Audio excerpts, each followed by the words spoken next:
The game icon appeared, Dragon Slayer Academy, an RPG where players attend the academy.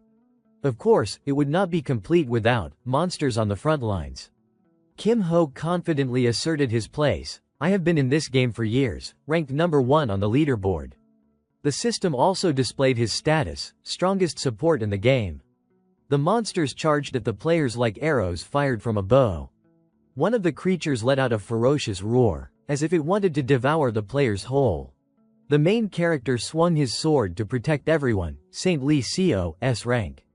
The red-haired girl also joined in to take down the stubborn monsters, Ruby Tower Lord Hong Hyuna, S rank. A brave swordsman lunged at the vicious monster. Johan's sharp blade effortlessly split it in two. The one being introduced was none other than Black Knight Go Johan, S rank. Kim Ho cheerfully left with the other players, but my favorite feature is the main character was lucky enough to obtain a treasure in the cave, found it.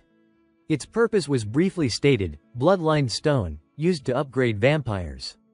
Kim Ho did not keep it for himself. He shared it with others, here, Carmilla.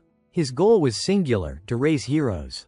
He made a bolder decision than anyone else, choosing NPC students who were still rookies from the academy to raise as heroes, take them, and train them into S-rank heroes, the pinnacle of the pinnacle. Carmilla slowly embedded the stone into her body to enhance her strength. Kim Ho felt somewhat reassured, and finally, she had grown stronger than before, Queen Vampire Carmilla, S rank. He took pride in his accomplishment, my 1000th S rank. Kim Ho stretched to relax his muscles. Now then, what is next? After double-checking, the main character took off his headphones, no more tasks left. Kim Ho focused intently on the computer screen. I have upgraded all the classes to S rank. Repeated a lot, maybe I should try leveling up some average ones. He was quite surprised when the screen displayed a notification at this hour, rare, but not impossible. Kim Ho's eyes lit up in astonishment. The console announced his current achievement, S rank number 1000 graduated. You have reached a legendary milestone no one has ever achieved. A special quest has been activated. He could not believe his eyes. Wait. There is a quest like this too, the system continued. Prevent the apocalypse, difficulty, X rank, warning. Kim Ho felt more thrilled than ever. X rank, I thought S was the highest. Does that mean there are X rank items too? And X rank heroes? Kim Ho immediately clicked. If there is new content, why hesitate? I might as well dive in. The system sent him a notification, commence quest. He froze on the spot as the surroundings shifted. This forest? No way. Is this really in the game? So the reincarnation quest actually pulled me straight into the game itself. Who would have guessed? A single glance was enough for him to figure it out, but this looks like the tutorial forest. So I had to grind from the beginning. Kim Ho struggled to put his feelings into words. First, the status window. The system displayed his abilities. Kim Ho, no skills, no traits, no equipment. He was furious but helpless, seriously, wiped clean. No reincarnation privileges or anything, damn this game. At the same time, a message popped up, reincarnation quest rewards granted. Trait, copy, acquired. Trait, amplify F, acquired. Even he could not understand what was happening. What is this? A reincarnation reward. Kim Ho's anger eased a little thanks to the unexpected prize, that is more like it. Levels lost, but I can grind them back, at least I have a foundation. And there is a reward too. The system quickly assigned his first quest, Tutorial 1, survive for 10 minutes. Reward, Dragon Slayer Academy Starter Set. Time remaining, 9 minutes 56 seconds. Kim Ho recalled the moment vividly. A tutorial quest. I thought it would be just some weak monsters. But somehow, they do not feel weak at all. He looked up at the sky, trying to see what was blocking the sunlight. It was not hard for Kim Ho to identify the creature appearing before him, a dragon. Only now did he feel sheer panic, shooting forward like an arrow. 2 bosses right at the start of the tutorial. Is this X difficulty? Better get away first. Their sheer power forced him to be cautious. If I get caught, I will be dead before I can even react. He forced himself to stay calm, thinking of a way to handle this dangerous situation. Wait, is not this the perfect moment to try out the copy trait? Kim Ho analyzed the situation based on his knowledge. To copy a trait, I need to witness the action. More importantly, I had to identify the target's name and level. Even with the devastating explosion occurring, he remained confident this should be easy. The image of a fire dragon appeared in Kim Ho's mind. The system introduced a new attribute, target trait, S-rank elemental resistance added. He was ecstatic about this new ability. Nice, got it. I did not expect to copy an S-rank trait this early. The info panel updated further. S-rank elemental resistance greatly reduces damage from all elements. Kim Ho casually brushed a leaf off his shoulder onto the ground. I would like to get another skill, but without a mana core, I can't activate anything. One S-rank trait is already more than enough. He could not help but notice the odd natural phenomenon. Why is the wind blowing the wrong way? The two dragons radiated an overwhelming surge of energy. Kim Ho quickly turned around while fleeing. That is the breath attack. The deadliest move a dragon has. He could not help but worry about his own survival, even with elemental resistance. There was nothing left for Kim Ho but to run like crazy as the fire dragon and the thunder dragon charged toward him. At this distance, I am toast. Fortunately, the console sent him some good news. Tutorial completed. Rewards: Dragon Slayer Academy uniform, student card, train ticket. Tutorial 2: Board the train to Dragon Slayer Academy. Everyone had been waiting eagerly. The train to Dragon Slayer Academy is departing. Someone addressed the passengers. Excuse me, could the young lady stand up for a moment? Hyunwoo hoped the passenger would understand. Seats are full, may I sit here? He did not receive a response from the girl. Has the young lady fallen asleep? Kim Ho stepped onto the train, looking flustered. Sorry for waking her. I will find another seat. Are all seats taken? Hyunwoo did not know how to act in this awkward situation. Not exactly. She has not said anything. Yane awoke, dazed and confused, unsure of what was happening. The main character politely asked the silver-haired girl, may I sit here? Yane cheerfully agreed, sure. Kim Ho quickly introduced himself to his new companion. Thanks, I am Kim Ho. He felt like an extra in the train car. The skilled sharpshooter said her name coldly, Seo Yane. He wanted to help Hyunwoo avoid embarrassment. You can sit too, right? The swordsman introduced himself. Thanks, my name is Go Hyunwoo. Hyunwoo let out a sigh of relief. Much oblige. I almost had to stand the entire ride. I will make sure to repay you, Kim Hung. Kim Ho was not the least bit surprised. Classic martial hero lines, speaking like a true protagonist. Why are you late? Hyunwoo excitedly shared his experience. On the way here, I saw two ancient dragons. It was so unexpected, I got lost. Kim Ho shivered at the memory. Same here. I nearly died.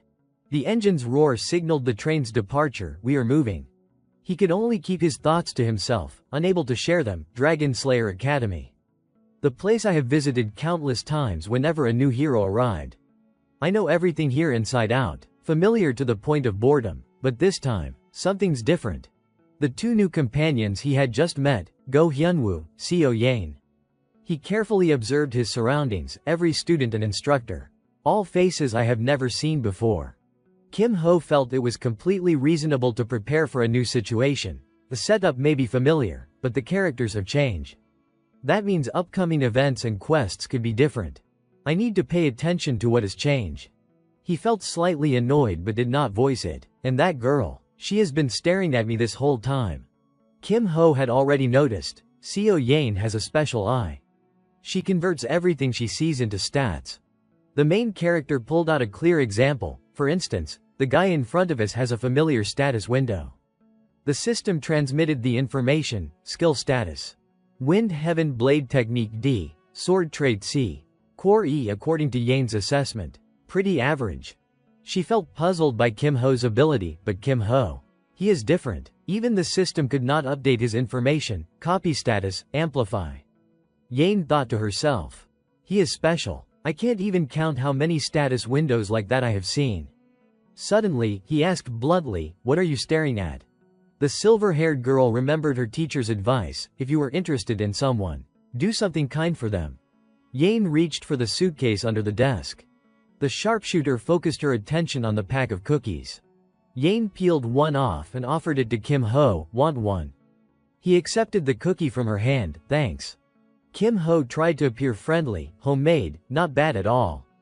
He was curious about the weapon Hyunwoo carried. Ah, go Hyunwoo, can I ask? That big thing next to you, is that a long sword? Hyunwoo had nothing to hide from Kim Ho, you noticed, huh? The swordsman explained why the sword looked the way it did. It is a family heirloom from my clan. Unfortunately, I am not yet qualified to break the seal, so this is how it looks for now. Hyunwoo was always confident in his abilities. Until that time comes, this iron sword will be my companion. Don't worry, I have yet to meet an opponent it could not handle. The main character was not in a hurry. I see, though it might be better to find a more reliable weapon. Byung-chul suddenly popped in to join the conversation. Hey everyone, mind if I hang around here for a bit? They welcomed the newcomer enthusiastically. Not at all, go ahead. The orange-haired boy smiled brightly. Thanks a lot, it is just for a little while. Kim Ho was already familiar with Byung-chul. I did not hear your footsteps.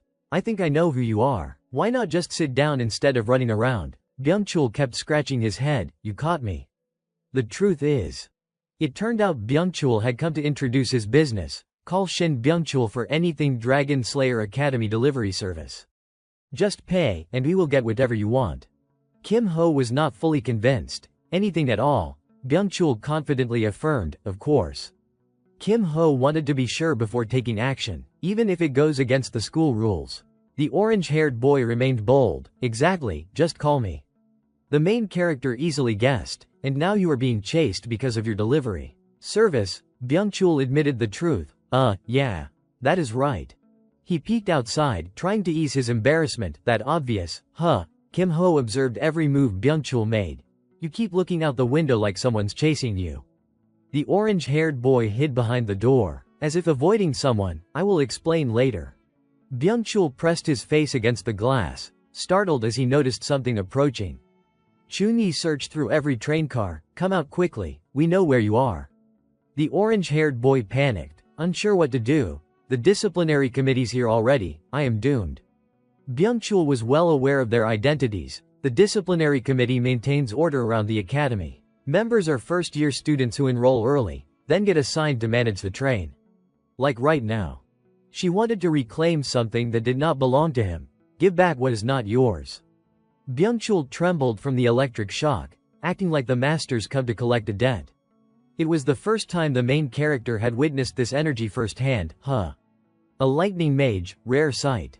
Kim Ho decided to use the cookie in his hand to avoid drawing attention. My copy trait still has room. Always active, good for emergencies. The moment he tossed the cookie to the ground, Byung-chul sprayed glue. This is bad. I am terrible at close combat. Chun-yi did not hesitate to remove her gloves again. Still not giving up, then I will take you down. Lightning flared as she snapped her fingers. Byung-chul quickly backed away before the attack struck. Hummingbird. He covered his face, not daring to open his eyes. Kim Ho extended his hand as if to grab it. The magic landed squarely in his palm. The hummingbird was firmly held by the main character, unable to escape. Chun-yi, sharp-eyed, noticed someone else standing behind him, another accomplice. Kim Ho stepped out of the train car. Not exactly. He cleverly made an excuse to avoid unnecessary trouble. That is my cookie, you made me drop it. The lightning mage herself also approached to deal with the situation. Cookie. The status panel updated. You have learned hummingbird support magic. Kim Ho had clear evidence. You guys made me drop my cookie. It was so good, and now I am annoyed. GM Johan immediately caught on, already ready to intervene. Framiness. Don't blame us if the sea tastes salty next time when we are being generous and you refuse to step aside. Hyunwoo stood up to defend Kim Ho. Please be careful. If you draw your swords, I won't just sit here. Byung-chul looked flustered at the tense atmosphere, caught between the disciplinary committee and Kim Ho's new friends. Chun-yi, unwilling to escalate the situation, decided to tolerate it. Wait a moment. We will give you a coupon for dessert at the academy cafeteria. Is that acceptable? The main character was satisfied with this resolution. Fine, that works. The orange-haired boy trembled facing the lightning magic. Wait. What about me? Kim Ho had no interest in interfering. Deal with it yourself. Now he had gained a new power. Thanks for the skill. The system updated his info. Copied skill 1-on-1. 1. Hummingbird E copied trait 1-on-1. 1. S rank elemental resistance.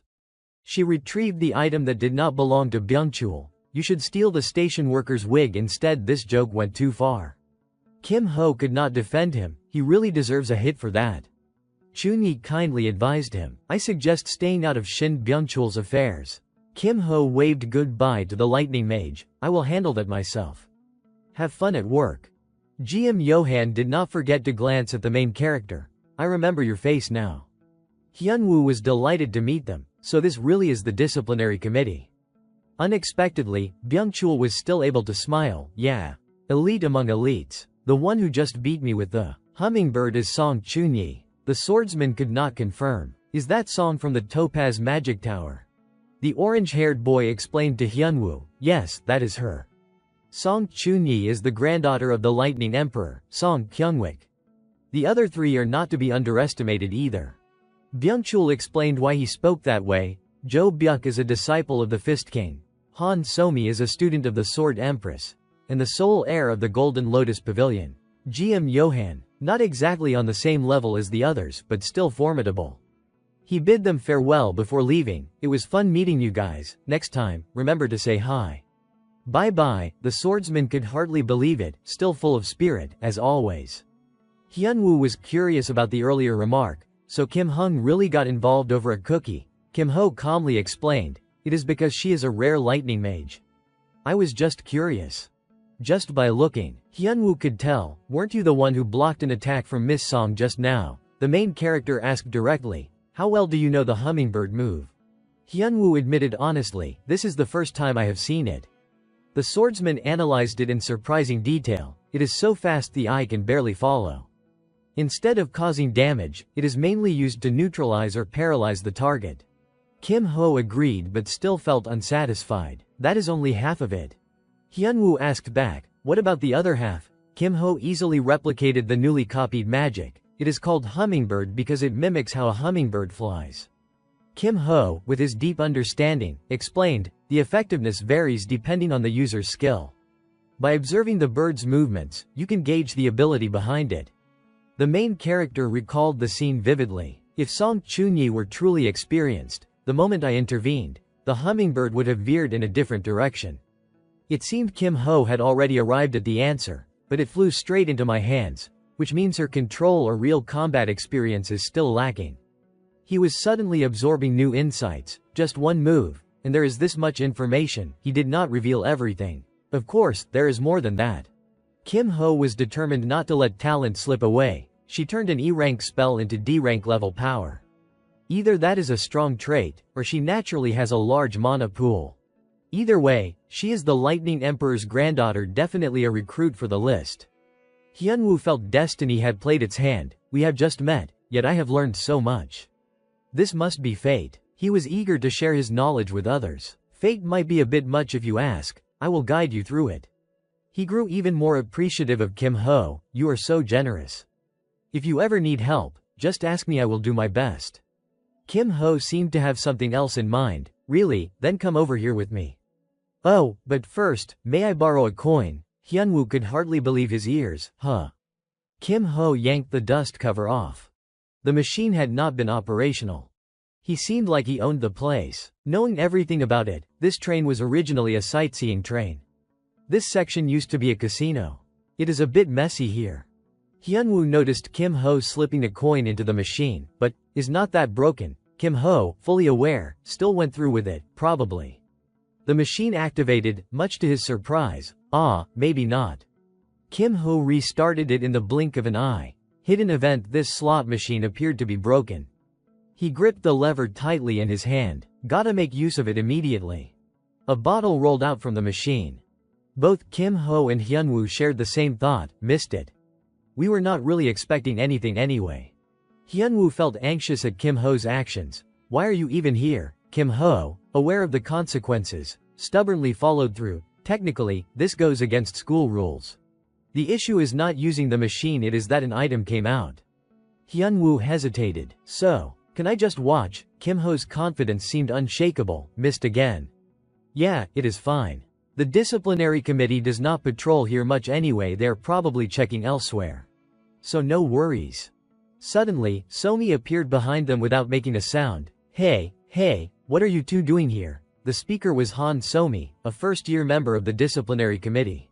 Hyunwoo could hardly remain calm. We are in trouble. It is like running into Cao Cao himself. She did not want her classmates to get in trouble, so she came to warn them, students are not allowed to touch that. Violating the rules will cost you points. Kim Ho decided to team up with Hyunwoo. Can you stall for me? The young swordsman understood immediately. I will try. I also want to test a few things. So-mi used psychological pressure to make him nervous. Helping someone break the rules counts as a violation too. You know that, right? Hyunwoo ignored her warning. This is my choice. He hoped to learn more from So-mi. I heard that Miss Han learned her sword techniques from the Sword Empress. Could I have the honor of observing your skills? The student of the Sword Empress had not expected Hyunwoo to know about her. What is your name? The young swordsman remained humble. I am Go Hyunwoo, pleased to meet you. She shouted and lunged toward Hyunwoo. Very well. He struggled to block the magic aimed directly at him with his sword. So-mi narrowly avoided Hyunwoo's attack. She was skeptical of fate as the weapon bounced back into her hands. Using a grounded stance, So-mi pushed forward with force. Kim Ho evaluated the situation realistically, in terms of internal strength. He is weaker. His internal core still has gaps. He refused to give up easily, but we can't give up yet. There is still a lot of potential. The system highlighted the technique being used, using amplification. The system empowered Hyunwoo further. Target's internal core trait upgraded from E to C. Duration, 58 seconds. Cooldown, 59 minutes 58 seconds. Kim Ho placed his trust in him. Hold them off for 1 minute. Sparks flew as their weapons clashed. The battle between him and So-mi was tense, but the spell duration from the system was ticking down. Effect, 19 seconds. Effect, 15 seconds. Kim Ho turned to check on Hyunwoo, and the display showed, effect, 14 seconds. He had his own thoughts. Slot machines are the signature feature of casinos. Normally, no one wants to waste coins gambling, but they do not know. Even though the outcome was not ideal, Kim Ho remained unbothered. This machine has an insurance system, it hits the ceiling. He carefully calculated while playing the slot machine, starting with 5 silver coins. This is the 5th spin. His face lit up as he retrieved a silver coin from the swordsman. Here we go, another borrowed silver coin. Past experience helped him achieve his goal. The machine will definitely give the highest reward on the 6th spin. Jackpot probability, 100%. The item's effects were listed in detail. Dark ice crystal, C rank. Freezing cold to the touch.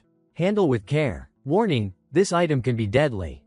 Before Kim Ho could celebrate, he was startled as So-mi rushed in to attack. I got it. Hyunwoo defended him, paying no mind to his cracked sword. Not over yet. Just then, the system sent a notification. Effect, 1 second. Kim Ho seized the moment and swallowed the dark ice crystal. That should do it. So-mi's eyes widened in shock at his reckless action. You are going to eat that. The system confirmed the effect. Frozen status effect applied.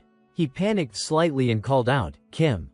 Multiple notifications popped up simultaneously. Frozen status effect applied. He returned to normal, calm and composed. All good. Hyunwoo and So-mi exclaimed in unison, huh. A question arose for Kim Ho. So what exactly is that vial? Main smiled brightly. Basically, it is a type of elixir. Drinking it boosts your mana. Kim Ho was not afraid at all. He boldly ingested it, an insurance item for the 6th spin, the dark ice crystal. For a new player, this would be deadly. Even a small dose could freeze someone solid. Naturally, I am the exception thanks to my S-rank elemental resistance. The system kept processing data. Frozen status effect applied.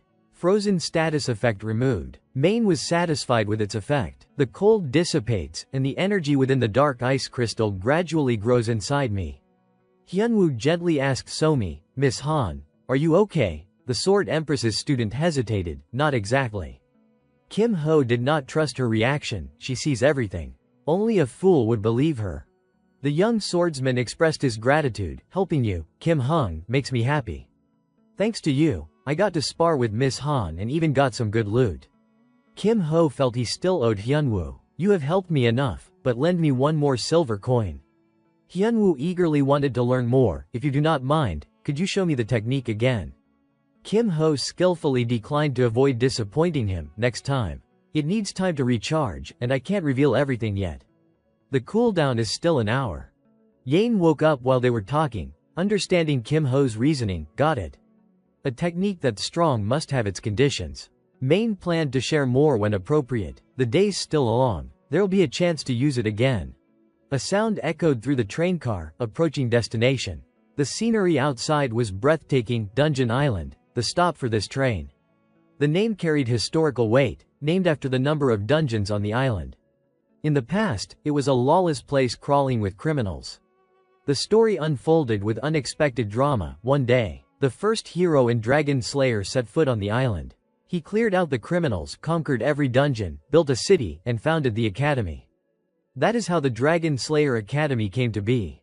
A reminder rang out from outside. First years, this way. Someone shouted loudly to guide the new students, don't go that way, don't follow the upperclassmen. Hyunwoo enjoyed the lively atmosphere. What a ruckus. A black-haired girl showed her annoyance as a classmate's pet bothered her. Keep it under control. Kim Ho was excited exploring the school grounds. It really is crowded here. As soon as he entered the academy, someone approached him. Excuse me. Chunyi spoke with a serious tone, requesting his cooperation. Please come with us for a moment. They led him to the student disciplinary office, where the lightning mage treated her classmates politely. Have a seat. Kim Ho, as always, was fully aware of the situation. There is only one room in the disciplinary committee. Anyone who enters will emerge as someone else. That is the true nature of the room. The head of the disciplinary committee only wanted to confirm the incident. I heard you ate something from the slot machine. Seems like there is no problem. The scanner did not detect anything. Kim Ho had already calculated everything in advance. Of course, the freezing effect wore off ages ago. Sehun, still cautious due to lack of concrete evidence, added. Seems like it is not a prohibited item. He kindly reminded Kim Ho, having seen too many cases like him. But Kim Ho, listen carefully. I do not know if you are aware, but defying the disciplinary committee's orders is punishable. I am Sehun, 3rd year, head of the disciplinary committee at the Dragon Slayer Academy. Sehun decided to pardon him this time, since no one was hurt and this is your first violation. You won't be held accountable. But I hope this is the last time I had to see you here. Kim Ho politely acknowledged. Yes, sir. Sehun added in a friendly tone. Alright then, go ahead and have a good semester. Kim Ho maintained his respectful demeanor. Yes, sir. It did not take much for the Hell Cleaver to notice Chunhai's intent. Seems like you do not quite like him, Chunyi.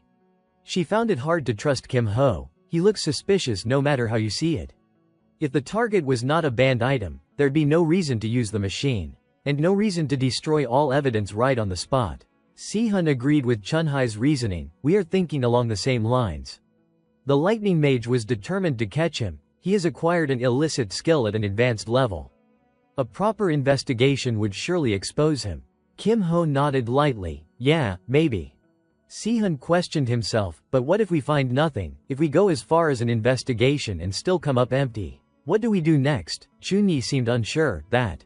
She quickly bowed to show her remorse. I apologize, I acted hastily.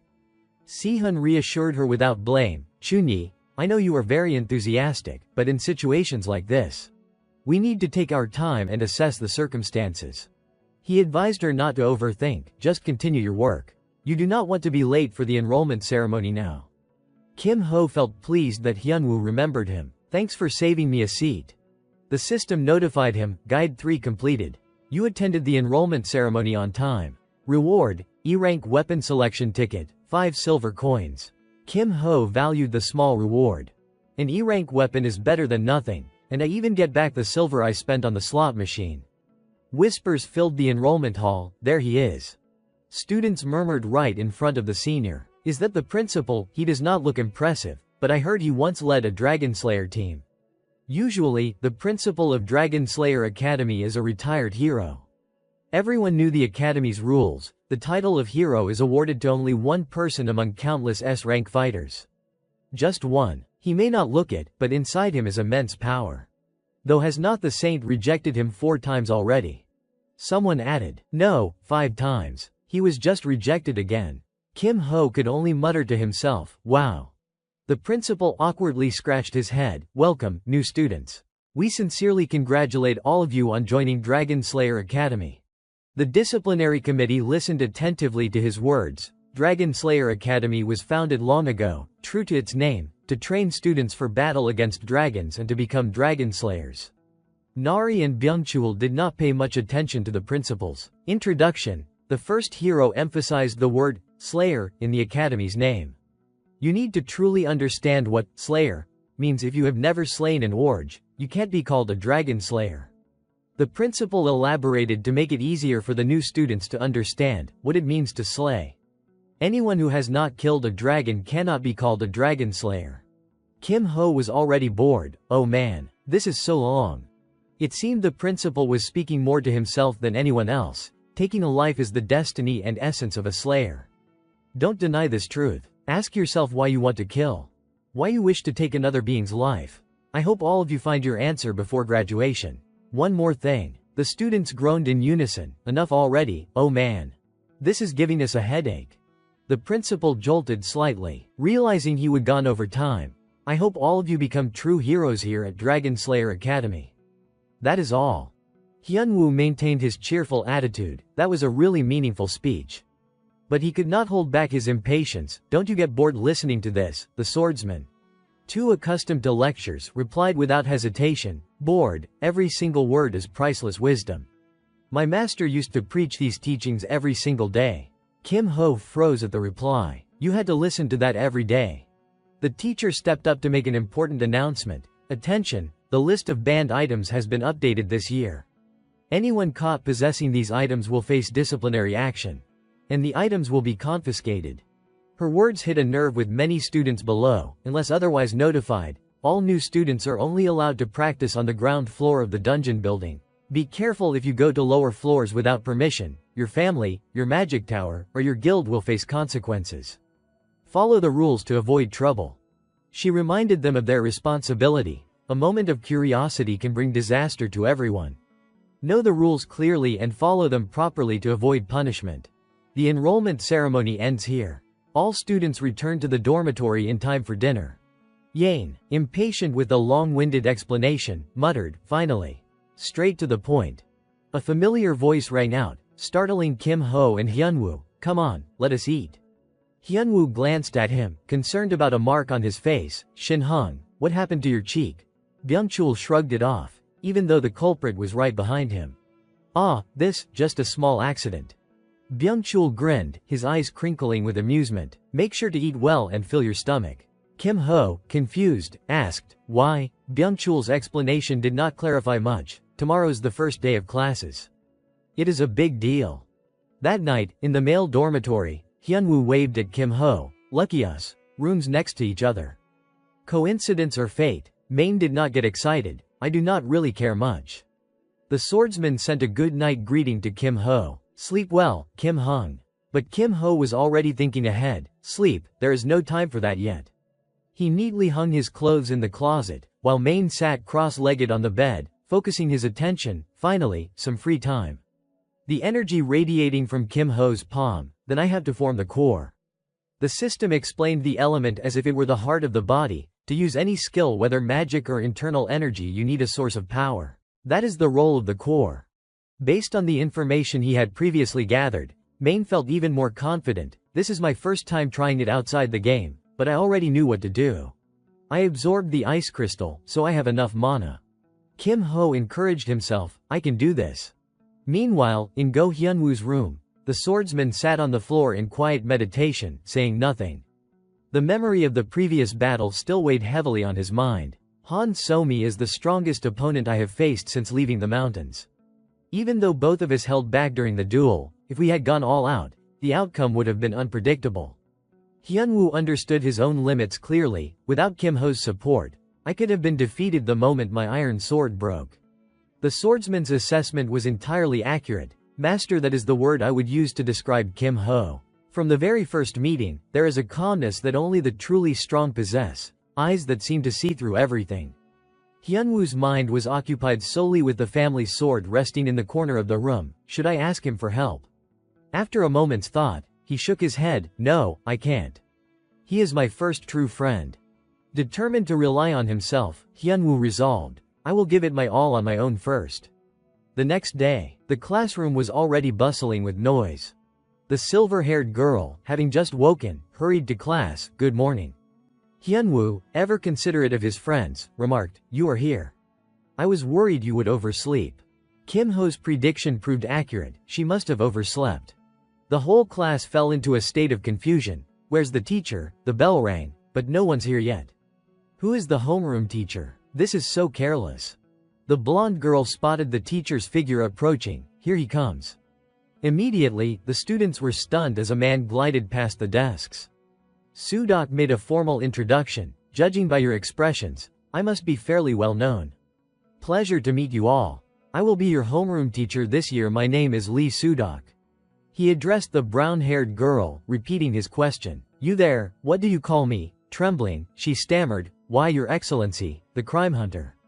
Sudok was not satisfied. No, the answer has 2 words. The brown-haired girl continued to falter. That. The executioner, Maine was not surprised to realize, so it is him. Kim Ho often kept himself updated with information. In the world of the Eldian Dragon Slayer Academy, there are more superhumans who have surpassed normal human limits than grains of sand. And among them, there are those who wield their power for twisted desires. Criminals are an unavoidable part of that. He explained the situation clearly. Lee Sudok's task is to hunt and capture these criminals. His nickname, the Butcher, comes from the fact that he has killed more criminals than he has taken alive. The Butcher was completely confident in his abilities. I do not want to be here either. But I gave my word to the principal. I have never failed a mission. Sudok's warning made the students shiver, so I hope none of you will mess up my record. Honestly, I would rather kill you than let you fail. He picked up the chalk and wrote on the board. Back to the main topic. I will explain how scores are calculated. Sudok proceeded strictly according to his plan. The theoretical exam counts for 30%. Consciousness behavior counts for 10%. Just breathe and avoid causing trouble. For many of you, this is practically free points. He was a man of principle who disliked carelessness. However, consciousness points can drop below 0, and that will drag all other scores down. I will keep an eye on slackers. Who knows? We might meet again after graduation. Sudok continued explaining the scoring system. Next is the most important part, the practical exam. It consists of dungeon raids, where you must clear each dungeon one by one. The Butcher calmly clarified the rest, and duels, where students face off against each other. Points are cumulative, meaning you will have to perform better than the person next to you. Sudok made full use of the class time to teach. Dungeon raids and duels each account for 30% of the total score. Any questions? No? Then let us head to the arena. The tension rose as 2 students faced off with swords. He informed the students, it is time for the ranking test. For some reason, Byung-chul seemed thrilled. Finally, something big. Hyunwoo suddenly remembered, so this is what you were talking about. Yesterday, sir. Sudok set the standards to prepare the students for unexpected challenges, to ensure students are ready for any situation. The rules for duels change each time. Today's duel rule for the ranking test is deathmatch. Victory would be determined according to his announcement. The fight will not end until one side is completely exhausted and unable to continue. A shy black-haired boy raised his hand. Ready, Sudok added, or you can surrender. The Butcher provided clear information so everyone understood. The limit is 5 minutes. If no one wins, it will be considered a draw. Byung-chul diligently recorded Sudok's instructions. Each person will duel 3 randomly selected students, and points are awarded per win. 300 points for each victory. He turned to Kim Ho to ask, what about a draw or a loss? Kim Ho answered the question, 0 points, but no points will be deducted. Suddenly, a control panel appeared right in front of Kim Ho. The system sent a notification. Side quest. Objective: achieve above average performance in the test. Win at least 1 duel. Rank in the top 50% of dungeon raids. Reward: support skill slot +1. Kim Ho already had his own plan, so I just need to win 1 duel and perform decently in the dungeon raid. But what matters most right now is something else. He analyzed the unique traits of each participant. The ranking test is the perfect opportunity to gauge other students' abilities. A chance for talents to train toward X rank, or to take note of students whose skills or traits are worth emulating. A moment later, Sudok called out the names from the list. Kim Ho, Han Yunhwa, step forward. Hyunwoo cheered from the sidelines, "Do your best, Kim Win." A familiar red-haired figure appeared in front of Kim Ho. Kim Ho understood Hyuna better than anyone else. "My opponent is the Ruby Tower, a fire magic specialist tower known for extreme firepower and exceptional area control, the top choice in my game." Kim Ho remained completely unfazed. "Sorry, but you will be playing with me for 5 minutes." Hyuna felt a twinge of disappointment at facing him in the match. "I need to make a name for myself. To do that, I have to defeat someone famous." Kim Ho. I have never heard the name. She underestimated his power. That weapon, even a novice mage would laugh at that level E Earth Staff. According to system data, level E Earth Staff slightly boosts earth magic and protective magic. Hyuna's reasoning was convincing but not conclusive, definitely not from the Emerald Tower, and it does not look like an earth mage. He is just using the staff to support protective magic. The length suggests he prioritizes power over mobility. The countdown began. 3, 2, 1. She reassured herself, it is just a support mage standing in place. Sudok shouted loudly, "Begin!" Hyuna's technique was not anything extraordinary. Explosion skill. "I will finish with a flash strike." Spectators outside praised the red-haired girl. "Did you see that spell just now? That flash? Definitely Ruby Tower level." Hyuna suddenly froze, unable to speak. The control panel displayed, Hong Yunhwa score, 100%, Kim Ho score, 100%. She could not believe it, 100%. Hyuna was stunned that Kim Ho remained unharmed. Impossible. I did not think a single strike would hit directly, but like this. Even the Ruby Tower head sighed in frustration, can't do anything at all. The system displayed the tied scores, Hong Yunhwa 100, Kim Ho 100. Hyuna suspected Kim Ho had used some trick to outsmart her. Nothing worked. Did he use some dispersal spell? Determined to defeat him, she resolved, if that is the case, let us see about this. Kim Ho remained utterly calm in the face of her attack. Dispersal magic won't stop me. The Ruby Tower head silently thought, try moving any opening and I will fire immediately. Even Hyuna herself was stunned on the spot. Huh, what is this? She could not comprehend his actions. Why is he just standing there? Clenching her teeth at facing such a formidable opponent, she muttered, if he is that confident. She poured all her energy into her final strike. The flames of her anger surged, then tried to block this fire pillar. Byung-chul, sitting in the stands, could not help but praise her, truly Ruby class level. Hyuna struggled to express her emotions. The red-haired girl was completely shocked as Kim Ho remained unscathed. He just blocked a strike from the future Ruby Tower head and did not get hurt at all. Kim Ho realized he had already wasted precious time. At this rate, I will have to use my trump card. Special magic rapidly flew toward Hyuna. There, that is Hummingbird. The Ruby Tower head nearly got hit by the spell. Hyuna could not keep dodging the Hummingbird spell forever. When Hyuna's knees buckled, the system confirmed, paralysis status effect applied. Kim Ho made his decision, ending it here. He understood her competitive spirit. Save your trump card for the next match. Wanting what was best for Hyuna, he advised, think about the bigger picture. The final result of the duel appeared on the screen. Hong Yunhwa, defeat, Kim Ho, victory. The students around them were in disbelief that he had turned the match around. Hong Yunhwa lost. How did he not lose a single HP? Who is he? Doesn't look like any of the prodigies. Can't find his background. Who even is he? Kim Ho wanted to avoid trouble with the overly curious crowd. Got more attention than I planned. Better be careful. Sudok continued calling names. Next, Kim Ho. Kim Ho sighed at the situation. Again, no mercy at all. He already knew her name, Song Chunyi. The brown-haired boy looked surprised. Song Chunyi, from the Amber Tower. The black-haired boy had heard the news as well. I heard she joined the disciplinary committee as soon as she enrolled. It seemed Chunyi still harbored doubts about Kim Ho. Facing you is lucky, but I have something I need to confirm with you. Kim Ho stood still, silent. Unclear what his intentions were, he said, I surrender. She was infuriated by his words. Sudok wanted to know why Kim Ho acted this way. Why? He offered a simple reason to settle the matter. I am not in my best state today. Fighting again would be hard for me. The butcher grew more puzzled. Isn't scoring more points better?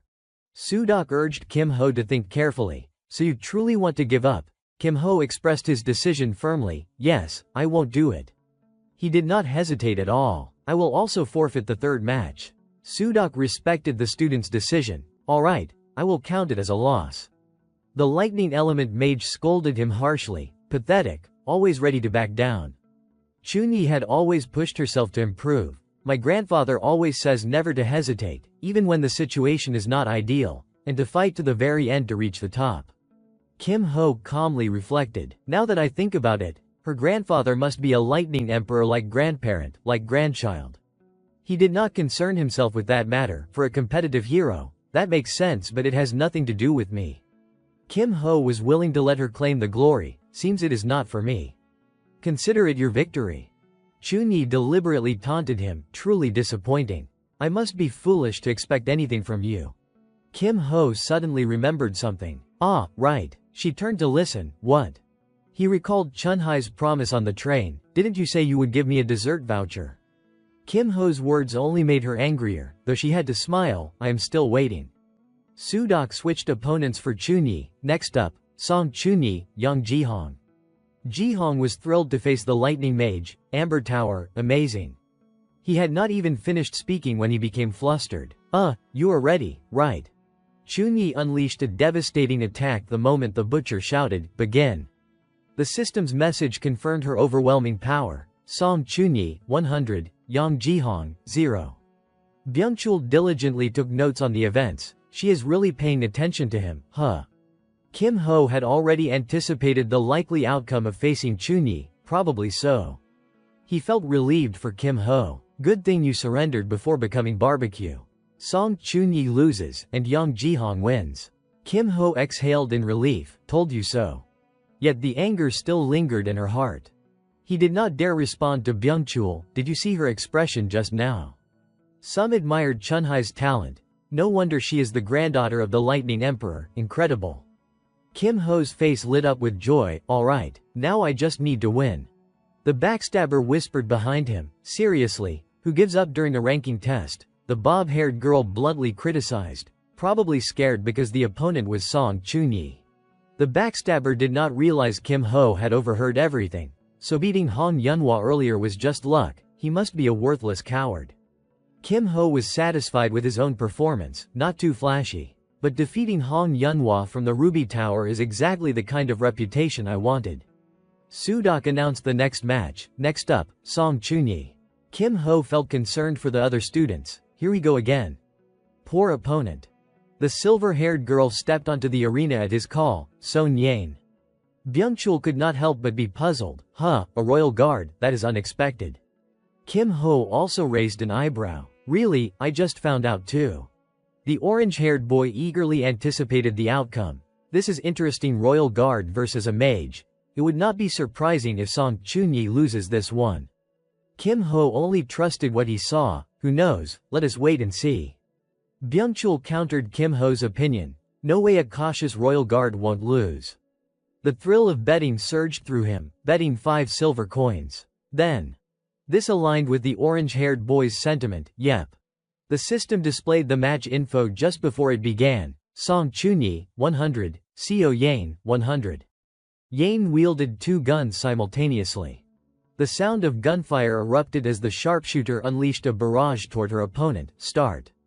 Chunyi, the lightning mage, controlled the magical bullets with one hand. Her electricity quickly neutralized them. Byungchul could not believe his eyes. She blocked it. Kim Ho was not surprised at all. This method suited her perfectly, just as I thought. His intuition was uncannily accurate. Song Chunhai's mana pool is much larger, so that rank E hummingbird spell she is using is effectively a rank D. Yain continued firing magical bullets relentlessly. The hummingbird spell zipped past her body. Chunyi snapped her fingers, controlling her lightning magic. Yain had prepared for this, learning from the previous attacks. The silver-haired girl narrowly avoided the hummingbird strike. However, Yain fell to the ground after being struck by residual electricity. He worried about her condition. If that hit directly, the match would have ended right there. Kim Ho keenly noticed a change in the sharpshooter's speed. She dodged it, but her movements have slowed down. Byung-chul analyzed like an expert. Once stunned by electricity, the next attack is guaranteed to hit. Just as I thought, Song Chunyi is not an easy win. Yain retrieved a smoke bomb she had prepared in advance. She immediately threw it toward Chunyi. Chunyi, caught off guard, simply stood frozen. Kim Ho had not anticipated this move. A smoke bomb. He quickly noted the formula to use later. Perfect technique. Any ordinary bomb would have been blocked already. Byung-chul's prediction proved correct. Now the tide has turned. This is where the royal guard shines. Thick clouds of smoke enveloped the arena. Magical bullets suddenly shot into Chunhai's back, leaving her stunned. Chunhai's shield trembled violently, blue sparks crackling across its surface as Yain's sudden attack slammed into it. Gritting her teeth, she leaned slightly forward. Muttering under her breath, I blocked it with the shield, but the impact still threw me off balance. The silver-haired girl remained hidden behind the thick smoke, sniper rifle in hand. Having just thrown the smoke bomb, she now realized the imminent danger of losing the match and frowned in frustration. At this rate, I am in serious trouble. Byung-chul, watching the duel, could not help but admire Yain's skills. That kid must be loaded first year and already rocking a cloaking cloak. Kim Ho, intrigued, glanced over at him, while the orange-haired friend continued praising her tactical ingenuity, switching to a sniper-smart move. Meanwhile, the silver-haired girl kept her cold, focused gaze locked on Chunyi, preparing to fire. A shot rang out, a glowing emerald projectile streaking with lightning speed toward Chunhai's shoulder. She managed to tilt her head just enough to avoid a direct hit. But the force still jolted her, causing her to grimace and let out a sharp cry. The system board updated the scores: Song Chunyi 85%, Seo Yain 88%, time remaining, 2:13. As Chunyi turned to face her opponent, Yain had already vanished into the dense white smoke, concealing her position. Chunhai's worry grew. I can't just keep defending like this. Suddenly, Yain reappeared behind her, rifle raised, aiming directly. Another shot fired, colliding with Chunhai's shield behind her neck. Sparks of electricity surged from the impact, halting the bullet in its tracks. Chunyi, thinking ahead, focused on predicting the bullet's trajectory. I have to anticipate where the mana shot will go. As the bullet struck her reinforced shield, Chunyi twisted her body, preparing to counterattack. One hand reached behind her, channeling her lightning magic. Electric arcs sprang to life. Now's the perfect moment. She slammed her hand down onto the ground, sending a web of lightning racing toward Yain. The silver-haired girl leapt into the air, narrowly avoiding the strikes. Chunyi immediately noticed Yain's brief lapse in focus, spotting an opening. With a triumphant smirk, she raised a finger mockingly. Found you. Confident, she ensured the attack would land. No more dodging, right? As expected, Yain froze, unable to react in time. The lightning surged directly into her, enveloping her body in a painful storm. Screaming in agony, Yain collapsed, the sniper rifle slipping from her grasp. The system board updated once more: Song Chunyi 85%, Seo Yain 68%, time remaining, 0:00. Chunyi stood tall, victorious, while Yain lay defeated on the ground. Byung-chul clutched his head, utterly bewildered, unable to believe what he was seeing. She actually lost. Kim Ho exhaled, his eyes fixed on the battlefield below. Thinking to himself, no question about it. He could not deny Chunhai's sheer strength and skill. No first year could match her. As the match ended, the system board flashed the final results for the Lightning Mage. Song Chunyi wins, Seo Yain loses. Yain was quickly healed, her wounds from the lightning strikes gone, yet her expression remained icy and composed, showing not the slightest sign of being rattled. Kim Ho silently admired her persistence, but to hold out against Chunyi, that is impressive. Byung-chul, having lost his bet to Kim Ho, placed 5 silver coins into his hand as promised. Here, 5 coins as I said. Suddenly, the orange-haired boy had a mischievous idea, trying to coax Kim Ho into one more round, holding onto his arm. Wait, how about one more? A real man plays 3 rounds. Kim Ho immediately declined, addicted to betting, one's enough. But Byung-chul persisted, gesturing toward the arena where Hyunwoo had appeared, hoping to provoke Kim Ho. Come on, look over there. You might change your mind. Hyunwoo's next opponent is the disciple of the Fist King, Jo Byuk, the orange-haired boy. Sensing an exciting match, wanted to bet again to reclaim his previous 5 coins. Byung-chul, delighted, tried to lure Kim Ho into placing a bet. "Who are you backing?" After a moment's thought, Kim Ho replied calmly, "Let us see. Probably the Fist King's disciple." The orange-haired boy chuckled and placed his bet on the opposite side. "Then I will go with the other one, so cruel to be on the same side." Kim Ho crossed his arms, eyes calmly watching the duel unfold, unshaken. "I am just telling the truth, I never said Hyunwoo would lose." Byung-chul, pen poised to take notes, frowned in confusion. "Huh, what do you mean by that?" Kim Ho only smiled, enjoying the curiosity he sparked. "Just wait and see." Hyunwoo suddenly glanced up toward the stands, spotting Kim Ho observing the match. A small, excited smile formed on his face. He is watching. Gripping the hilt of his sword, Hyunwoo prepared to draw, determined to show his full strength. "I have to give my best, but it won't be easy." He drew the blade from its sheath at his side. The Fist King's disciple, curious, asked, "Why not draw the sword from your back?" Hyunwoo's reply was a subtle provocation, a challenge that dismissed his opponent. "Not the time yet." Byuk's hand clenched in response to the disdain, but he remained composed, unfazed. "Not the time, huh?" The disciple of the Fist King assumed a ready stance, resolute. "I won't hold back." Hyunwoo, his gaze equally steadfast, nodded in agreement. "Nor will I." The system board displayed their stats. Go Hyunwoo 100% versus Jo Byuk 100%. The referee's voice rang out. "Begin." Immediately, Byuk lunged forward, moving with blinding speed straight at him. The Fist King's disciple swung a powerful punch with his bare hand. Hyunwoo, the swordsman, slashed his blade in a swift horizontal arc, narrowly dodging the strike. Flames erupted around Byuk's fist as he prepared his next attack. Hyunwoo thought silently, "That is the Fist King's disciple, no wasted movements at all." Hyunwoo raised his sword to block the devastating blow, but the sheer force made him cry out, "HGH." The impact sent him flying backward, the tremendous power leaving him shaken. Gritting his teeth in anger, he muttered, even after bracing for the impact, "I am still pushed so far back. Can't rely on basic moves here."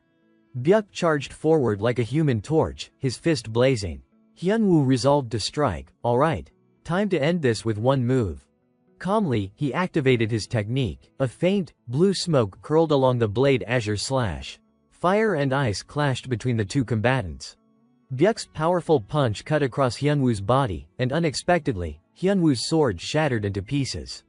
Seeing his weapon break so easily from basic attacks, he conceded defeat. "It seems I can't continue. I surrender." Both fighters were quickly healed after the duel. On the Fist King's disciple's shoulder was a scratch left by Hyunwoo's sword, a minor mark of resistance. Byuk grinned, looking forward to their next encounter. "I will be waiting for our next match." The system board displayed the final results. Go Hyunwoo loses, Jo Byuk wins. The two were swiftly teleported off the arena, leaving only 2 pristine white whirlpools behind. Kim Ho observed quietly, thinking, "Just as I thought, the iron sword could not withstand it." He recalled seeing Hyunwoo wield the sword on the ship and had suspected this outcome. Watching now, he concluded, he is really using the iron sword as a consumable item.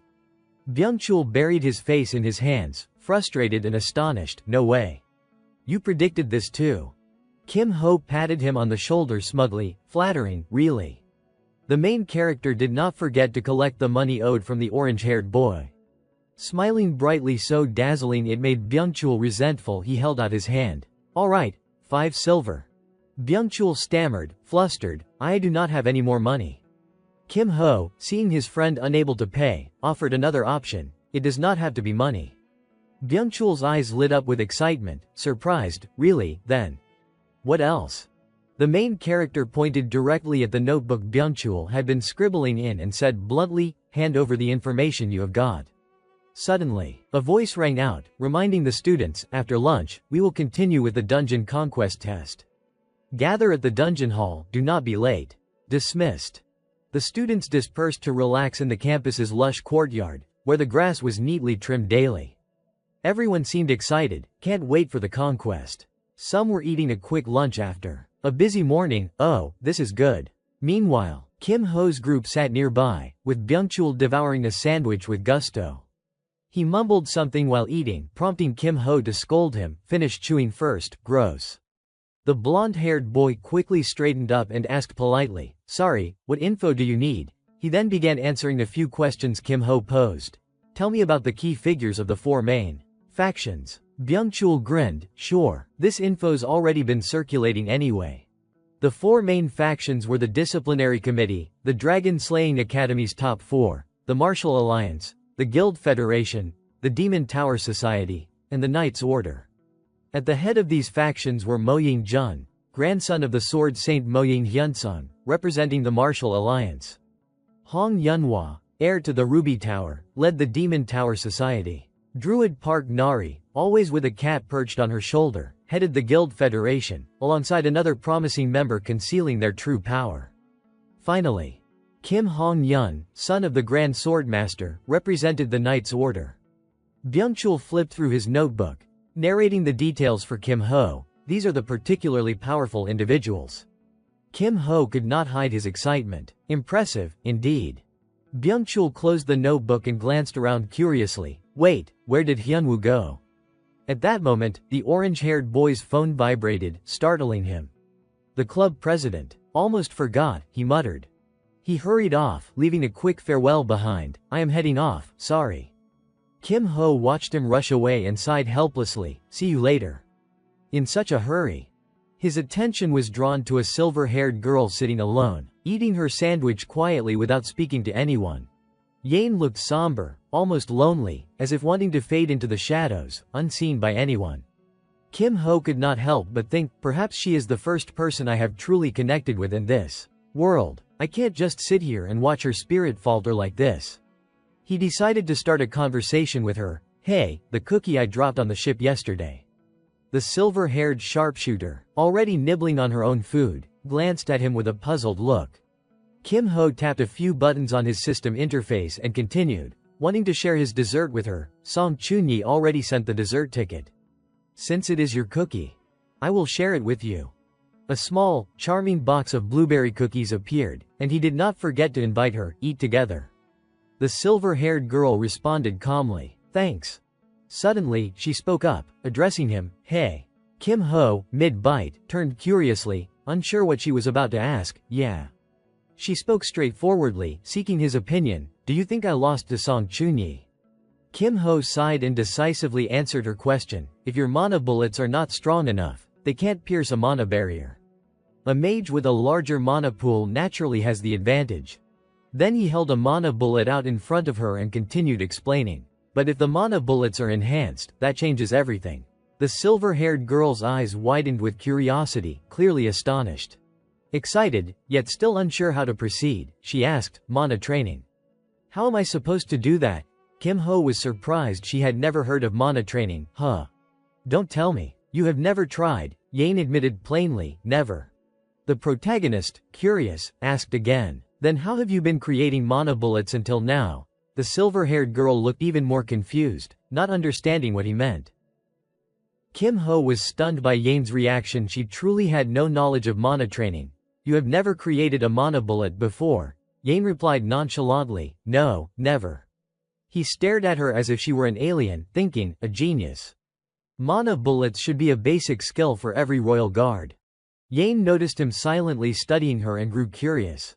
Kim Ho, lost in thought, reflected, so she has been fighting purely on instinct all this time. Even giving Song Chunyi a real challenge, without knowing how to train her mana, if that is the case. He could clearly see Yane's potential. If the silver-haired sharpshooter learned to use her skills properly through mana training, she could grow exponentially strong and might even surpass Chunyi. Then Kim Ho made a suggestion to gauge her abilities. If you do not mind, show me your skills. She agreed. Sure. He encouraged her cheerfully. Mana training and learning new skills will make things a lot easier. The bell's ringing, we should go. It is time for the ranking test. At the dungeon hall, Sudok stood with his arms crossed, addressing the students seriously. Everyone's here. I will explain today's dungeon challenge. The butcher, wearing a stern expression, detailed the day's test. The challenge will take place in the dungeon gates behind me. On the announcement board, the mission was clearly displayed. Foggy Forest, rules 10-minute limit, scoring, fixed area F. Sudok then went on to explain the special rules of the dungeon. This dungeon has two special laws. First, the scoring rule: you have 10 minutes, and you will earn points based on the number of monsters you defeat within that time. The goal is to kill as many monsters as possible. Second, the fixed area rule. This zone is rank locked, meaning your equipment, skills, and traits will all be fixed at rank F. He also reminded the students about potential rank penalties. Don't forget your core will also drop to rank F, so be careful. If you are careless or fail to manage your mana, you will regret it. With that, the butcher finished explaining and began calling names for the test. I will start calling names one person at a time. One by one, the students from various academies began the dungeon challenge. Some of them, after attempting the test, collapsed to the ground in pain, trembling and groaning, leaving the students waiting in line visibly anxious. Sudok, visibly annoyed, muttered, "Really, groaning like this already?" and could not help but mock their weakness. What a disaster. The butcher glanced to the side, pursed his lips, and frowned at the small number of students who had performed exceptionally. The only ones actually competent are. Those were Somi and a gray-haired young man. Somi completed the challenge flawlessly, finding it far too easy, clearly satisfied with her score, 928 points, ranked first. The young man also struggled and was in visible pain, clutching his arm and sitting on the ground to recover, earning 530 points, top 20%. Sudok, clearly disappointed, sighed, "Just these two? My head already hurts," and signaled for the next group to continue. Next group. The butcher called out, "Seo Yane, Kim Ho." Surprising both of them, they had not expected to be paired for the test. Kim Ho saw the silver-haired girl move ahead, holding her sniper rifle. He called after her, "Wait, Seo Yane, for this challenge, use the rifle." Seeing that this was a more suitable approach, she quickly understood his suggestion. Got it. The protagonist continued explaining how Yane should control her mana to maximize efficiency while using the rifle. If managing your mana is too difficult, just aim for the head when enemies get close. She understood and agreed, "Okay." Unbeknownst to them, Chunyi was standing nearby with her arms crossed, smirking in disdain at Kim Ho. He is not even using a gun, why is he giving advice? Kim Ho moved toward the teleportation circle, turning back to wave cheerfully at Yane, "See you later." He quickly entered the foggy forest, and the system displayed, entering fixed area zone. Finally, the protagonist had been transported into the area. He slowly moved around, curious, the foggy forest. It has been a while, has not it? Suddenly, the system announced. Adjusting level of skills, traits, equipment. Kim Ho, intrigued, tapped a few commands on his system panel to check the map and his current location. Let us see. Where exactly am I? Let us get started. Unbeknownst to him, a viscous blue liquid from a lurking monster was observing him silently from behind. At that moment, the system announced, time remaining, 10 minutes. The protagonist drew a staff with excitement, ready to hunt. The system promptly continued, start. Time remaining, 9 minutes 59 seconds. Suddenly, a goblin leapt out, attempting to grab him. Before the goblin could act, Kim Ho swung his staff, striking it squarely in the jaw, stopping the sharp teeth from threatening him. He effortlessly sent it flying, noticing the dagger it had wielded in midair. A thought struck him: in the foggy forest, monsters spawn randomly the moment you enter. Surprised by the sudden attack but undeterred, he mentally mapped out the likely spawn points. Still, there are some familiar attack patterns. Based on where that goblin appeared, this is a Type C spawn. One hand held the dagger he would just taken from the goblin, the other gripped his staff firmly as he calculated where the next monster would appear, so the next one will come from over there. Without hesitation, Kim Ho threw the dagger toward the approaching creature. The weapon struck the orc's eye, causing it to howl in pain. The massive orc collapsed, and its fall generated a shockwave that rattled the ground. Kim Ho exhaled in relief, impressed with the ease of the takedown. Looks like I do not even need the staff for this one. Immediately, he grabbed the orc's massive sword, slinging it over his shoulder with a grin, weapons lying around. Might as well borrow from the orcs and goblins. Kim Ho, seeing the goblin and orc sprawled out on the forest floor, felt a thrill for the hunt ahead. Time to rack up some points. He continued hunting the forest's monsters, blood splattering across the foggy night as their pitiful screams filled the air. The system updated, time remaining, 7 minutes 2 seconds. Suddenly, 2 red-eyed orcs charged at him. Kim Ho's eyes narrowed, calculating, 2 trolls from the edge. Wait, I can't let this get recorded. It seemed like none of the monsters posed any real threat to him. Kim Ho could effortlessly swipe through them with one hand, defeating them with almost no exertion at all. He quickly operated the system to erase all traces of his movements. Almost forgot if it logs how I move and hunt, it could cause misunderstandings. Better erase it. Suddenly, his score appeared on the screen, current score, 683 points. Kim Ho exhaled, slightly astonished, 683 points in just 3 minutes. I actually took down that many. Even he did not expect to have defeated so many in such a short span. Still, he was not overly concerned. Well, at least the side objectives are done too. The system displayed the next set of tasks. Goal: achieve an average score in the test. Win at least one version 1 match. Rank within the top 50% in the dungeon challenge. Current rank, none. Reward: slot copy +1. He decided not to push further, just meeting the minimum was enough. Going higher will just draw attention. Satisfied, he prepared to leave, stop here and exit. The teleportation vortex activated, guiding him out of the dungeon. As he stepped forward, he unexpectedly saw Yane standing motionless, her exhaustion written all over her face. The silver-haired sharpshooter emerged looking battered. Her eyes shadowed and weary. The system displayed her score: CO Yane, 781 points, top 21%. Kim Ho approached her. How are you? Are you okay? Contrasting his cheerful demeanor, Yane let out a weary sigh, exhausted. Completely.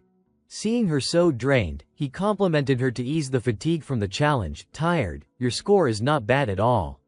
Behind them, Sudok silently evaluated Kim Ho's performance. This kid. He gave up in the version 1, did not even stay the full 10 minutes. Is he planning to drop out?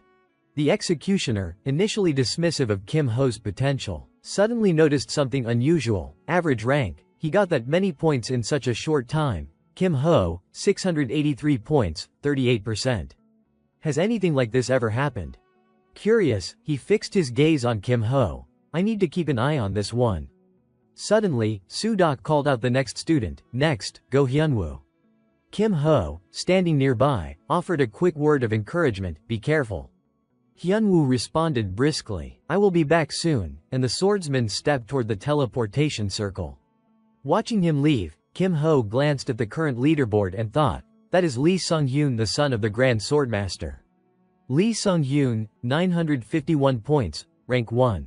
Han So-mi, 928 points, rank 2. Mo Yongjun, 903 points, rank 3. He paused at the third name, Mo Yongjun. The grandson of sword sage Mo Ying, right. Recalling So-mi's combat skills, he evaluated, if the top competitors are all at Han So-mi's level, then Go Hyunwoo should be just as impressive. Suddenly, the leaderboard shifted, revealing a new top score. Go Hyunwoo, 1023 points, rank 1. Kim Ho was not surprised. He had expected the swordsman to claim the top spot. As I thought. Number 1, indeed. When Hyunwoo stepped out of the misty forest through the teleportation circle, whispers immediately spread among the students, full of curiosity and admiration. Is that the guy from that group? No wonder he fought so well earlier. 1,000 points, that is possible. Kim Ho saw the swordsman emerge and praised him. Well done. Hyunwoo's face lit up at the compliment. Kim Hung, it is all thanks to you. He did not forget to express genuine gratitude for all the help Kim Ho had given him to improve his score. Letting me rest after the version 1 match really helped me rack up points. Kim Ho, slightly embarrassed and modest, replied, You're giving me too much credit. Suddenly, a young man with slicked back hair noticed Kim Ho sticking close to Hyunwoo and assumed he was trying to ride on the swordsman's reputation. He sneered. Ha, what is up with that guy? Clinging to the top rank like a coward, another student chimed in. Yeah, did not he give up in the version 1 challenge anyway? Hyunwoo heard every mocking word clearly. Furious, he spun around to retort, Hey, but Kim Ho quickly intervened, not wanting him to get into a confrontation. It is fine, just ignore them, he reassured calmly. Hyunwoo wanted to defend Kim Ho's honor, but Kim Ho winked at him, comforting him silently. I said it is fine. Seeing Kim Ho's firm stance, Hyunwoo sighed and reluctantly agreed, all right. If that is what you want. Kim Ho then glanced at the leaderboard, noticing all the other students' scores and asked, Already done, Hyunwoo quickly replied. I have not seen Miss Chunhai's results yet. Curious, Kim Ho looked back toward the teleportation circle. Oh, not done yet. Meanwhile, Chunyi was battling multiple goblins on her own. She unleashed her lightning magic, summoning crackling bolts to strike them down, her expression showing mild disdain. This is nothing. Suddenly, the lightning mage sensed something unusual and panicked. What? She stared at the goblins, dazed from the bolts but still struggling to stand, confused and muttering to herself. I knew my power would be reduced. But just slightly, right? Then Chunyi recalled Kim Ho's advice to Yang. If controlling mana is difficult, just aim at the heads of approaching monsters. She suddenly realized, oh, that is right. Clenching her fists as lightning sparks danced around her, anger surged within, annoying. That advice just popped into my head. My mana is limited, and my AoE is not working properly. Unexpectedly, she found herself following his suggestion and resigned herself to it. Fine. Then aim at a single point. With that, she cast her spell, Lightning Strike. Chunhai's fist, faster than lightning, surged forward with dazzling electric arcs, striking through the body of a goblin. One strike, total kill. At the same time, Chunhai's test time came to an end, and the system displayed, Song Chunyi 571 points, top 47%. The lightning mage stepped out of the teleportation circle, and Kim Ho quickly noticed her emerging. Chunyi did not approach where Kim Ho, Yang, and Hyunwoo were standing. Her face was flushed with embarrassment, and she muttered to herself in shame, why does it have to show up like this? My score is not even good. So embarrassing. She did not want her low score to be displayed in front of him. Kim Ho, Yang, and Hyunwoo all turned to look at her, and Kim Ho spoke first. Ah, you are back. Just then, Lee Sudok announced to the students, the ranking test ends here. Results will be announced tomorrow. Rest well and do not lag behind. He turned and left, adding, dismissed. The scene then shifted to a room lined with neatly arranged books. A young man inside spoke, inviting someone from outside to enter. Yes, please come in. He noticed Sudok suddenly appear and, curious, asked, Mr. Lee Sudok, what brings you here? Sudok approached and placed his hand on the desk of a bespectacled man, seeking information about a student. I want to review Kim Ho from Class 1-3's Dungeon Challenge. He sat down at the computer with visible interest. Oh, you are interested in a student, that is rare. The man muttered, a little annoyed by Sudok's chatter, and said, there is no time for small talk. Show me the recordings. Sudok's serious expression made the man uneasy, forcing him to focus and reply cautiously, yes, I will check. After a few operations on the computer, the screen failed to display Kim Ho's Dungeon Challenge footage. The man hesitated slightly before answering, The replay of Kim Ho was not saved. So it can't be viewed. Sudok's eyes widened in surprise, but he still wanted to investigate further. Then what about the dungeon logs? The man quickly replied, those would be in the access journal. His eyes suddenly lit up with astonishment as he stared at the screen, stammering, This is. Sudok leaned forward, eyes fixed on the screen showing Kim Ho's test records, and his concern grew as he noticed the anomaly, just as I suspected. This kid deliberately deleted the recording. Lee Sudok continued to stare at the screen, a mix of astonishment and suspicion written across his face as he analyzed Kim Ho's performance. Kim Ho, Misty Forest.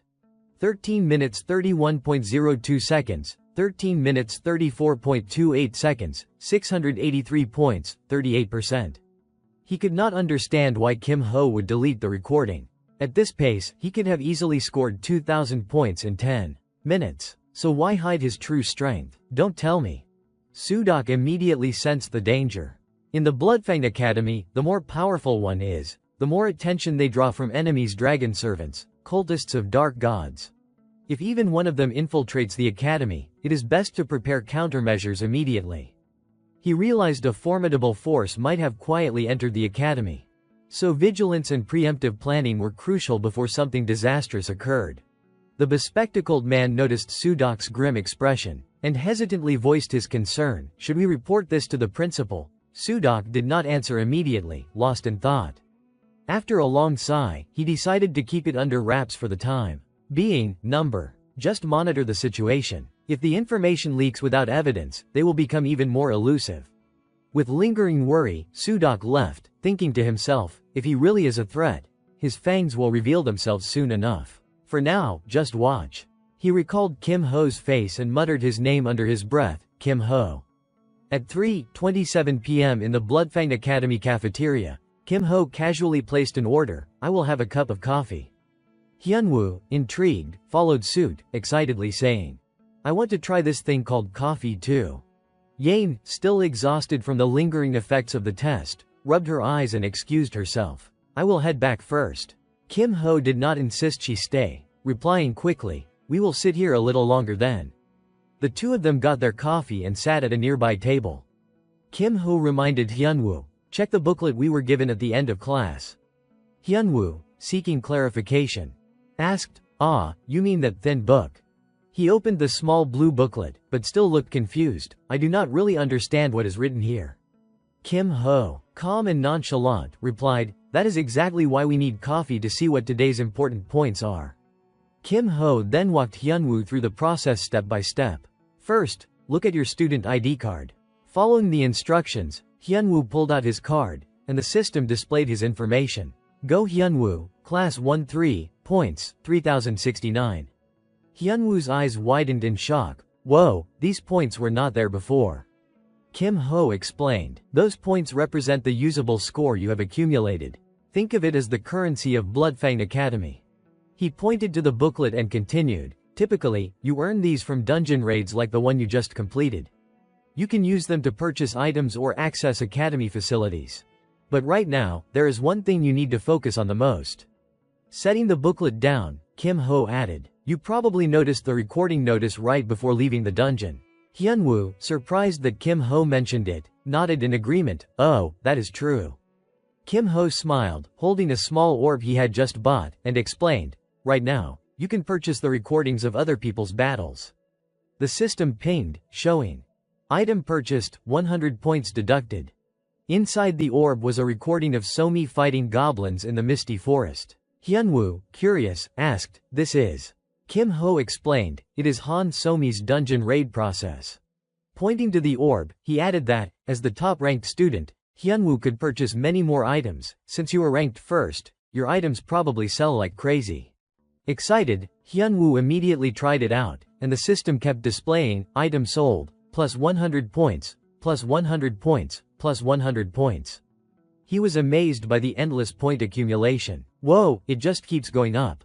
Still, Hyunwoo looked uneasy, sensing a downside, but having my recordings sold like this is not that bad. Kim Ho sighed in agreement, exactly. People will try to find every tiny weakness and figure out counter strategies. Kim Ho continued, luckily this was an individual test, so you could aim for first place. But in direct duels, especially with mana fights, any weakness in your core would be immediately exposed. Hyunwoo fell silent, deep in thought, worried. Seeing this, Kim Ho quickly encouraged him, but the risk is worth it. We can use this opportunity to enter the mana training room at the central practice facility. He explained further, the most important part is the special mana chamber. The mana there is denser than usual, so your inner power grows much faster. Hyunwoo jumped up, slapping the table in shock, there is a place like that. Kim Ho, calm as always, replied, of course, but you have to meet the requirements to enter. Leaning on the chair and sitting back down, Hyunwoo muttered, that must cost a lot of points. Kim Ho confirmed, yep, 500 points every 6 hours. Hyunwoo hesitated, so if I go every day? Kim Ho crossed his arms and calmly answered the question on his mind, then you won't have points left for anything else. Curious, Hyunwoo asked if there was any way to minimize point loss. Kim Ho chuckled and suggested one solution, there is a season pass. It is only given to the top student of each faction, and to get it, you would have to take Yongjun's spot in the Night Corps. Hyunwoo, worried and uneasy, admitted, I do not think I can do that yet. Seeing it was not feasible, he resigned himself. For now, saving points carefully seems like the best option. Kim Ho nodded firmly, reassuring him, I will get it for you. He added a condition, just promise me you will repay me. Hyunwoo, curious, asked, what do you need from me? Kim Ho quickly answered, and help me level up the deeper parts of the dungeon. Hyunwoo hesitated a moment, hands gripping his knees over the slightly wrinkled pants. But Thinking back on the misty forest today, I feel a little wary. Depending on the situation, this could be life-threatening. Kim Ho noticed his hesitation and asked directly, "So, you want to go or not?" The young swordsman's eyes lit up as he spoke. A martial artist should always strive to be stronger. "You have already paved the way for me." Kim Ho was genuinely surprised at his resolve. Hyunwoo slammed his fist against his chest, decisively accepting the condition. "I can't refuse my benefactor." "Of course I accept," Kim hung. Kim Ho smiled, satisfied with both his determination and courage. "Good. Now do not hesitate, burn through your points and root yourself in the special mana chamber. I will get the season pass for you in 2 weeks." Hyunwoo's face brightened with excitement. 2 weeks, I will wait for it." Feeling exhilarated from successfully setting the terms with Hyunwoo, Kim Ho immediately moved on to his next task. "While Hyunwoo levels up, I will go trade for some items." At workshop number 4, Kim Ho pushed open the door and said politely, "Excuse me." A young man sat with his back to him, busy at work, objects scattered on the floor. He did not turn around but asked casually, "Who is there?" Embarrassed, Kim Ho chuckled nervously, "Hello. I am here because I am interested in the Magical Technology Club." The man working diligently, Jae-sok, did not look up and asked, "Then why did not you come to workshop number 1 first?" Kim Ho explained, "I went there, but they told me to start at workshop 4. The head of the club, clearly irritated, paused his work and muttered angrily, "Really?" He removed his glasses, revealing dark circled eyes, impatiently signaling for Kim Ho to hurry and leave. "Just look around and go. We are busy, do not get in the way." Kim Ho, calm and unfazed, replied politely, "Yes, I will observe quietly." Jae-sok resumed his work, and Kim Ho thought to himself, magical technology skill. At this level, probably grade B.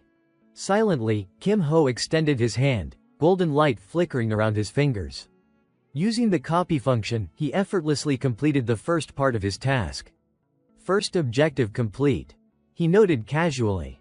The system displayed the update. Skill added to slot, Magical Technology B, copy, skills 2/2, 1. Hummingbird E, 2. Magical Technology B. Seeing that Jae-sok was not paying attention, Kim Ho smiled inwardly. Next target should be somewhere nearby. Suddenly, he spotted it easily and grinned with excitement. Found it. He picked up a cube and curiously asked the club head, "Hey, I found this, does it have any value?" Jae-sok looked it over and asked, "The 10x10x10 cube." Kim Ho explained, "This requires ridiculously high skill to handle, so no one ever does it. It is basically trash." Seeing that Jae-sok did not need it, he tested whether he could take it. "It looks interesting. If you do not need it, can I take it?" "Don't worry, I am not just taking it for nothing." Kim Ho's face lit up with a bright smile as he held a vial in his hand, the system announcing, "Purchased, obtained thermal reaction catalyst, 1000 points deducted." He then turned to Jae-sok, the head of the Magical Technology Club. "Would you like to take this?" Jae-suk's eyes gleamed at the sight of the vial. A thermal reaction catalyst is not top tier, but in magical technology, you can never have too much. He agreed to the exchange, taking the vial carefully. "Just this once, okay, don't brag to anyone else." Kim Ho responded cheerfully, "Thank you." As he walked away, Jae-sok could not hide his excitement. Niece, saved 1000 points. Even Kim Ho, stepping outside, could still hear him chuckling. Selling trash for 1000 points, he must be thrilled. But Kim Ho could not help staring at the cube he would found. Is this really trash? The system displayed the objective linked to it. Side quest, cube beyond the gate, a strange cube found in the Magical Technology Workshop. Objective, achieve above average ranking in the assessment. Reward, unlock quest chain. Kim Ho chuckled to himself as he tapped a few buttons on the system. The quest itself is trash. Who wants to deal with this hassle? The final reward for the quest, a rank S item, the Cube of Life, he thought, feeling a surge of excitement. Tiny blue sparks swirled around his feet. Before him, a room bathed entirely in a blue hue appeared, the training center. Mana room. Holding the cube in his hands, Kim Ho realized, I do not even need the quest to know how to do this. He grasped the cube, feeling the purple energy swirling around his hands, and the system displayed, use amplification, upgrade magical technology. Be right pointing arrow S, duration 59 seconds, cooldown 58 minutes 58 seconds. Kim Ho's eyes gleamed. Let us begin. Swiftly spinning the cube in his hands, the system counted down. Effect, 47 seconds. Effect, 14 seconds. He lifted a small block from the larger cube with precision. At this pace, 3 days should be enough. As the small blocks scattered across the floor, the system updated. Amplification complete. Effect expired. Downgrade magical technology. S right pointing arrow B cooldown, 58 minutes 54 seconds. Kim Ho exhaled sharply. Wow, a minute flies by. He sat cross-legged, clasping a circle with his hands to absorb the blue energy in the room, thinking, once the rank drops, the cube can't operate. I will meditate to refine my core. Suddenly, the system announced, effect expired. His eyes snapped open. 1 hour of meditation, 1 minute on the cube, repeat. The system continuously chimed, use amplification. Effect, 1 minute. Upgrade magical technology. B right pointing arrow S.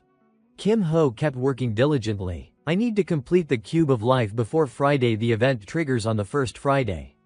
After a long session in the mana chamber, he finally looked up and saw daylight streaming through. All right, it is morning. Time to head to school. The scene shifted to the academy. Kim Ho entered the classroom and quickly spotted Yang, who was already seated near her usual spot. He greeted her cheerfully. Good morning. You are here early, the silver-haired sharpshooter replied with a simple nod. Yeah, I woke up early. Curiously, Kim Ho scanned the room. Hasn't Hyunwoo arrived yet? Yang lightly pinched the sleeve of his uniform, bringing him back to attention. Huh, he asked. With her usual impassive expression, Yang handed him a small bag. Here, some cookies. Kim Ho's eyes lit up at the gesture. Oh, for me, thank you.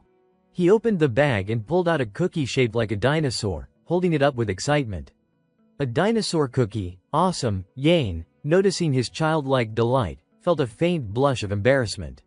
Suddenly, Hyunwoo appeared from behind and greeted them both. Morning, Kim Hung. CO to you too. He caught sight of Kim Ho already munching on the cookie Yang had given him, while Yang pouted, still slightly irritated from earlier. It is not a dinosaur, she muttered. Hyunwoo laughed and asked, You are late. How was the special mana room? His eyes sparkling with excitement, the swordsman eagerly recounted his experience. It was amazing. My inner energy surged like never before. I feel like I am on the verge of breaking through to a new level. Kim Ho smiled approvingly at his dedication. Good. I will get the seasonal ticket as soon as possible. Hyunwoo grinned and replied, Thanks, Hung. Meanwhile, Yang still had a scowl on her face, murmuring again, It is not a dinosaur. Finally, the class period began. Sudok entered, commanding order, Everyone, take your seats and settle down. He stood at the podium, arms crossed, as the system projected the next exam on the board.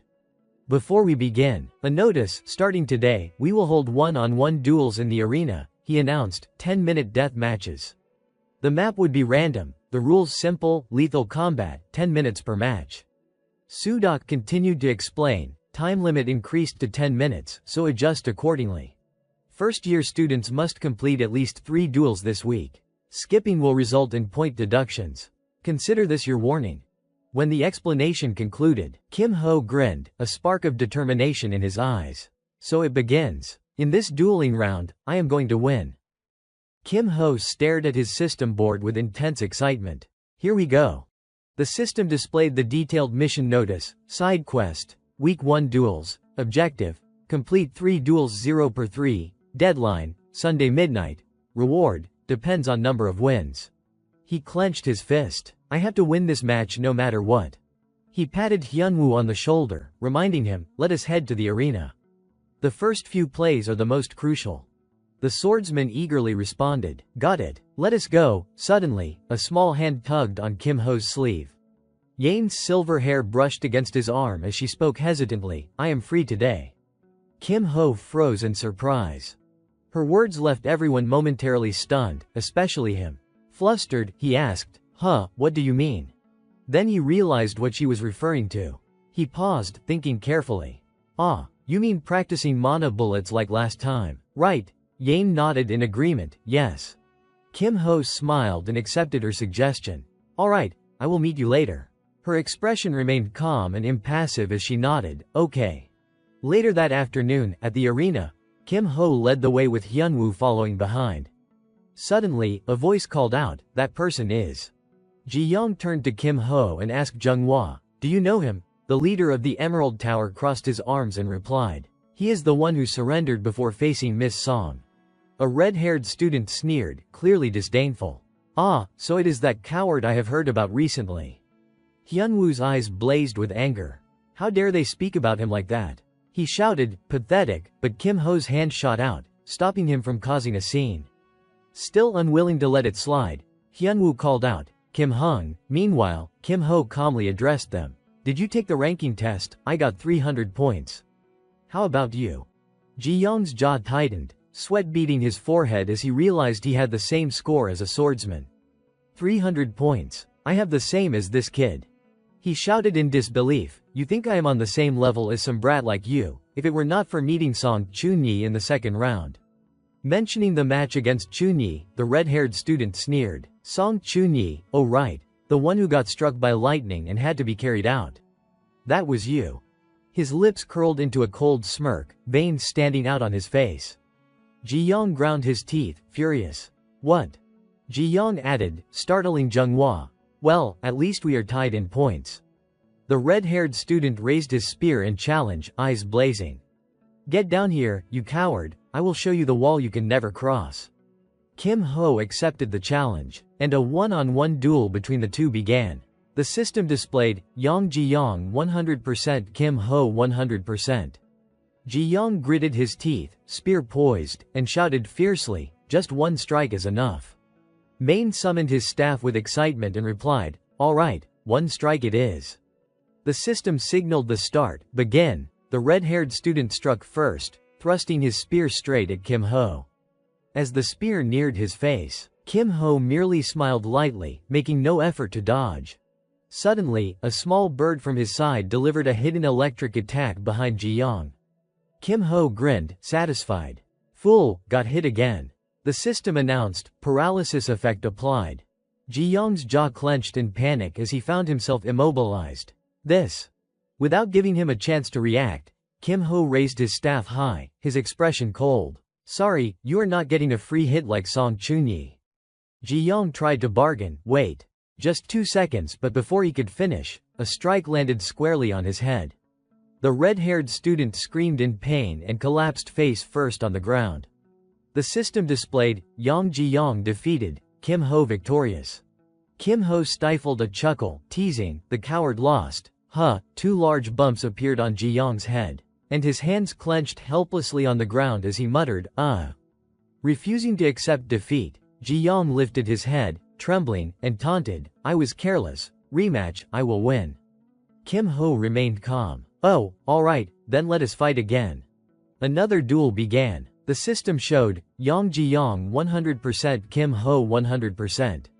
Determined to avenge his previous defeat, Ji Young growled, "This time won't be so easy." The system signaled, "Begin." A few moments later, a pained scream echoed, and the system announced, Yang Ji Young defeated, Kim Ho victorious. Kim Ho smirked mockingly. Still no progress. Ji Young lay face down on the ground, cursing, "Damn it." Refusing to yield, he shouted, "This time I will win," but Kim Ho, lacking the patience to play along, stopped the red-haired student from doing something reckless. "Cut it out, you lunatic." Kim Ho turned and walked away. "I am done for today." Suddenly, he recalled the side quest mission. Side quest. Week 1 duels. Objective: complete 3 duels 0/3.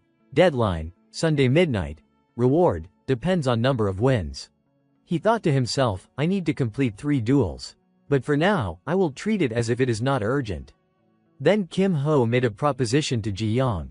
"If you want, I can teach you, but first." He extended his hand in front of him. "Tuition." The red-haired student realized immediately and yelled in frustration, "You monster." Still, he accepted. A small box appeared in his hand as he handed it over. "This is a family elixir. I will give it to you as payment." Kim Ho smiled, pleased. "Oh, high-quality stuff." Main closed the box, crouched, and added one more condition. "One more thing, do not record this match, and do not speak a word about it to anyone." Ji Young agreed immediately. "Fine, I gain nothing if this gets out." Seeing Ji Young quickly accept, Kim Ho happily took the box and stored it in his inventory, saying with a grin, "Alright, tuition received. I will play until you are satisfied, then we will stop." Another duel commenced, and the result was the same, Yang Ji Young defeated, Kim Ho victorious. Main looked at the red-haired student and asked, "That is 3 matches, right? Well done." Ji Young struggled to sit up and spoke, "Wait, I want to apologize for my rudeness earlier." He scratched his head, embarrassed. "I judged you based on only one side. You are not a coward," he admitted, recognizing Kim Ho's skill. Kim Ho simply wanted him to continue misunderstanding him, so he turned and walked away. "No, for now, just let me be the coward." Ji Young looked puzzled. "The coward? For now?" He sighed and accepted, "Alright, I won't pry. I can't be the only one suffering, after all." Kim Ho walked over to his swordsman friend. "Go Hyunwoo, I am done." "How about you?" Hyunwoo cheerfully replied. "I have won 2 matches already." He wanted to finish the 3rd match before Kim Ho left. "I will complete the 3rd match before you go. You go ahead first, Kim Hung." Kim Ho agreed. "Alright, do well." At that moment, Kim Ho entered the Mana training room and asked about Yane. "Have you been waiting long? Sit here."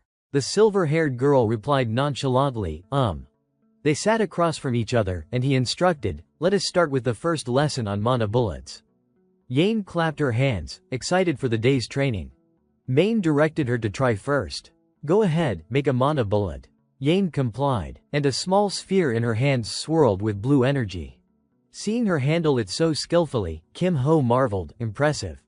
She managed to put Song Chunyi at a disadvantage while just randomly forming a few mana balls.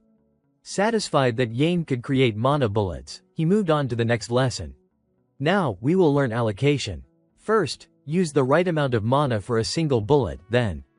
After training with Kim Ho, Yane went into practice. The silver-haired sniper readied her rifle, and the system displayed their stats. Seo Yane 99%, GWAK Jichul 98%. Jichul formed a protective barrier around himself, smirking confidently. Avoiding the line of sight of a royal guard. "I just need to use the environment, sifting through every sand mound will be tough." But Seo Yane has a special eye, he noted cautiously, sensing an abnormal mana flow among the sand piles.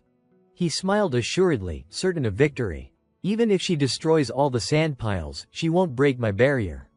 I do not need to fear a shooter who can't breach Song Chunhai's shield," Jichul thought. But just as he finished, a bullet pierced his barrier, grazing his face and leaving a streak of blood. He was stunned, panic rising. The shield had been breached by the female sniper. "No, what?" Yane, delighted, aimed through one eye and fired directly at him. Another bullet came, and Jichul screamed in fear. "Ah, that hurts." She defeated him with ease. The system displayed, Seo Yane wins, GWAK Jichul loses. Night had fallen, and the full moon shone brightly over the academy. In Sudok's hands was a sphere recording the battle between Ji Young and Yane. The butcher watched it over and over, muttering in curiosity, "The hummingbird's movements are so erratic. Her control has reached the pinnacle." The second match is the same, she is practically toying with her opponent. "But that is not the only issue," he muttered, pulling out another recording. This one captured the fight between Yane and Chunyi. Seo Yane's ranking trial. That bullet was just a crude mana lump back then. Now it is a fully formed mana bullet. Can someone improve that much in just 2 days? The butcher was stunned, marveling at how quickly she had progressed in such a short span. Sudok suddenly recalled Kim Ho's words before leaving, instructing the female sniper, "Ah, you mean practicing mana bullets like last time, right? Alright, I will meet you later." He gritted his teeth and swore under his breath, "That guy again." He stared curiously at Kim Ho's recording, wanting to uncover his true identity. "Kim Ho, who exactly are you?" Meanwhile, Main was still diligently assembling the life cube. Finally, the cube sprouted green vines curling around it. Mission S level complete. He exclaimed with joy, "Done, it is finished." The system immediately displayed, Life Cube B. Increases the effect of life storage items by 1.3x. Kim Ho could not hide his excitement at the upgrade. Internally, he reflected, thanks to the amplification skill from the reward, I finished just in time. Meditating boosted my core to D rank. And the amplification skill itself leveled up from F to E. Duration increased from 1 to 2 minutes. Cooldown reduced from 60 to 50 minutes. Meanwhile, the red-haired boy could not stop tears from flowing as he benefited from Kim Ho's help. Using that skill consumes insane amounts of mana. Finally can breathe. Thanks to his elixirs too. Thank you. It seemed that, at this moment, Kim Ho had already devised a plan in his mind. Everything is ready. Time to spread some rumors. On his way carrying the box, he coincidentally ran into Nari and Buma. His heart lifted at the sight of them. Perfect timing. The natural druid genius from the Guilds Association. Kim Ho glanced at Nari and her tiger, already plotting in his mind. Park Nari, druid. Sorry to bother you, but I need your help. Buma, meanwhile, turned its gaze toward the life cube in Kim Ho's hands. Even Mei knew what this meant. Animals are usually more sensitive to life energy. Nothing passes by without reacting to this. The tiger leapt into the life cube in Kim Ho's hands, which made Nari exclaim in surprise, "Ah, Buma, what are you doing?" Just as I thought. Nari blushed, reaching out to pull Buma from the life cube, but the tiger seemed to enjoy being inside. She exclaimed in frustration, "Sorry, I will get you out right now." Buma, no, come out. Seeing Buma stubbornly refuse, Nari bent down to pick it up, but Kim Ho's mind was elsewhere, typical druid. She can sense life energy already. I will just go along with it. He squinted one eye, pretending to request, "I am in a hurry. Could you take the pet out?" Nari kept struggling, but Buma clung firmly inside. "Ah, sorry. It has never been like this before." After a brief struggle, Nari finally pulled Buma out of the life cube. At that moment, she seemed to recognize him. "Ah, are you in 3rd grade? Yeah." After greeting him, she turned away, embarrassed, but did not forget to apologize for the earlier incident. "There, sorry about that. You can go now." Kim Ho, satisfied with how his plan unfolded, thought, that is enough for the Natural Club to hear about it. Getting a season pass won't be difficult now. Finally, the real event begins. Returning to class, a silver-haired teacher was lecturing. It is quite common. The best example is a goblin warrior and a melee swordsman. Look at page 76. But Kim Ho was anxiously counting down the minutes until lunch. 1 more minute. 59 seconds left. Finally, the teacher closed the book and announced, "All right, class dismissed." 32 seconds. 0. Byung-chul stretched, relieved the pressure, when his attention was caught by a red light in front of him. Finally done. Huh. Beneath the podium, a red sphere hovered in mid-air, sparking his curiosity. What is that? What is it? Suddenly, the red sphere unleashed bolts of lightning toward Byung-chul, causing him to scream in shock. Seeing the red sparks on his body, the orange-haired boy was bewildered. What is happening? Nothing's wrong. Then a red number 1 appeared above his head. Worry and suspicion crossed his eyes. That sphere. Is it a barrier? It hurts my chest. Everyone in the classroom had numbers appear above their heads. They pointed at each other, stammering, "Hey, there is a number on your head. Wait, you have got one too." It turned out the sphere was part of a surprise inspection across the academy. Sudden artifact inspection at the Satrong Academy prohibition wave. Apparently, all dangerous or forbidden items were confiscated by the greenish-blue sphere. A detection field identifies students carrying prohibited items. Anything deemed inappropriate will be added to the ban list. The goal of the prohibition wave is to filter out illegal equipment. Kim Ho, witnessing all of this, was impressed. Finally it is starting. Wow, the sound effects are insane. Jo Byok must be behind this. Hyunwoo also seemed intrigued by the event. This looks worth watching. Kim Ho glanced at him and at Seo Yane, who was dozing on her desk, and sighed inwardly. Neither of these two brought anything at all. Kim Ho's gaze shifted down to Byung-chul, who looked utterly panicked. In his mind, he thought, this one's in real trouble. The orange-haired boy's face was etched with worry, and he kept muttering, "What the hell is this? What is going on?" Moving to stand beside him, Kim Ho patted his shoulder and reminded him, "Hey, didn't the club president warn you that there'd be inspectors today?" Byung-chul blinked. Finally remembering, "Ah, yeah. But I did not expect it to be like this." Tears welled up in Byung-chul's eyes as he pressed his hand to the board in front of him, lamenting, "Oh no. What do I do now? If they see all of this, the club president's going to kill me." Kim Ho sat beside him and offered help. "Want me to help? Are you serious?" Byung-chul hesitated, clearly unsure whether he could trust him, so Kim Ho shrugged and looked away. Fine, suit yourself. Realizing the gravity of the situation, Byung-chul quickly grabbed his hand, pleading, No, I would be honored, I beg you, big brother, I will do anything. Finally, Kim Ho agreed to help. You owe me for this. Overjoyed, Byung-chul bowed deeply, showing his gratitude. Yes, sir. Kim Ho placed the life cube on the floor and instructed him, put the items in here.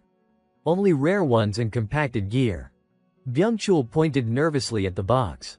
Won't putting them in. Kim Ho cut him off, urging him to act quickly. No time to think. Just put them in. Kim Ho glanced outside, keeping an eye on the classroom while Byung-chul hurriedly stashed all the dangerous items inside. Looks like it is almost time. The class is about to start. The disciplinary committee arrived promptly. Chun-yi stood at the center, commanding the students, everyone, sit still. Lightning bolts shot toward Kim Ho and Byung-chul as she demanded, You two, what are you doing? Under the desk, Kim Ho and Byung-chul scrambled upright. Kim Ho tried to cover, just sleeping, yeah. Byung-chul quickly approached Chun-yi to vouch, I swear, we were just napping a bit. Chun-yi, however, did not seem convinced and ordered him, hand over the prohibited items. Confidently, Chun-yi held up a blue sphere. I do not know how you managed to slip anything past, but now that the beastmen are here, this sphere catches everything. The sphere was brought before Kim Ho to test him, but it did not react at all. Chun-hai's eyes widened in surprise. Impossible. Unable to restrain his curiosity, Kim Ho asked, no reaction. Can I go now? Chun-yi, however, refused to let him off so easily. Sit down. Kim Ho did not get angry. He smiled and sat, thinking to himself with satisfaction, this is why I wanted to finish before Friday. Suddenly, a loud, piercing scream echoed through the room. Kim Ho immediately dropped to the ground, reaching for the object below, trying to prevent it from being taken. Chun-hai's touch on it sent a jolt through him, filling him with unease. An item that can bypass the bandwave. Wait, anyone who realizes its true value would probably kill to possess it, he thought. Successfully making it out of the classroom, Kim Ho and Byung-chul walked along the corridor. Byung-chul glanced at him with genuine gratitude. Time for the exchange. Wow, seriously, thanks to you. I would probably be stuck scrubbing floors or hiding in a corner otherwise. Kim Ho let out a light sigh, giving him a sly wink. You will repay me later. Consider it a loan. Byung-chul placed his hand on his chest, nodding solemnly. Of course, big brother. I will never forget this debt. Glancing at his orange-haired companion, Kim Ho suggested, just take the banned items to your clubroom. Byung-chul readily agreed. Sure, the club president actually wants to see you too. Kim Ho's mind raced, from smuggling goods to causing trouble. Demon of the Shadow Dragon Academy, Thieves Guild Club. At that moment, a blonde-haired boy flung open the clubroom door and called out, Big sis, we are back. Before he could step inside, a girl from within kicked him back onto the street, scolding him sharply, I told you to avoid causing trouble this week, did you get into anything? She kept stamping on Byung-chul, demanding, I said this is important, did not I? He could do nothing but curl up, shielding his head and begging, I am sorry, please stop. Kim Ho bowed politely, a small smile on his face, and greeted the girl, hello, madam. Reporting in, I am Kim Ho. The girl, still pressing her foot against Byung-chul, introduced herself, I am Dang Guyoung. You probably guessed I am the club president. Guyoung lifted her foot more firmly onto Byung-chul, then turned her attention to Kim Ho, eyes glinting with curiosity and desire. I heard about today. One of your items bypassed the bandwave. Let me see it. All right. Her gaze fell on the life cube on the table, and she could not hide her astonishment. Wow, this is the real deal. Honestly, you have to see it with your own eyes to believe it. She raised both hands, almost as if she wanted to seize the box for herself. An item that can trick the bandwave. I would snatch it in a heartbeat if I could, she thought. Kim Ho quickly intervened, warning her sternly, you will get caught immediately. He did not forget to remind her of the risks, don't think the Thieves Guild leadership would not notice. And do you even know about anti-theft wards? Hearing that, Guyoung muttered under her breath, turning her head slightly. What? Magical technology? Guyoung flopped back against the chair, resting her head on her hands, feigning indifference as Kim Ho got straight to the point. So, you came here because you want something, right? Don't worry, I can tell you are sharp, she said, stretching a hand across the room with a casual wave. Look around, there is nothing here. This place is dirt poor. Kim Ho remained calm, meeting her gaze directly. That is fine. What I want is within your ability. What is it? No longer hiding his intentions, he spoke clearly. I want permission to enter the temporary warehouse. Hearing this, Gu Young's eyes sharpened with suspicion. You, who are you? Her temporary warehouse had long been locked. It was where confiscated items waited to be destroyed. Many dangerous artifacts were stored inside, and something unusual had occurred. Normally, items were checked only at the end of the week and then moved to a secret vault no one knew the location of. Yet, Kim Ho seemed aware of the timing of this anomaly. I am guessing the latest it happens is tonight or tomorrow, he said casually, his words heightening her suspicion. The disciplinary committee sent you here, did not they? Waving his hand to deny her suspicion, he explained, What? No, it is not like that. I am not associated with them. I just need something. Gu Young remained composed, rejecting his request outright. I appreciate it, but I do not let anyone into the warehouse for free. Took too much effort to set up. Even if we are acquainted, it does not matter. Kim Ho rested his hand on the life cube, continuing confidently. The disciplinary committee is guarding the temporary warehouse. Right, getting in is not easy, and escaping is even harder. With a calm, confident expression, he assured her, but if you guarantee a safe exit, that should be enough for an entry pass, right? Gu Young sat up straight, resting her hand on her chin, hesitating slightly. Thinking about it, if someone could sneak in. Kim Ho added a condition for his entry, and when I leave, we can divide the items with no lingering ties between us. Judging by the look on her face, he felt certain. She can't refuse now. She will participate, won't she? A group of 6 stood atop the hill, looking down at the school below. Gu Young, face masked, turned to them, questioning, is everyone here? Behind her, 2 blonde boys and a girl taking notes watched. One of the blonde boys frowned in suspicion, asking, yeah, but who is this? Gu Young pointed toward Kim Ho, also masked, and introduced him. I have added another member to this operation. Meet each other. The 2 blonde boys gave him skeptical, unwelcoming glances. Bringing a rookie for such an important mission, can we trust him? Meanwhile, Byung-chul ran up cheerfully, ignoring their doubts. Ah, nice to meet you. Don't mind those 2, let us have a good cooperation. A hand moved deftly across a tablet. After some programming, Davin finally spoke. 1 minute left, madam. Gu Young arranged positions for her. Good. Davin, support from outside. Everyone, get ready. She reminded Kim Ho about his role. Don't attract attention. Be careful. If you get in, grab the small, rare items first. Black mana swirled around her feet as she signaled, all right. On her command, the team dashed forward. Kim Ho glanced at Gu Young running ahead and thought. Level B stealth step complete. Life cube mission done. Won't need magical tech for a while. He placed a hand on her back to acquire her skill. Simultaneously, the system interface popped up before him, using copy. Target. Stealth step B added. Copying skills 2 per 2, 1 hummingbird E, 2 magical tech B, stealth step B. Your steps are now faster and lighter.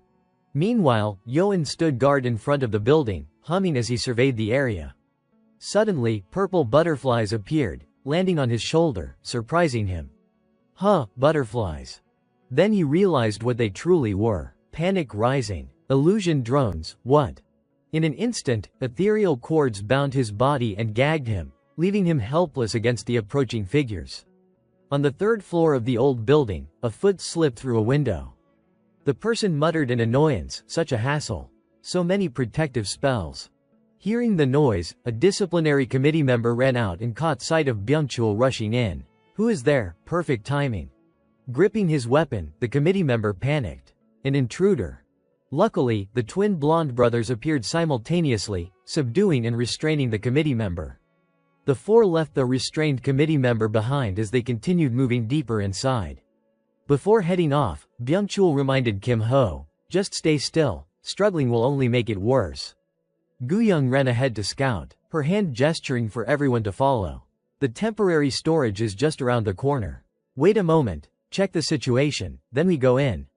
She conjured a mirror in her hand, through which they could see Sihun standing guard in front of the room, axe in hand. Seeing him, Guyang froze momentarily. Damn it. Why's that goblin-looking guy on guard? Handling him alone will be tough. Kim Ho glanced at her with concern, quietly calculating. Level 3 with an A-ranked axe, nicknamed the Hellcleaver. This is going to be rough for Dang Guyang. I only planned to sneak in, but looks like I will have to intervene. He whispered through telepathy, you know how to use the shadow domain, right? Guyang's eyes widened slightly in surprise. How did you know? The two continued coordinating silently. Kim Ho cut straight to the point, no time to explain. Can you use it? Guyang hesitated. I just learned the basics. Only C rank. Kim Ho immediately applied his power to temporarily boost her skill. There, that is enough.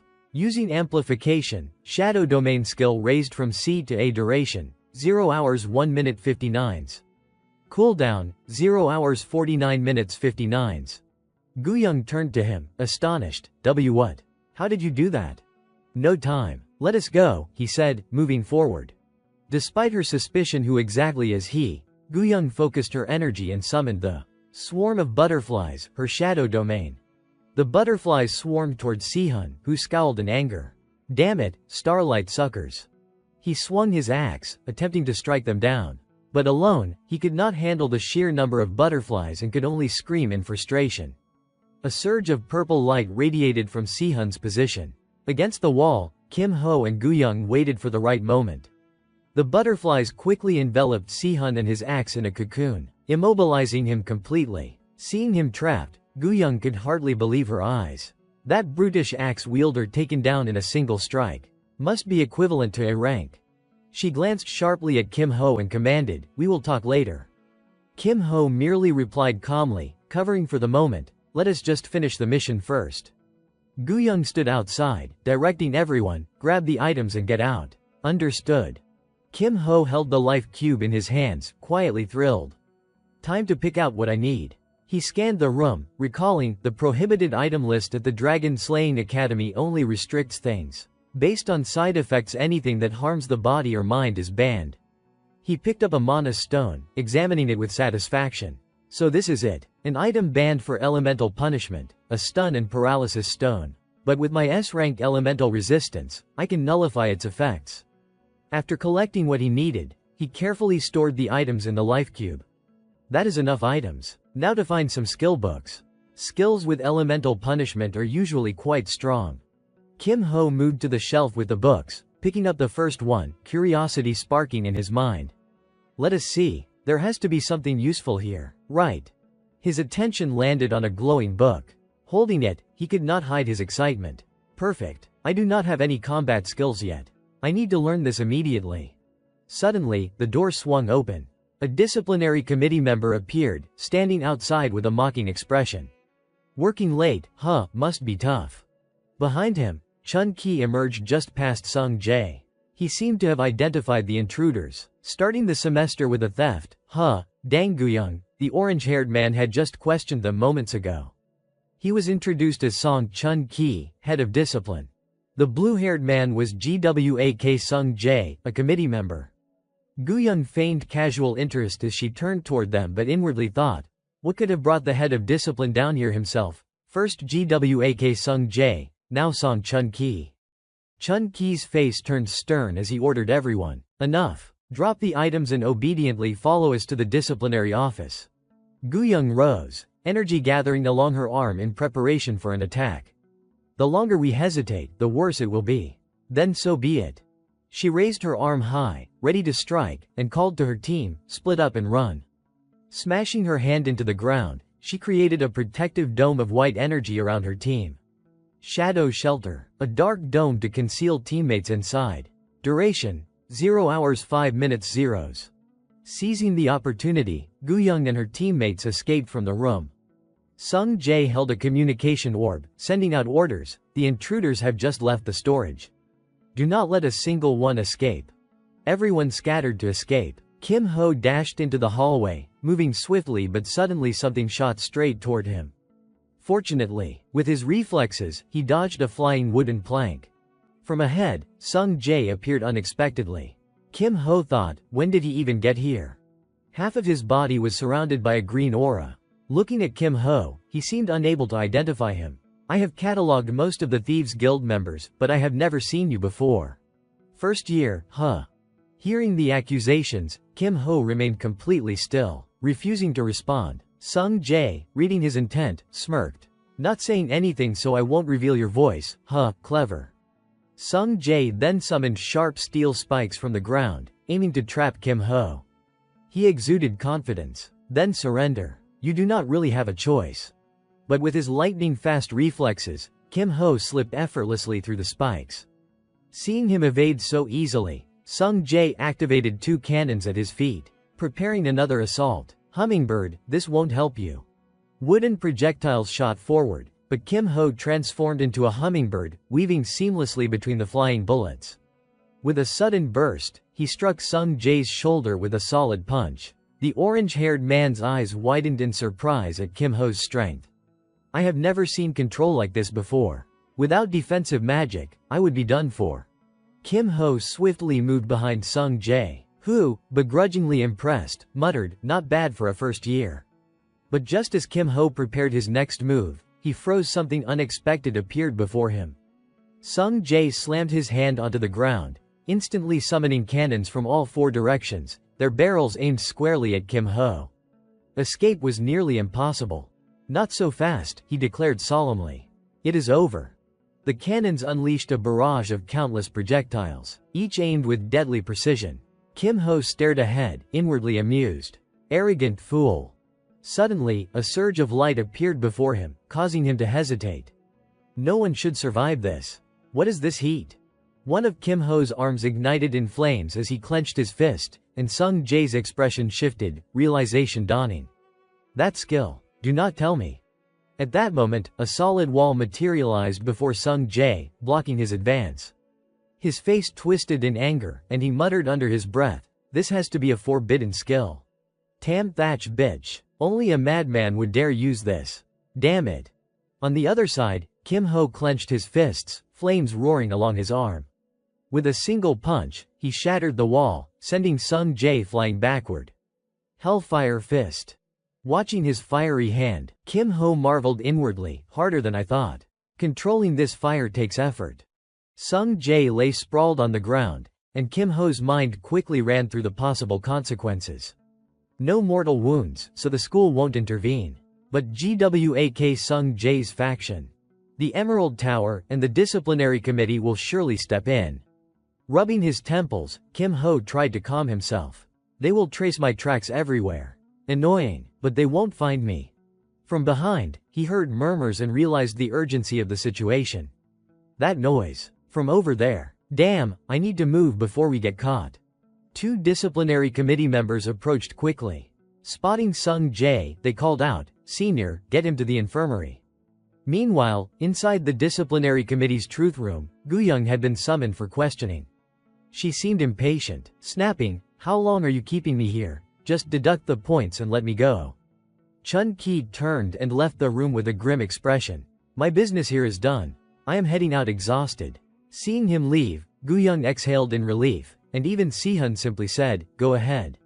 Sihun placed a stack of documents before Guyoung. Alright, look at this first.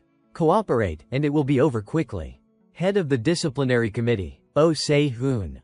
Seeing the list of missing items, Guyoung could not hide her surprise. What is this? Kim Ho got some seriously expensive stuff. Sihun wasted no time and went straight to the point.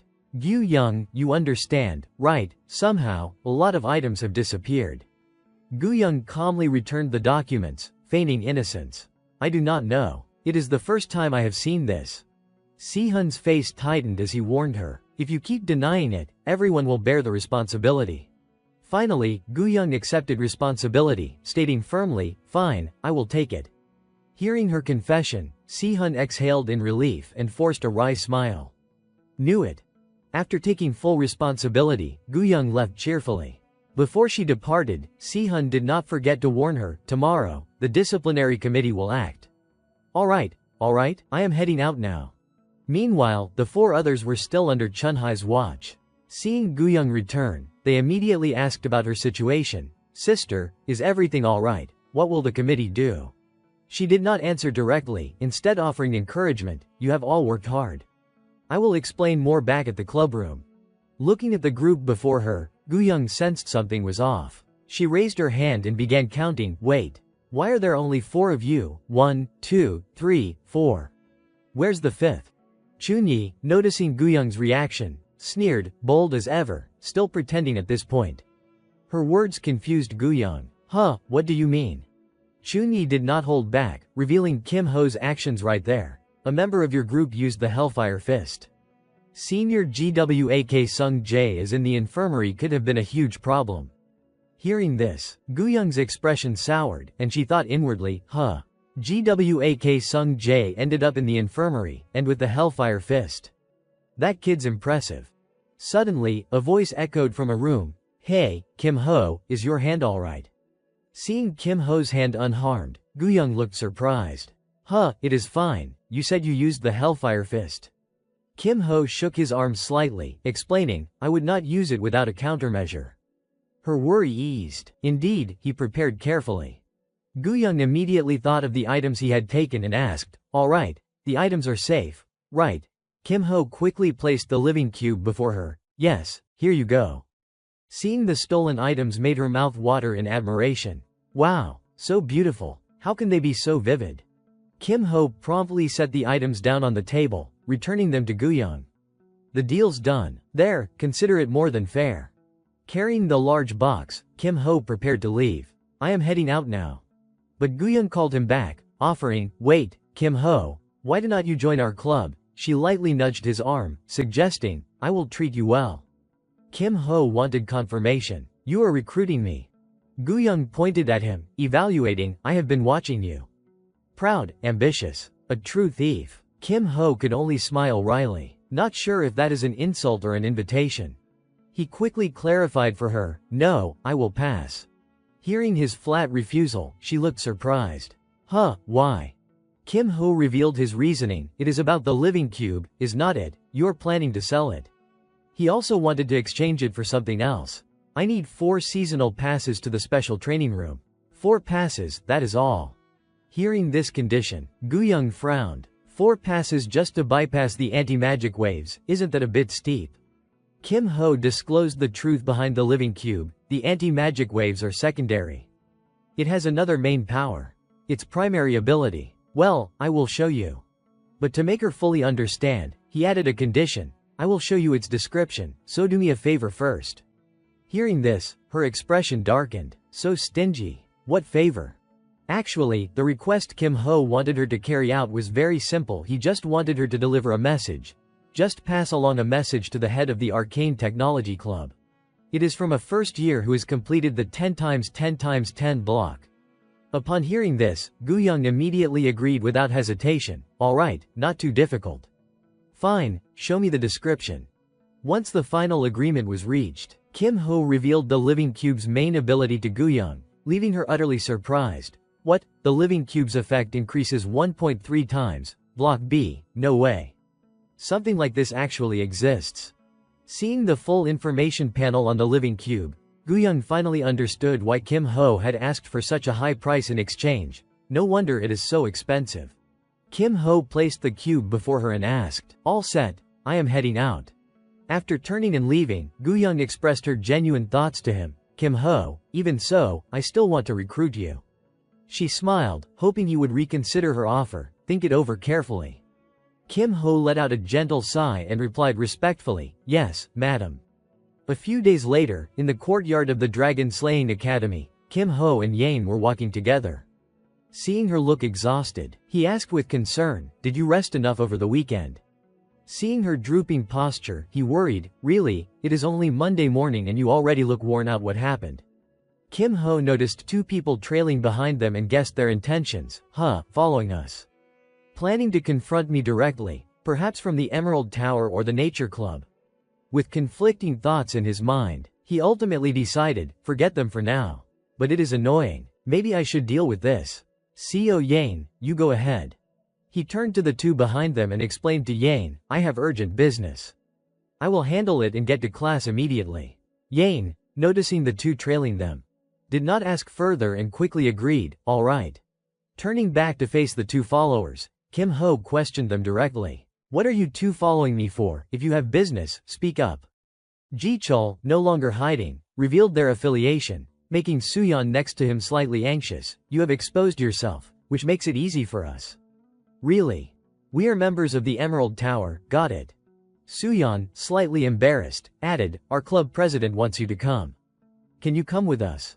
Kim Ho firmly denied any connection and challenged them. I have nothing to do with the Emerald Tower. If you want to meet, go see us directly.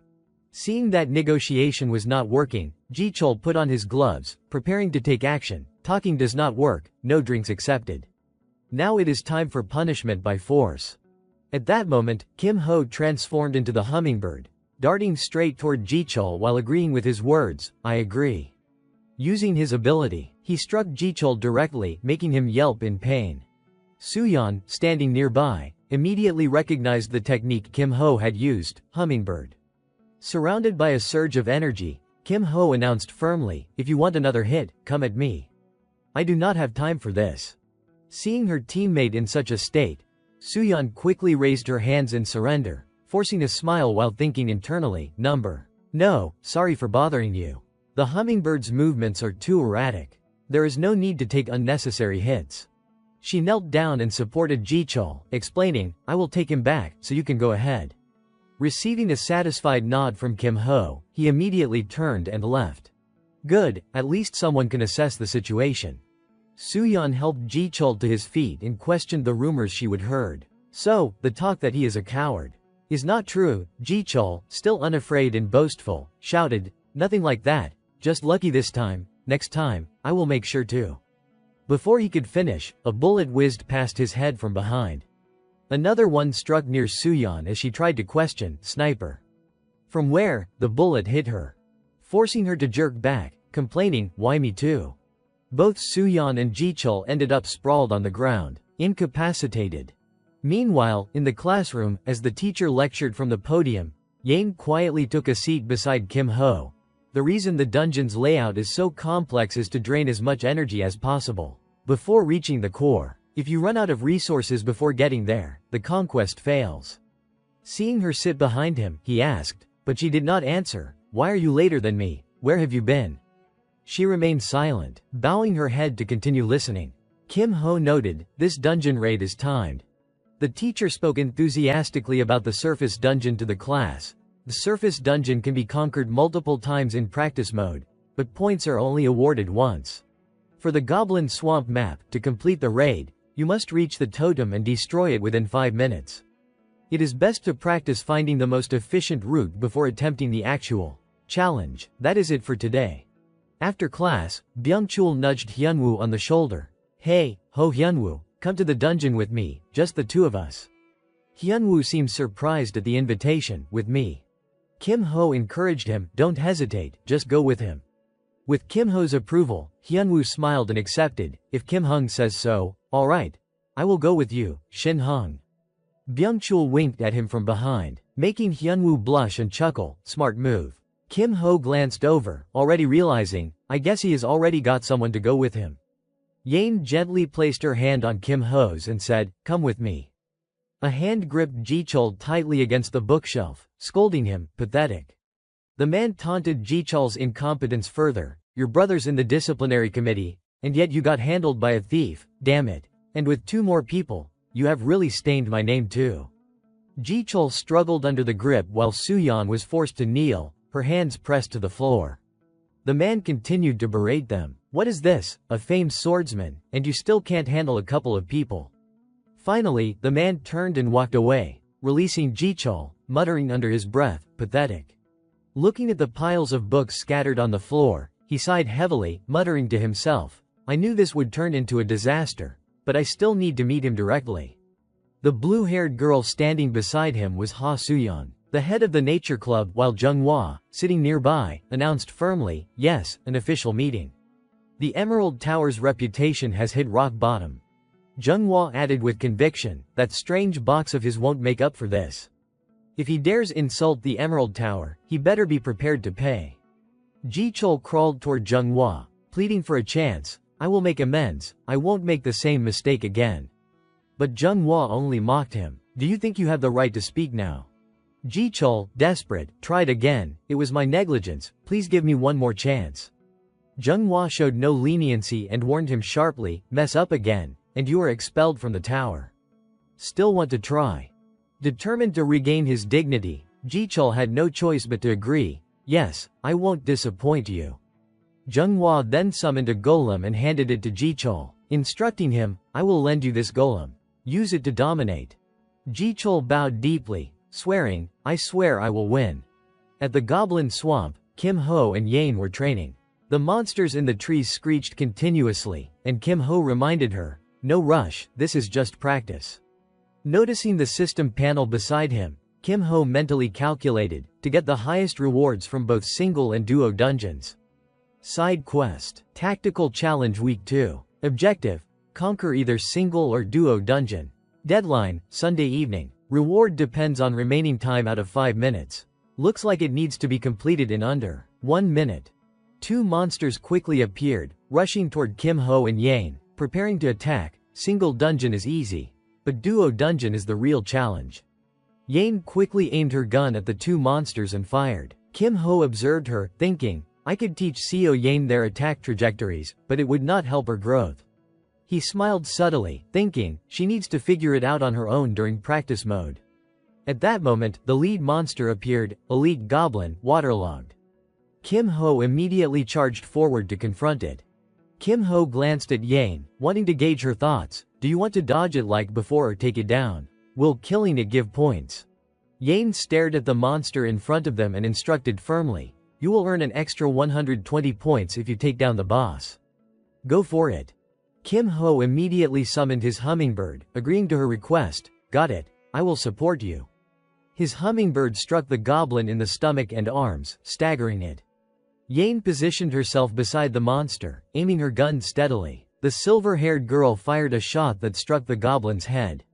A crack appeared atop the goblin's skull, and its red, furious eyes fixed on Yane. It quickly turned around, swinging its blade dangerously close to her head, enough to take her life in an instant. Unfazed, Yane kept her aim steady on the goblin. Kim Ho reached out and reminded her, activate the amplifier, do not rush it. Yane held her gun aimed at the goblin's chest, while Kim Ho, behind her, enlarged his hummingbird, upgrading hummingbird skill from E to C. Seizing the opportunity, the goblin was frozen in place, unable to move, and Yane fired directly at it. The system panel immediately popped up with the reward notification, kill points. Time remaining, 0, 18. Additional points, 120. Critical hit, 149. Time remaining, 2, 29. Points awarded, 149. Bonus, 500 points. Total, 649 points. Kim Ho approached, praising Yane's combat ability. First try, and you did great. You could even get faster. Yane blushed slightly and spoke up, about earlier. She looked at him and asked, can you also teach me how to make magical bullets? Seeing her eagerness to learn, Kim Ho felt pleased. Looks like she is more motivated than I thought. That boss encounter must have stung a bit. Without hesitation, he agreed to teach her the skill. All right, let us check your gear and then head to the training center. Okay. At the training center, at the shooting range, rows of targets were lined up. Kim Ho explained, today we are going to learn the shooting skill. He elaborated for Yane, you can now create magical bullets and a gun as tools, but you have not yet linked them together. Taking a bullet, he demonstrated in her hand. Let me give you a visual example. Suppose your hand is the gun.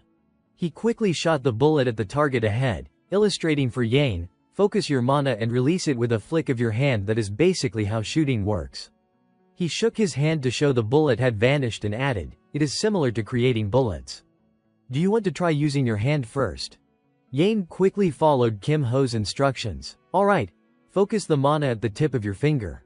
The bullet flew straight toward Kim Ho, leaving him helpless. Flick it. Why is it going backward?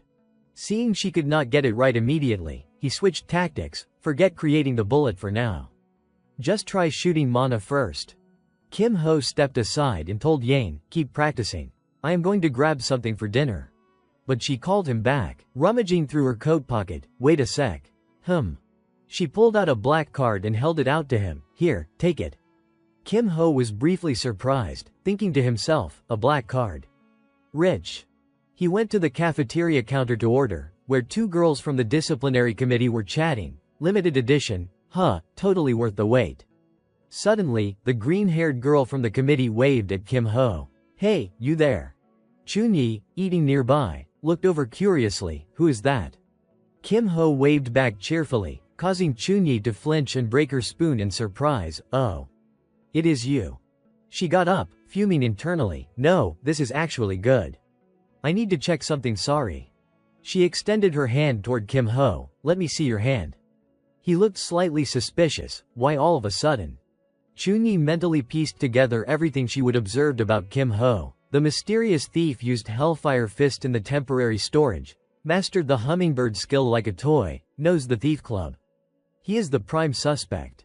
Just check his hand for burns if he used Hellfire Fist. Kim Ho was surprised by her straightforward request. Didn't expect you would be interested in that. Chunyi, on the other hand, felt pleased. Yes. He is nervous now. Without hiding anything, Kim Ho extended his hands toward her. Go ahead, take a look. Or are you hiding something? Here, see for yourself. Chunyi examined his hands but was taken aback. They were completely unscathed. Both hands, really, professional. No way, not a single mark. Seeing her hold his hands a little too long, Kim Ho prompted her. Can I have them back? How long do you intend to stare? Embarrassed, Chunyi quickly let go and looked away. Sorry. Just then, Kim Ho called her back curiously. Wait. I thought you were checking my hands. What about my love life? Chunyi turned with an annoyed expression and replied, troubled. Very difficult. Watching her storm off in a huff, Kim Ho already guessed her intentions. Looks like they are still searching for the culprit in the temporary warehouse incident. But I have played the innocent act long enough. I should be cleared of suspicion soon. The next day, Kim Ho and Yane continued their training in the forest. He instructed her, just do it like we practiced, got it? Yane aimed her gun straight ahead. She fired directly at the goblins in front of her. The goblins fell back immediately after being hit. With Kim Ho providing support, Yane quickly closed in on the nearest goblin. Her bullet flew and shattered the weapon in its hand, causing it to collapse instantly. Kim Ho glanced at his own hand as the system portal appeared with a notification. Time remaining, 1 minute 20 seconds. Goblins killed, 28. Elite monsters killed. 149 points. Time remaining 3 minutes 48 seconds equals 228 points. Bonus, 500 points. Total, 728 points. Seeing the time and Yane's performance, Kim Ho could not help but praise her. Impressive. All that practice yesterday really paid off, huh? Yane smiled at him, and it seemed this was the first time she had smiled at him. She is smiling. Kim Ho glanced at Yane and offered some advice. The dungeon won't be too difficult, but just to be safe, keep practicing a few more times. She immediately replied, got it. He watched her retreating back, smiling to himself. She even managed to clear the double dungeon, so she should be fine. For now, let us just focus on our mission. At that moment, the system displayed a notification, entering the goblin swamp. Stepping through the gate, Kim Ho confidently declared, all right, let us handle this quickly. Flames erupted from his hands, blazing intensely. With a powerful punch forward, the fire spread in all directions. Any monsters caught in the attack were instantly engulfed in violent flames. The forest around them was almost entirely scorched. Sweating, he forced a smile and thought to himself, even if this is a practice dungeon, I might have overdone it. Just as I suspected, controlling this is tricky. I will need to reset before leaving. The system displayed the results. Time, 4 minutes 42 seconds.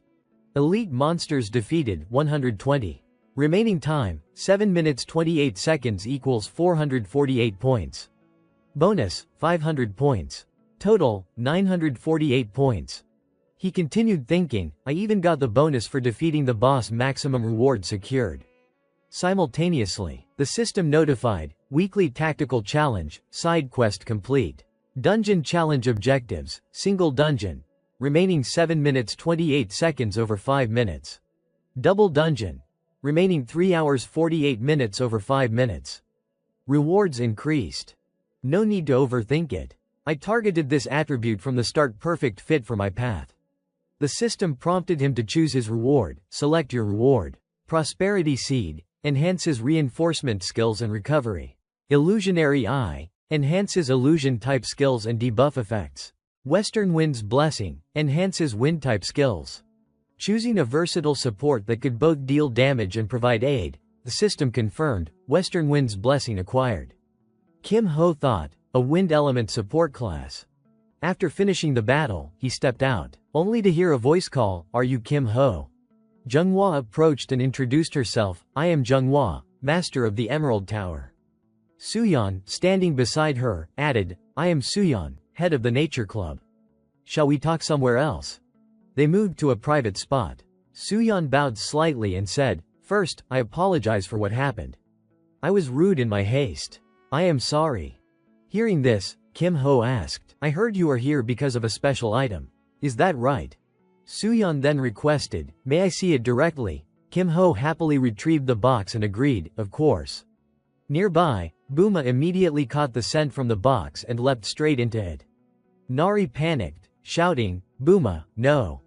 Watching the scene, Zhenghua was surprised and muttered, "So it is true." Her embarrassed voice continued, "Buma, come out." Kim Ho was not bothered and laughed, "It is fine, just let it be." Suyan also watched in astonishment. Buma really likes that box. Next, she looked up, beads of sweat forming on her forehead, and spoke hesitantly, "It is because of its aura. This seems to be an incredibly powerful life-type artifact. May I see the item description?" "On the club's honor, I will keep it confidential for you," Kim Ho replied gently. "If both of you are that serious, then sure." He watched in surprise as she widened her eyes and questioned, "The effect of a life item increases by 1.3 times.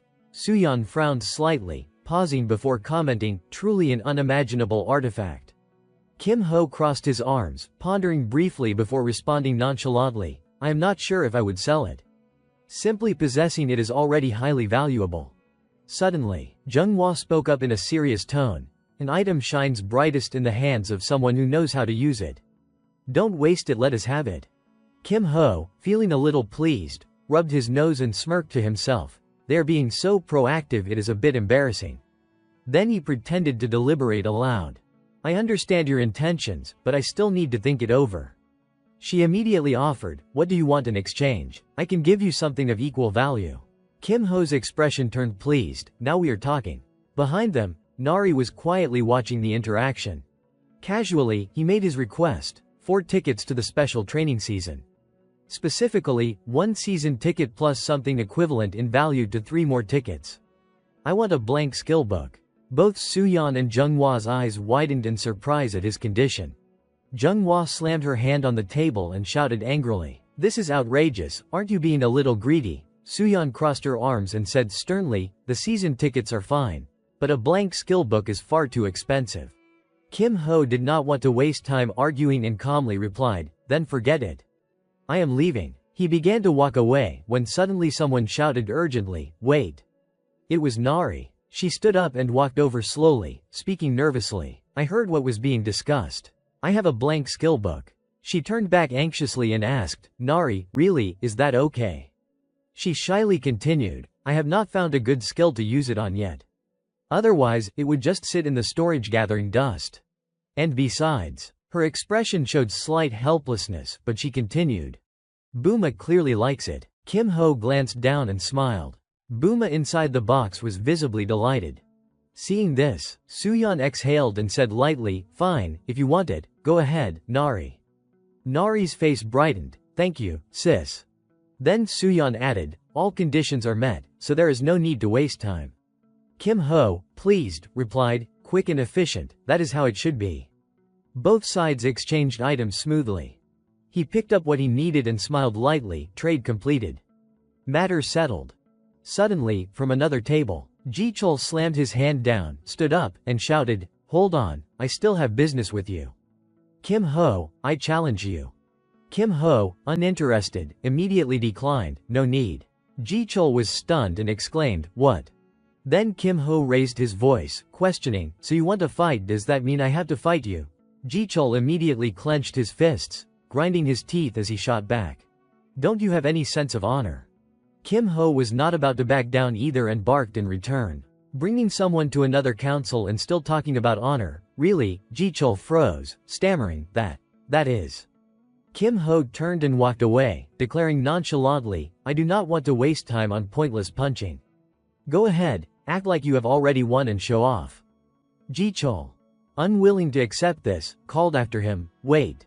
Suddenly, Ji-chul held up a VIP card, furrowing his brow as he proposed seriously. Then let us bet something. Surely this is worth your time, right? The system flashed information, VIP ticket. This action successfully caught Kim Ho's attention. He turned around, a smirk forming as he thought, generous, or not you, and replied calmly, fine, I agree.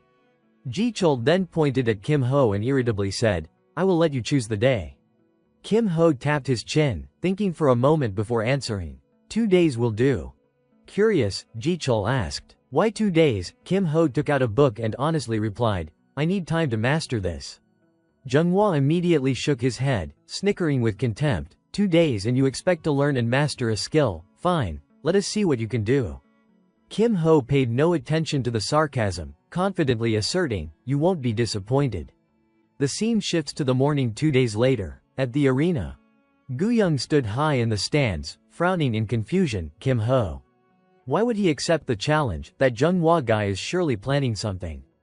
Byung-chul, standing next to her, smiled and said, you are here. In front of them, Hyunwoo and Yane were already present.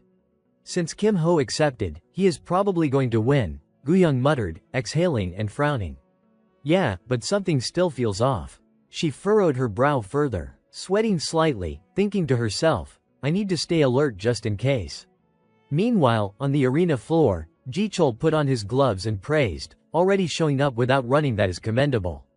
Kim Ho faced him calmly, no reason to refuse when there is a VIP ticket involved. Manhwa, watching from above, announced, this match will be recorded for everyone to see. Do you both agree? Both immediately answered in unison, we agree. After confirming with both parties, Manhwa declared, then let us begin. Both of you, enter the arena. The system started transporting them, and the information appeared. Jagged stone map, deathmatch rules, 10-minute limit. Points, Kim Ho vs GWAK Ji-chul, 100%. Start. As they stepped into the arena, Ji-chul, unable to contain his arrogance, shouted, last time you just got lucky. But this time is different. Let me show you the real gap in our abilities. Kim Ho did not pay it any mind and casually swung his hand, unleashing his power. Ji-chul shouted in shock, Earth. What the hell is this? His body suddenly wavered as if something had destabilized him. Kim Ho stood there, confused, asking calmly, what are you trying to show? Meanwhile, Ji-chul crashed heavily onto the sandy ground. It is just dirt, won't hurt. Stop showing off, Kim Ho remarked. Ji-chul gritted his teeth, forcing himself up with a hiss of frustration.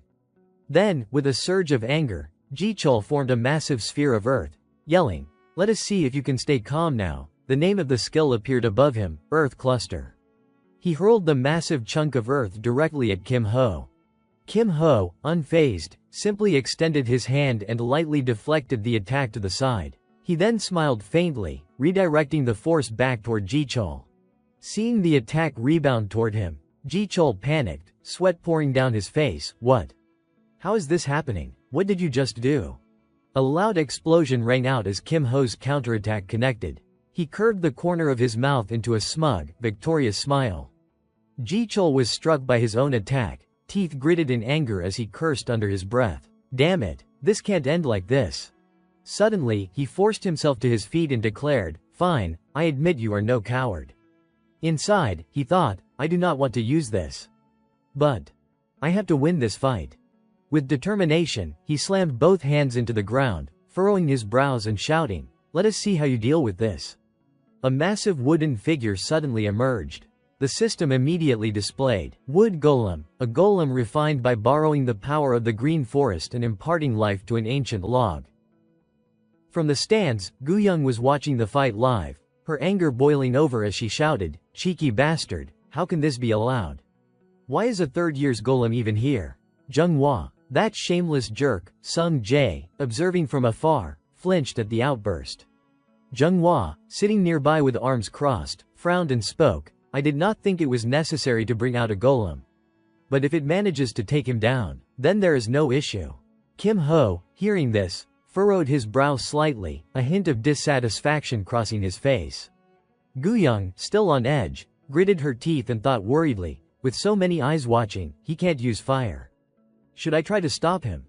Back on the battlefield, Jichul, grinning arrogantly, shouted after summoning his wooden golem. Let us see if you can handle a golem, stop acting so smug. Kim Ho merely frowned slightly at Jichul's arrogant tone, saying nothing. Flashback to 2 days earlier in the Manhwa training room, a book lay open, posing a question, which type of supporter is the most useful? The answer depends on the situation. That is why there are so many types of supporters, healing, buffing, debuffing, and so on. But if you want to become a truly versatile supporter, there is no skill more suitable than this. Back to the present, Jichul's arrogant frown deepened as he declared, I will take you down in a single strike. Let us see what cheap tricks you have left. The wooden golem raised one massive arm high and slammed it down with tremendous force. Kim Ho swiftly dodged, springing into the air with a burst of power. Blue energy radiated from his legs as he thought, for someone aiming to be a wind element supporter like me. This is the optimal skill I can extract from a blank skill book. He appeared in front of the golem, swinging his arm to strike. Kim Ho did not hold back. He punched the golem square in the face, sending it crashing backward. The impact shattered the golem entirely, accompanied by Jichul's loud scream. While Kim Ho wore a triumphant expression after landing the blow. The system displayed the information about the technique. Wind strike imbues physical power with wind, enhanced by west wind blessing. Amplified. Kim Ho emerged as the clear victor. Guyang, unable to contain her excitement at the outcome, shouted from the stands, well done, that was incredible. Voices around them erupted, he defeated the golem, how the hell did he do that? Zhenghua, trembling as if holding back his anger, reluctantly reached into his pocket and handed over the promised item. Here, the VIP ticket, as I said. Kim Ho accepted it with a cheerful tone. Thanks a lot. I have one more request, Kim Ho continued calmly, it won't harm your side. Let us not release the replay of this match, alright? Zhenghua's jaw clenched in irritation, but he kept his composure. You have got a bit of a cunning streak. Fine, say what you want, he growled. Kim Ho gave a casual wink and replied, nothing for now. Just keep it ready for me if I ask later. Zhenghua sighed, agreeing coldly, fine, let it be. Watching Zhenghua walk away, Kim Ho thought to himself, I made him feel like he owes me, but keeping the replay secret is the real goal. Information about Wind Strike. The fewer who know, the better for me. Others soon approached. Hyunwoo, spotting Kim Ho, praised him, Kim, you did great. Kim Ho replied with a grin, perfect timing. Here, take it. The seasonal ticket I promised you, Hyunwoo said, handing him the ticket. Surprised, Hyunwoo asked, you already got it? Kim Ho exhaled lightly and smiled, I did promise, did not I? I said I would get it within 2 weeks. Guyang, excited, threw an arm around his shoulder and exclaimed, you little devil, what deal did you make with Zhenghua? You really do not let anyone get the better of you. Kim Ho laughed awkwardly, you're too sharp, sis. Don't hang on me like that. And what about your request from before, she asked, letting go immediately. The one about the Magic Technology Club. He said he is really looking forward to meeting you. What do you think?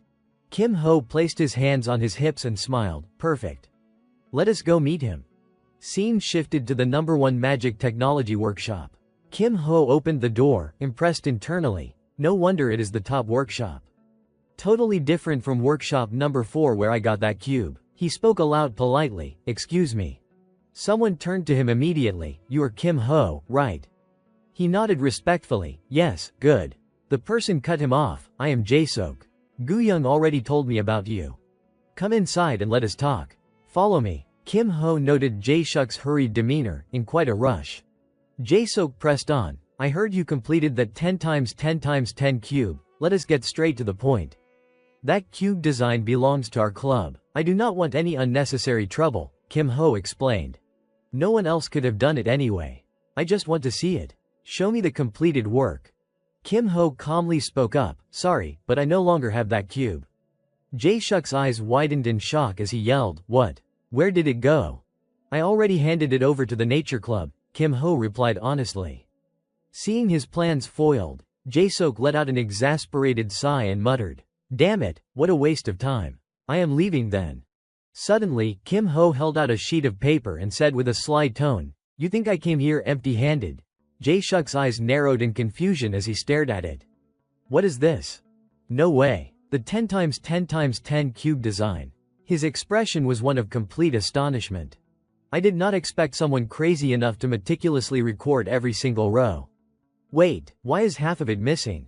"You have the rest, right?" Kim Ho replied nonchalantly, "Of course I have the complete set." Without hesitation, Jae-sok pressed forward, "Get to the point. What do you want?" Kim Ho furrowed his brow slightly, then smiled as he stated his request. "Let me use the equipment in workshop number 1. Jae-sok immediately set a condition, only from midnight to dawn. "We need it during the day." Kim Ho grinned. "Sounds good." Jae-sok quickly snatched the remaining sheets from Kim Ho's hands and eagerly said, "Deal, now hand over the rest." "And what do you think about joining our club?" Jae-sok asked. Kim Ho laughed lightly, "Thanks, but I will have to decline." Jae-sok stood up, conceding with a wry smile, "It is a shame to lose a talent like you, but I understand. Just keep using the extra gear in workshop number 4, and make sure you continue submitting designs like this. I am off now. Thanks again," Kim Ho replied with an amused grin, "Thank you." Straightforward as ever. After Jae-sok left, Kim Ho smiled to himself, "The foundation is set. My ultimate weapon is ready." Meanwhile, in a hallway elsewhere in the academy, Sung Jae followed closely behind Jung-hwa. "Speaking seriously, you should reconsider expelling him from the club." Jung-hwa scowled angrily. "Why?"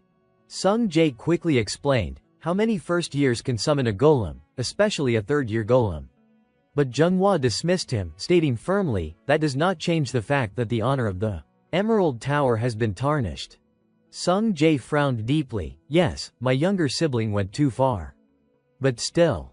Was it really only my sibling who brought shame to the Emerald Tower?" Jung-hwa retorted, shocked by the suggestion. Turning back, Jung-hwa clenched his teeth and demanded, "Is the disciplinary committee meddling in the internal affairs of the Emerald Tower?" He did not hold back and spoke firmly, "I expect you to judge fairly." Jung-hwa let out a sigh and asked, "What do you want?" Sung Jae responded calmly, "Just one chance." Jung-hwa narrowed his eyes, frowning, and said sternly, 2 months. I will make my decision based on Jichal's ranking over the next 2 months. Anything else? Sung Jae gave a slight nod and replied softly, "No, that is enough." Hearing this, Jung-hwa turned angrily and walked away, exhaling sharply as he did so. Now, only Sung Jae remained alone in the empty hallway. Suddenly, he turned his head and called out loudly, "Chunyi." The lightning mage froze in surprise at being noticed. Cautiously, she stepped forward, hesitant and flustered. "You knew." Sung Jae's tone was serious as he exposed her. "I saw you hiding behind those columns. You are not exactly stealthy. Since you have already heard everything, I probably do not need to explain further. Can you defeat Kim Ho in a one-on-one match?" Chunyi lowered her head slightly, replying softly, "I am not sure anymore." Sung Jae muttered under his breath, "Not sure, huh? Have you checked his hands?" he asked. Chunyi looked up, meeting his gaze with seriousness. "Yes, I checked thoroughly. Not a single scratch." Sung Jae frowned deeply, pondering silently. If he had used Hellfire Fist, there is no way it would have healed that fast. Was I wrong? But still, that look of complete disdain, hard to believe it is human. He let out a heavy sigh. "I am sorry. I troubled you." Chunyi, a little surprised, raised her head. Then, furrowing her brows with determination, she lifted the corners of her mouth and declared, "It is fine, I wanted to do it, so I will. I will catch him in the match." By the second week of week 3, the system screen suddenly displayed a notification, "Map, Random, Rules, 2 version 2 Deathmatch, Time limit, 10 minutes. At the same time, Sudok looked over the students and spoke seriously. "This time, coordination is still as important as last week. But the goal is different. You may even notice flaws in teamwork that you have never paid attention to before. To address those shortcomings, the Academy has prepared a mentorship program. So, think carefully and make full use of this opportunity." That is all. At that moment, lines of information appeared simultaneously in front of them. Suddenly, Hyunwoo spoke up, Kim Ho, have you signed up for the mentorship program yet? Kim Ho immediately replied, already. There is no reason to hesitate. On his system, the text appeared, mentorship registration complete, Kim Ho. He then turned to Hyunwoo and encouraged him, they will pair you with a high-ranking third-year student or a graduate, depending on your aptitude. Opportunities to learn from people like that do not come often, right? Hyunwoo, encouraged by Kim Ho's words, immediately perked up and replied cheerfully, exactly, I will sign up too. Thanks for the suggestion. Next, Kim Ho looked toward the other side. Curious, what about you, Seo Yane, only to see Yane slumped over the desk, exhausted, muttering, so tired. I am sleepy already. Kim Ho exhaled softly and thought to himself, she has only just created the aura grenade, and only at a basic level. Seo Yane still has a lot to learn. This mentorship program is going to be very important for her, but is there any way to persuade her? Suddenly, Hyunwoo smiled and suggested, hey Kim Ho, do you want to partner with me this week? Kim Ho did not refuse and replied cheerfully, sure, let us team up this time. Yane, overhearing the conversation, blinked in surprise. Then Yane sat up, grabbing Kim Ho's sleeve while rubbing her eyes and said softly, I want to be on a team with you too. Seeing this, Kim Ho quickly proposed a solution. How about this, since there are 2 matches this week? Why do not we split up and each of us take one match? Standing between them with his arms crossed, he muttered helplessly, so my decision does not even matter anymore. She immediately nodded in agreement, sounds reasonable. Hyunwoo then stood up energetically and said, alright, I will go practice. You two go ahead. Kim Ho looked up and replied, yeah, see you tomorrow. The scene then shifted to the next day, another morning at the academy. Hyunwoo approached Kim Ho and spoke, sorry to keep you waiting. Kim Ho turned his head and replied, I just got here too. Kim Ho widened his eyes in astonishment, thinking, what is going on? Her aura is even sharper than yesterday. Hyunwoo, still smiling, said, I have been looking forward to this. Kim Ho stared at her, thinking, it seems her meridian is already upgraded to rank C. Faster than I expected. Then Hyunwoo asked excitedly, by the way, how was pairing with Yane yesterday? Kim Ho scratched his head and sighed, hesitating, well, we won, but... At that moment, the intense scenes from yesterday's match flashed before him. Kim Ho recalled the previous match, thinking to himself, yesterday's opponent was Hong Hyuna, the rising star of the Ruby Tower. I know Seo Yane is not yet a match for a rising star, but... He continued his train of thought, the outcome was even more one-sided than I expected. Meanwhile, alert sounds kept pinging, indicating Yane's status, Seo Yane 81%. Seo Yane 78%. Seo Yane 74%. Seeing this, Kim Ho sighed inwardly, so, what I feared has come true. The intense flames had restricted her attack range, and Kim Ho silently affirmed, Seo Yane has absolutely no defensive capability. He immediately launched forward with full force. With controlled strength, Kim Ho shattered the raging flames, startling both of them. He then directed his skill straight toward Jae-seok, lightly touching him with his hand. Instantly, Jae-seok was hurled backward, right before Hyuna's eyes. The staff was now aimed directly at her, and she went pale with fear. Standing ahead was Kim Ho, his expression cold and emotionless, eyes fixed unwaveringly on Hyuna. Back in the present, as Kim Ho waited for a match to appear on the system, he muttered to himself, I tried to end that match quickly, even advising her to join the mentorship program. A hint of frustration crept into his voice as he continued, but she did not seem interested at all. Hyunwoo, hearing the whole story, wiped sweat from his forehead with a wry smile. Sounds like a lot happened. Kim Ho exhaled deeply and spoke seriously. She will have to take a few hits before she really gets it. Hyunwoo, hearing this, hesitated, that intense, Suddenly, Kim Ho was startled as the system alerted, match found. Hyunwoo's eyes lit up, I will show you the results of my training. The two of them stepped into the arena together. But at the sight before him, Kim Ho was momentarily stunned. What is going on here? Hyunwoo hesitated, this time our opponents are. At the same time, the system displayed their stats, Team Jang Sam, 572 points. Seo Yane, 741 points. Hyunwoo added, Seo Yane's team, Yane, seeing them, was equally surprised. Kim Ho smiled to himself, thinking, perfect timing. This is the chance for Yane to realize how weak her defense really is. Hyunwoo glanced at him and asked, "Think we can win?" Kim Ho, brimming with confidence, smiled and replied, "Of course." Then the signal sounded, "Start." Both immediately dashed forward. Kim Ho smirked, "Leave Seo Yane to me."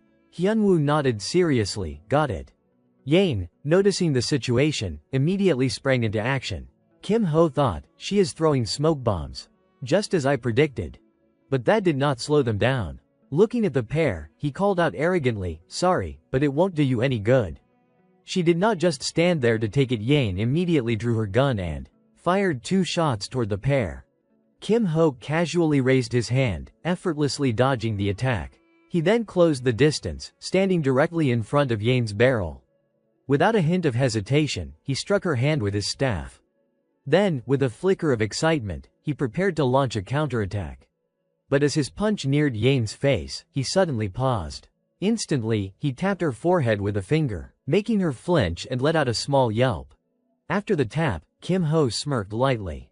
"What is the matter? Want to continue?" Yane, having taken the hit, sat on the ground, clutching her head. She then turned away, furrowed her brow, and sulkily declared, "I give up." Seeing her reaction, Kim Ho smiled inwardly. Looks like her pride took quite a hit. Glancing behind him, he muttered, "Now, let us see the other side." The other two were still engaged in an intense duel. Watching their swordplay, he thought to himself, previously, Shin Byung-chul mentioned there is a hidden talent in the Guild Alliance. That unusual movement of the right hand.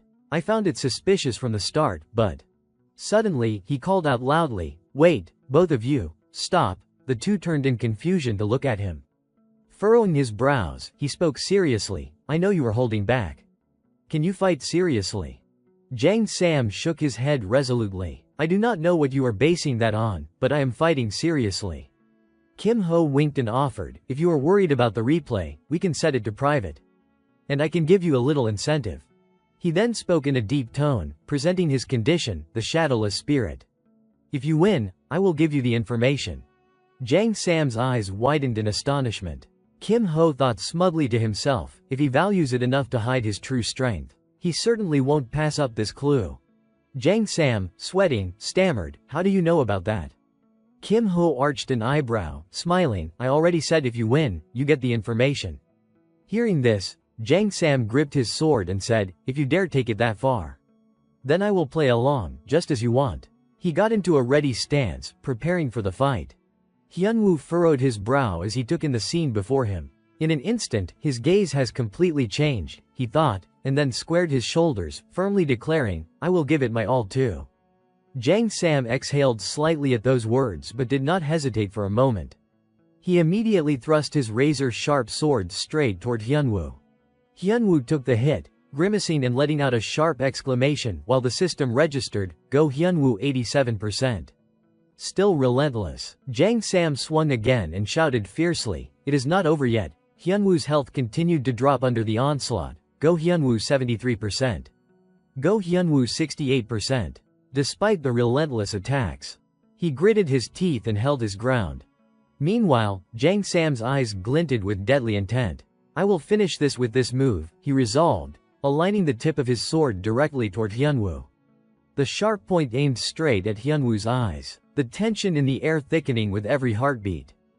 Suddenly, Hyunwoo's eyes narrowed, and he began shifting the path of his sword, catching Jang Sam completely off guard. He then spoke in a low, commanding tone, "Flowing strike, torrent stream." Immediately, a powerful attack surged forward. The intense energy dissipated in an instant, leaving the tip of Hyunwoo's sword broken. Jang Sam's weapon also splintered into several pieces from the impact. Outside, Kim Ho had been watching the entire battle.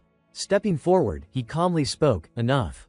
That is far enough. Both of you, rest here." His hand moved slightly, generating a soft wave of air around them.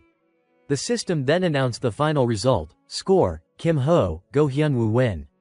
Seo Yane, Jang Sam lose.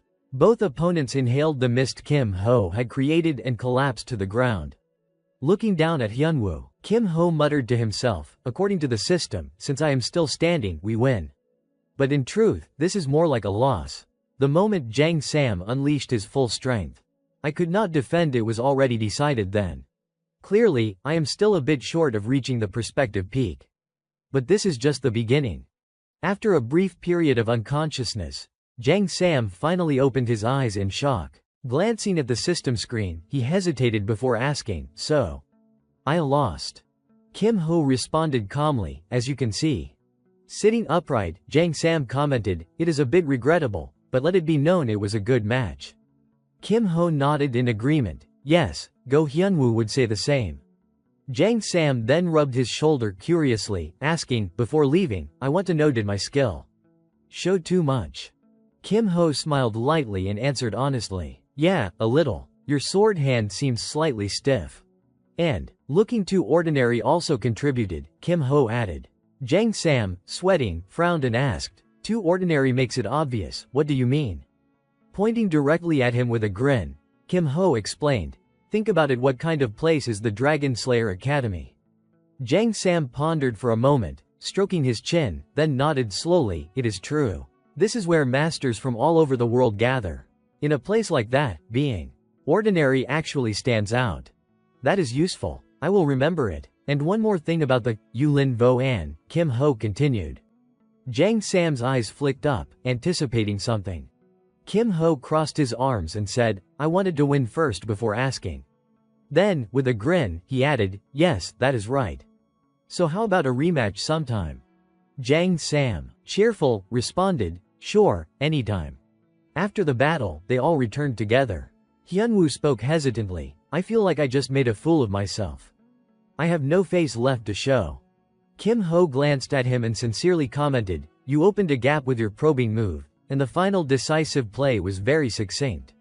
Picking up his sword, he then added softly, "One thing I am still concerned about: weapons. We can't keep dodging forever." Kim Ho looked puzzled and said, "It is simple, just use a better weapon." Hyunwoo, hearing this, groaned in frustration.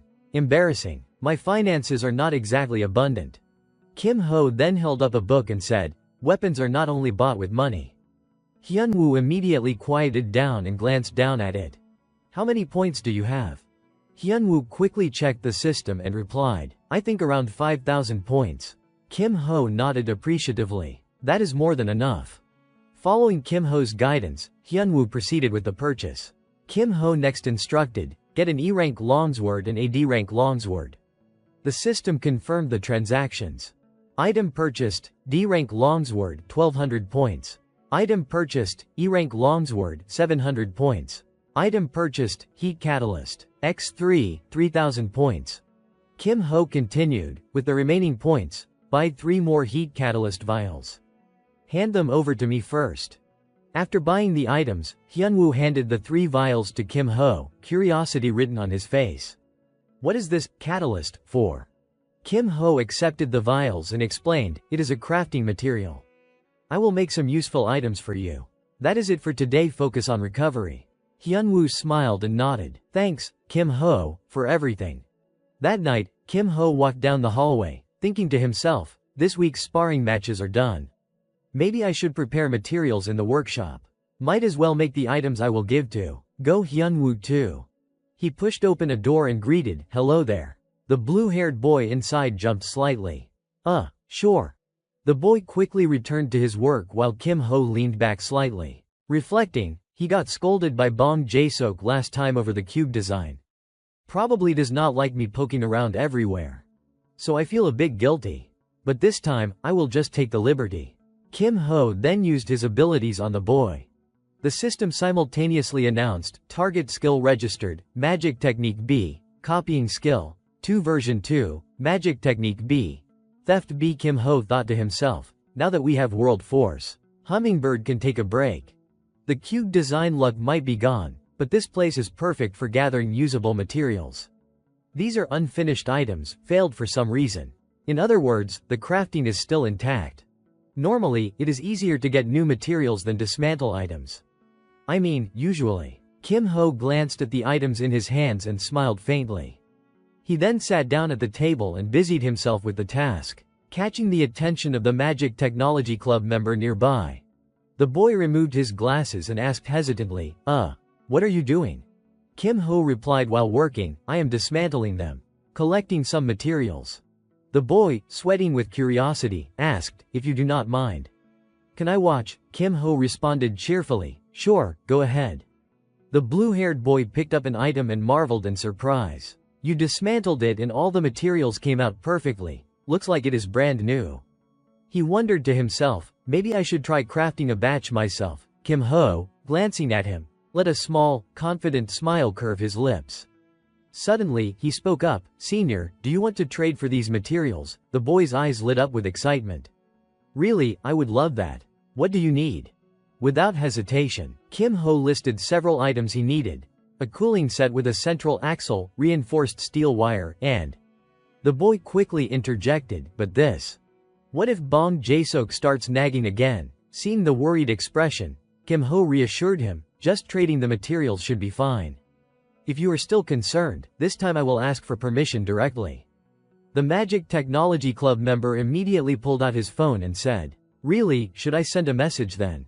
I see it has been read but no reply yet, Kim Ho said with mild frustration. He must be busy. We will have to wait. The boy hesitated. If you say it is nothing special, then okay. What is that? He jumped when Jae-seok suddenly burst through the door. Bong Jae-seok. While the blue-haired boy was still startled, he quickly approached and asked, did you dismantle this?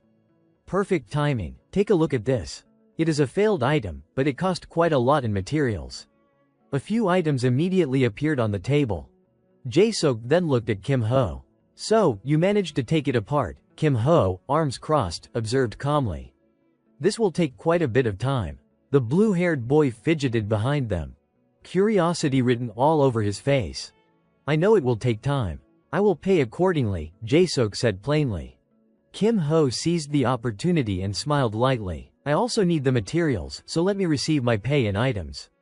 Jae-seok immediately agreed. Send me the list, I will prepare them right away. No rush, take your time. Just message me when you need something, Kim Ho replied cheerfully. He raised his hand in a small salute and then turned to leave. At the same time, the blue-haired boy hesitated, then pointed at himself and asked, by the way, could you help me with one more thing? Kim Ho did not hesitate. What is it? The boy pointed toward a machine in the corner. I have something I need from over there. Could you dismantle it for me? Kim Ho looked in the direction he was pointing and replied calmly.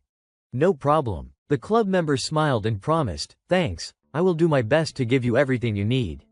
The scene shifted to the next morning, and Kim Ho's voice could be heard, it is already morning. The rest will have to wait until after class. As he stepped into the classroom, he thought to himself, there is still some time before class. A quick nap beforehand, yeah, that should work. But the sight in front of him made him blink in surprise. Seeing Yane asleep at her desk, he furrowed his brow in confusion. Seo Yane, why is she here so early today? She vanished without a word yesterday. He approached her and asked, why are you here so early? You have not eaten breakfast yet, right?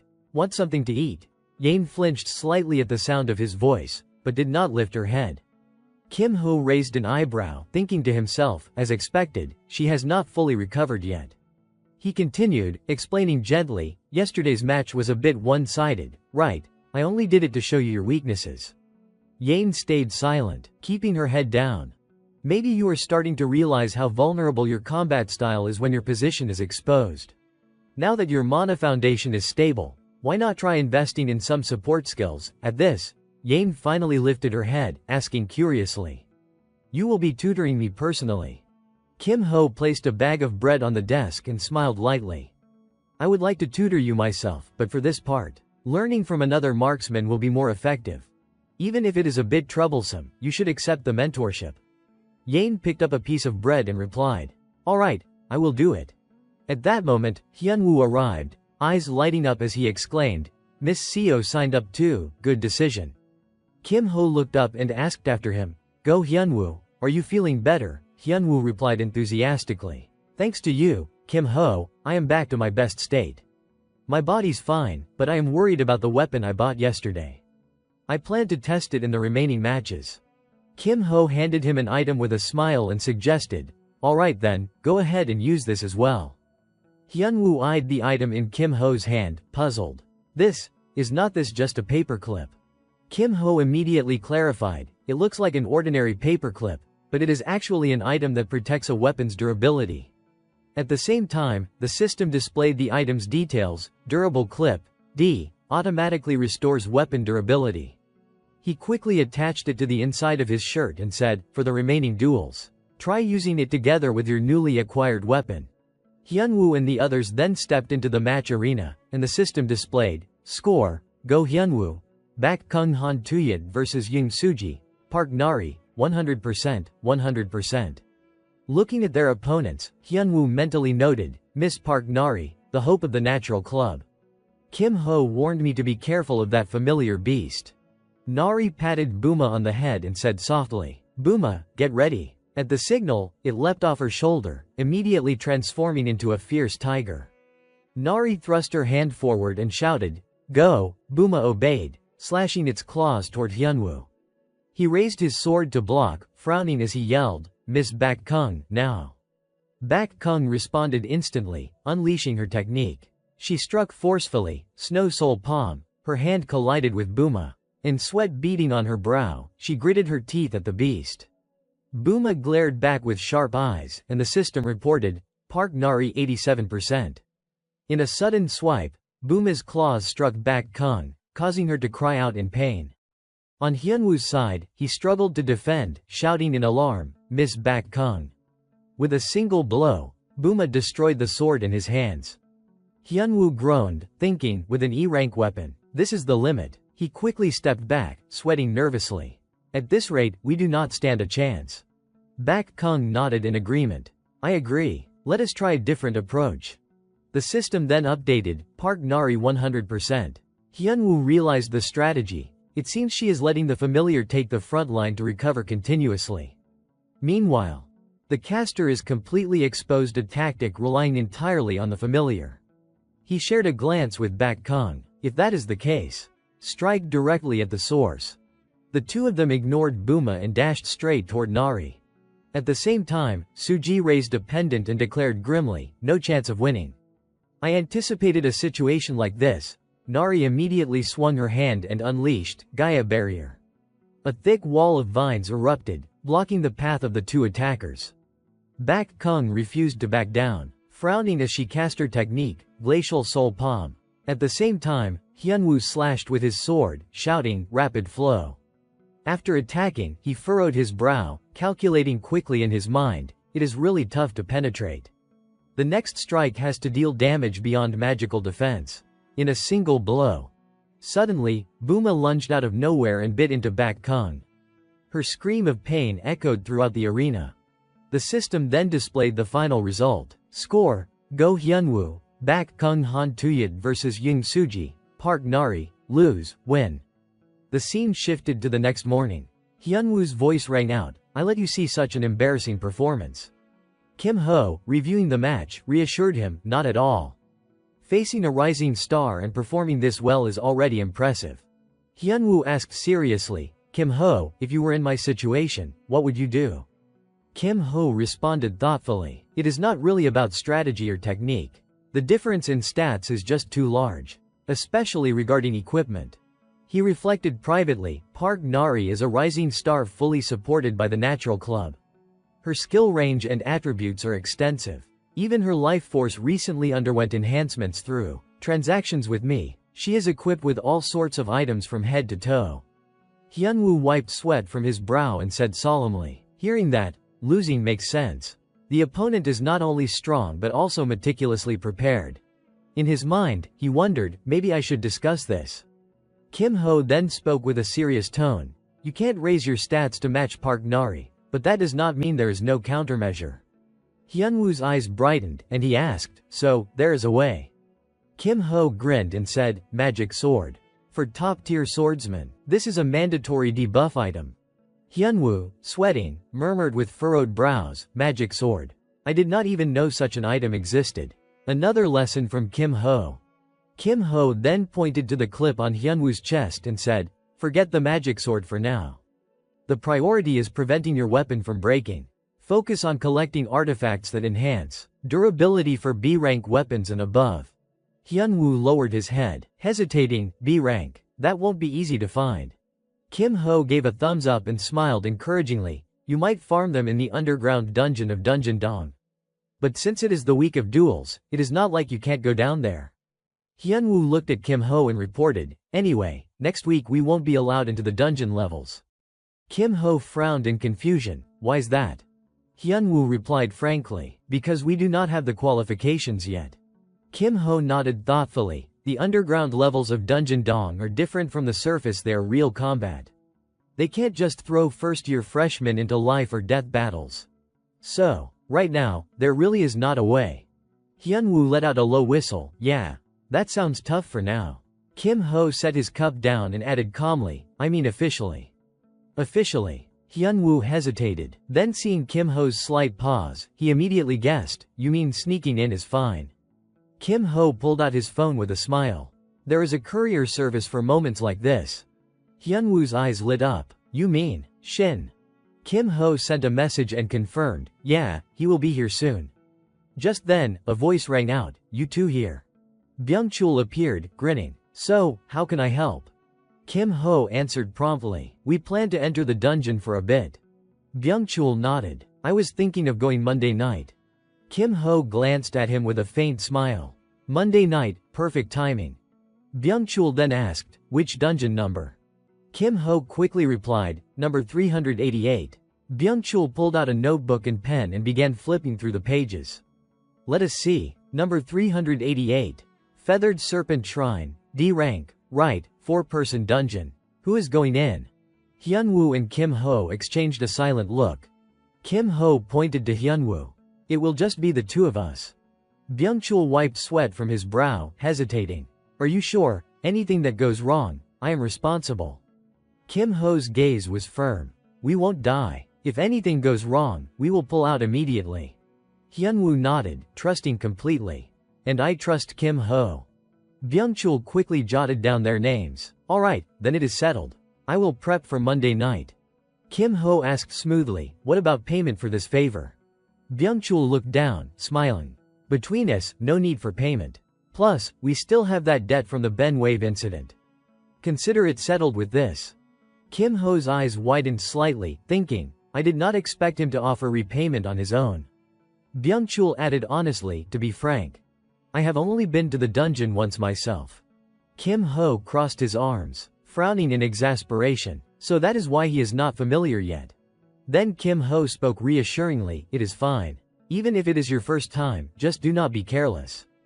Byung-chul scratched his head and forced a smile, replying, don't worry, I will give it my all. Next, Kim Ho suggested, while we are at it, why not gain some extra experience at dungeon number 104 as well? Byung-chul flipped through his notebook, hesitating, if it is number 104. That is a B-rank Black Serpent dungeon. It is in the deep area, so with my current level, I can't help much. Kim Ho leaned back, arms crossed, speaking calmly, I know. Try discussing it with the department head. Byung-chul tucked the notebook away and nodded, that should be doable. I will ask my sister about it then. Alright, see you Monday night. Thanks for everything. Kim Ho turned to Hyunwoo, asking, shall we plan our approach? Hyunwoo picked up his cup, curious, sure. What do I need to do?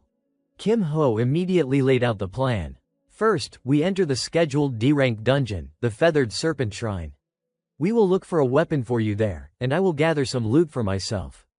After that, we will have a few days to prepare, negotiate with the Thief Club about the B-rank Black Serpent and get the necessary items ready. Deep area dungeons are dangerous. Even a small mistake can cost lives. Hyunwoo wiped sweat from his brow, replying, I am mentally prepared. Kim Ho opened the system interface and said seriously, your role is crucial. Skill is obvious, but coordination is equally essential. You must understand the dungeon as thoroughly as I do. 2 guidebooks immediately appeared before Hyunwoo's eyes. Surprised, he exclaimed, these. Kim Ho explained calmly, these are the full walkthrough guides for both dungeons. Learn them by heart, not a single word missed. He slammed his hand on the books to emphasize the demand. In Workshop No. 1, various components were laid out on the bench. A calm voice spoke, so these are the things you asked me to find last time: extraction solution for mana rock, a mana core, and the weather chip, right? Another person in the room replied quietly, yes. Thanks to you, I was able to track down ingredients that are normally impossible to find. Thank you. While Kim Ho reassembled the piece, Jae-sok leaned in with a request. Looks like you are almost finished. Mind if I take a quick look? Kim Ho, generous and open, agreed. Sure, just a moment. With his natural talent, Kim Ho finished the craft quickly. Done. Jae-sok stepped forward, surprised at the object in Kim Ho's hands. I wondered what you were gathering those materials, for turns out you made something strange again. He seemed genuinely curious. It looks like the head of a wand or staff. Have you found the shaft yet? Kim Ho did not hide anything. Not yet. I have not found one that fits. Even though he denied it out loud, Kim Ho already had a plan. As for the shaft, I will find that later. I will look in the basement of the dungeon complex. After completing the piece, the two remained in the castle and chatted. Nothing urgent right now. You probably won't need to come by for repairs for a while, right?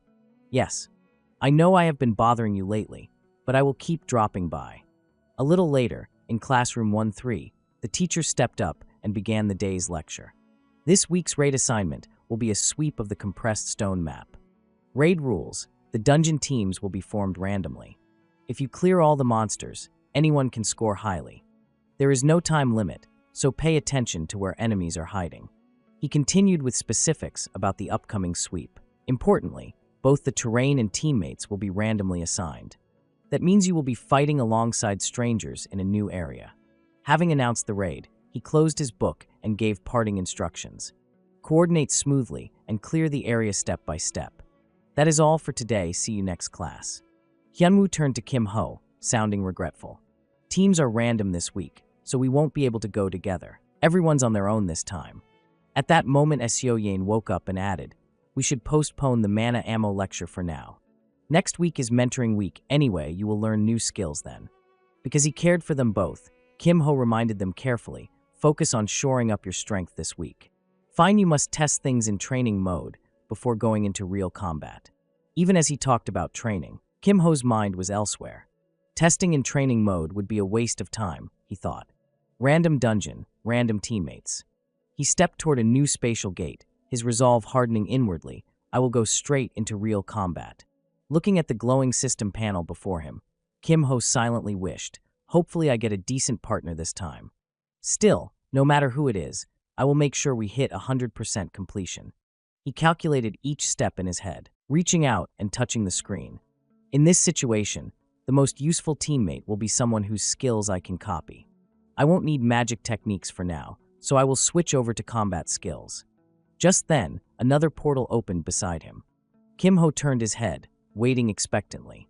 So, who is my teammate going to be? When the figure stepped out, he blinked in surprise. What the? Of all people, it was Hyuna.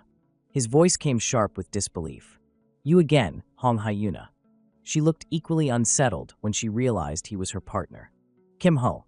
What again? Her awkward expression made him wonder, what is with that reaction strange? Seeing her trembling now was nothing like the confident version of her he remembered. From the placement exam to the duel, we have crossed paths a few times, always as opponents, and every time I completely overwhelmed her. No wonder she looks rattled. He sighed, accepting her as his teammate. Fine. But right now my priority is completing this mission efficiently. Sorry, Hyuna, but keeping up a little pressure works in my favor. What are you standing there for? His voice cut through the silence, startling her. His eyes burned like embers as he commanded, move. Now. The red-haired girl could only nod, forcing out, all right. Together they sprinted forward. As they ran, Hyuna berated herself. I should have skipped today and come tomorrow instead. Why did I let my pride push me to finish this raid quickly? It was clear she had not wanted to run into Kim Ho at all. Of all people, why him? I just wanted to avoid teaming up with this guy. She tried to call out, but he was already racing ahead, leaving her puzzled. Where is he even going? There is nothing over there. Suddenly, monsters dropped from the trees, blocking their path. The system panel flashed a warning in front of Hyuna, making her even more uneasy. What is going on? Every intersection is crawling with monsters. This is not supposed to be easy. But Kim Ho did not break stride. He simply darted past the creatures, heading deeper into the dungeon. Hyuna, stunned, called after him helplessly. Hey, wait, you did not clear them out yet. Watching him ignore her entirely and charge ahead, she fumed inwardly. Are you kidding me? You are just going to leave me with all this. What? I am supposed to clean up after you. Left with no choice, she unleashed her spell. Combustion, flames erupted, wiping out the monsters. Though furious, she wanted to scream, hey, we are supposed to work together. Are you trying to solo this entire raid? But she only imagined shouting. In reality, Kim Ho did not spare her a thought, only urging her curtly, do not fall behind. Just follow me. Fine, she muttered. Trailing after him, Hyuna watched his back closely, suspicion creeping into her mind. Something feels off about him in this raid. Kim Ho, on the other hand, never hesitated. He kept charging straight ahead, unbothered as she struggled against the creatures. Hyuna cut down another wave with a blast, but between attacks, she stole glances at him. He just keeps pushing forward, not even blinking. After clearing out the monsters in the area, the two of them pressed deeper inside. Watching Kim Ho's unshaken demeanor, Hyuna began to piece things together. This guy. It is like he is treating the raid as if he has been through it dozens, maybe hundreds of times already. Suddenly, he stretched out an arm, stopping her in her tracks. Hold up. Before them appeared a small cave. The sight sparked their curiosity. Huh. Is that an earthen cave? Let us check it out. Hyuna crouched down, peering into the entrance as she offered her assessment. Judging by the size, it is probably a goblin den. A person could barely squeeze through. Kim Ho simply crossed his arms and ordered from behind. You go in and check. His sharp, commanding gaze bore into her, sparking with menace. You can handle it. Do not want to. The redhead had no choice but to swallow her pride and crawl inside at his command. Fine. If that is what you want, I will go. Her action caught him off guard, and he blinked in surprise. Wait. She is actually going in. I only meant for her to blast it with fire magic from outside. At that moment, a powerful light burst from inside the cave. That glow. The tiny cave detonated from within, sending shockwaves outward. Standing outside, Kim Ho could not help but marvel. That is the student of the Ruby Tower for you burning hot. As the smoke cleared, Hyuna stumbled out, clothes covered in dirt, collapsing to the ground. She shouted in exasperation. What the hell am I even doing right now? She was about to unleash more complaints, but when she saw Kim Ho's eyes gleaming with interest, she quickly changed her tone, feigning flattery. Well, I guess this is just part of dungeon crawling. Happens all the time, right? I might as well get used to it. Hyuna dusted herself off and explained matter-of-factly. In any case, finding the den was a stroke of luck. Better to wipe them out before the goblins could pour out. Checking the system board, Kim Ho drew a conclusion. Looks like this was the last den. Only one monster left. All that is left now is the bot. Just then, a massive axe came hurtling toward where they stood. Kim Ho reacted instantly, seizing Hyuna's wrist and yanking her out of harm's way. In a dungeon, you can't let your guard down, he warned. To his surprise, Hyuna clung tightly to him, her face turned back toward the danger. Sorry. The axe suddenly boomeranged back to its wielder. Hyuna immediately guessed the reason. That explosion earlier must have given away our position. From the shadows emerged a towering monster wielding twin axes. That thing. It is the dungeon bot. Either way, it has to go. Perfect timing. Both of them leapt back, squaring off against the beast. As long as we do not get careless, this one will be easy enough. Hit it together and take it down fast. Catching sight of Hyuna's tense expression, Kim Ho made a quiet observation.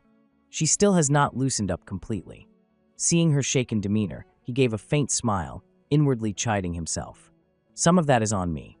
Maybe it is time to hand her some confidence. Turning to her, he offered a challenge. That thing. Why do not you try taking it down yourself? Hyuna's eyes went wide, stunned. Me on my own.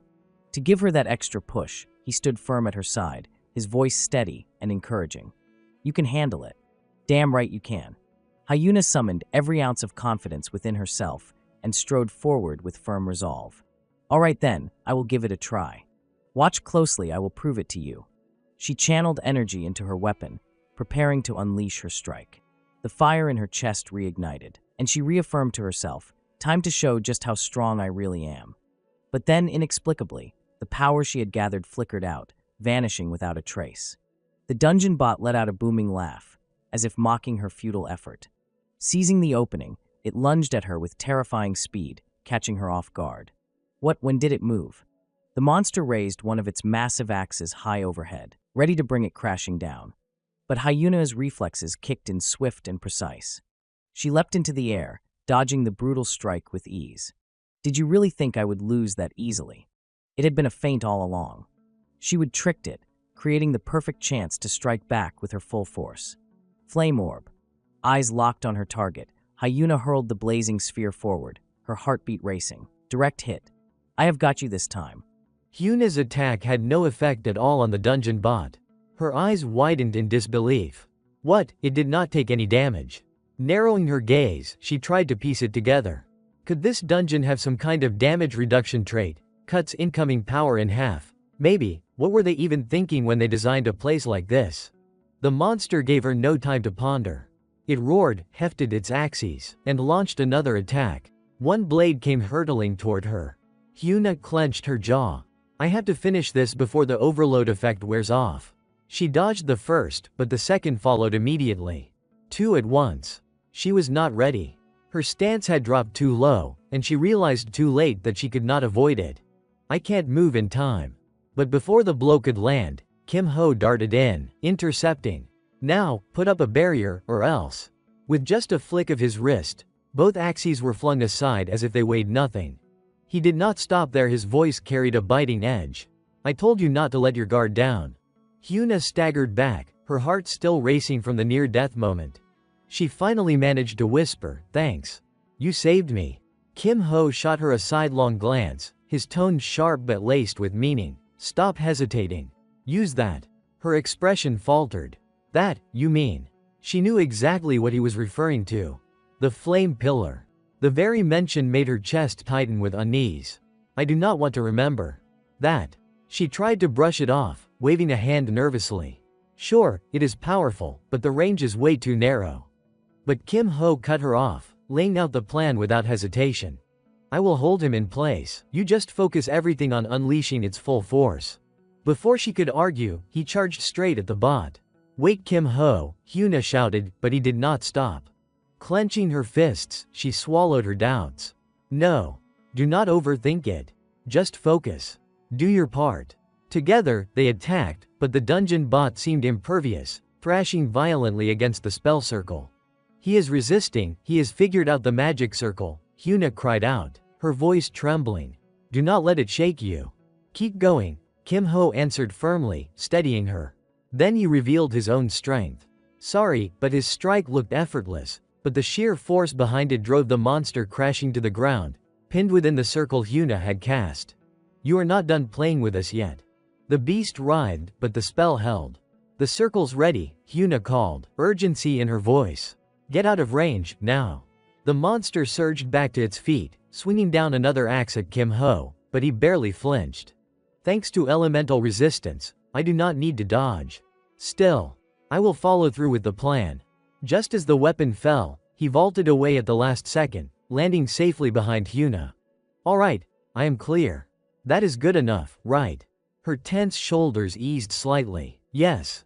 That is perfect. Pouring every ounce of mana she had into her hands, Hyuna prepared the finishing blow. This ends here, one strike is all I need. A towering blaze erupted at her command. Flame pillar. The inferno engulfed the monster in an instant, leaving it no chance to react. Kim Ho, watching with calm certainty, thought to himself, as expected. The flames devoured the dungeon bot completely, reducing it to ash.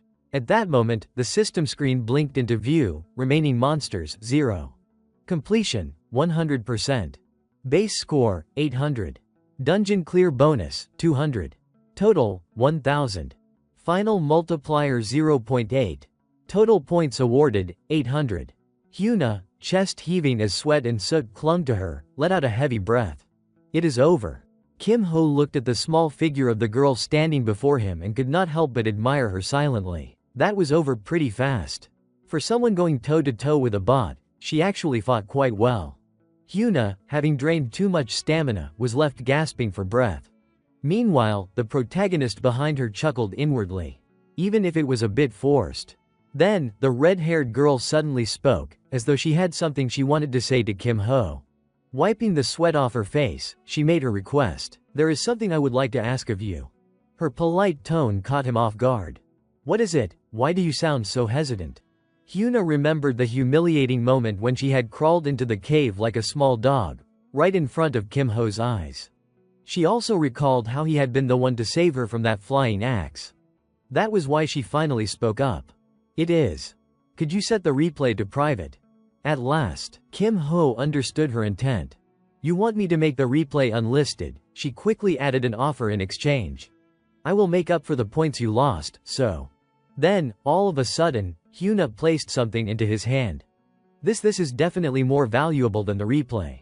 Kim Ho examined the gemstone in his palm and frowned. What, a ruby, just to hide a replay? If it were a modest reward, maybe. But this is going overboard. Hyuna, seeing his expression as he stared at the item, grew anxious. That look, does he mean this still is not enough? She hurriedly pulled up her system interface, searching for something even more precious to offer. Then, I will give you a bigger ruby, but Kim Ho raised his hand to stop her. No need. This is more than enough. He even gave her a thumbs up in praise for her performance today. You worked hard, Hong Hyuna. Hearing him address her so suddenly, she was not pleased. If anything, she felt annoyed. What is with calling me out of nowhere? I was the one who did everything myself. But outwardly, she still responded, though her tone was not exactly cheerful. You worked hard too. Seeing the expression on her face, Kim Ho thought to himself, she does not have to be that shy about it. His view of her began to shift. In any case, Hong Hyuna's movements were sharper than I expected. The rumors that she is on par with promising talents were not wrong. Once again, he copied a skill he had just observed from her. What surprised me the most was her close combat. Thanks to that, I was able to pick a skill worth copying. Recalling the move she had used, he found himself giving her quiet credit. I do not know what kind of skill Hong Hyuna absorbed through overload, but I also have a powerful fire-type ability Inferno First, Hellfire Fist. Thinking about the red-haired girl made him smile unconsciously. This kind of destructive power must come with exceptional physical reinforcement as well. Then, his mind drifted back to the ruby she had given him. Well, what should I do with this? He already had an idea in mind.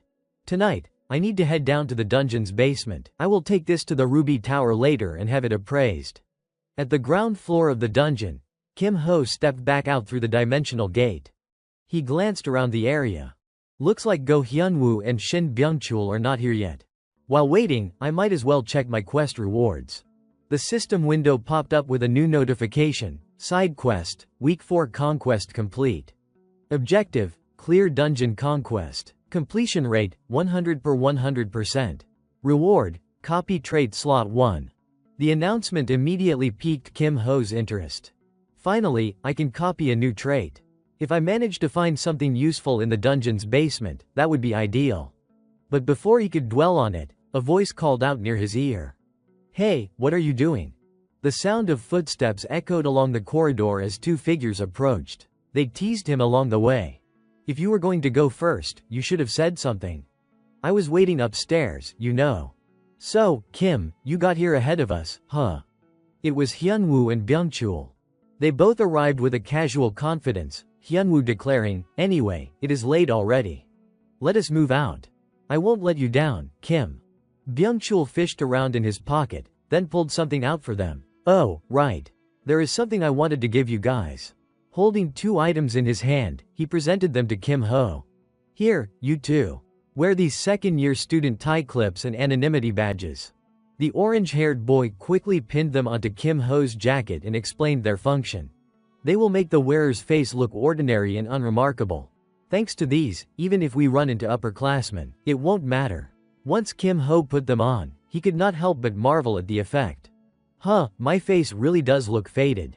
Hyunwoo chimed in, as long as we are just passing by, there is no way our identities will be exposed. Meanwhile, Byungchul, not quite understanding, just gave a silly grin. Feels kinda weird, though. With everyone gathered, Kim Ho gave the order. Alright then, let us go. We are heading down. The three of them descended together into the basement. The further they went, the deeper it seemed. They kept walking, yet the bottom was nowhere in sight. Hyunwoo finally spoke up, growing restless. Is it still that far? We should be close, right? Peering downward, Hyunwoo's eyes widened in awe.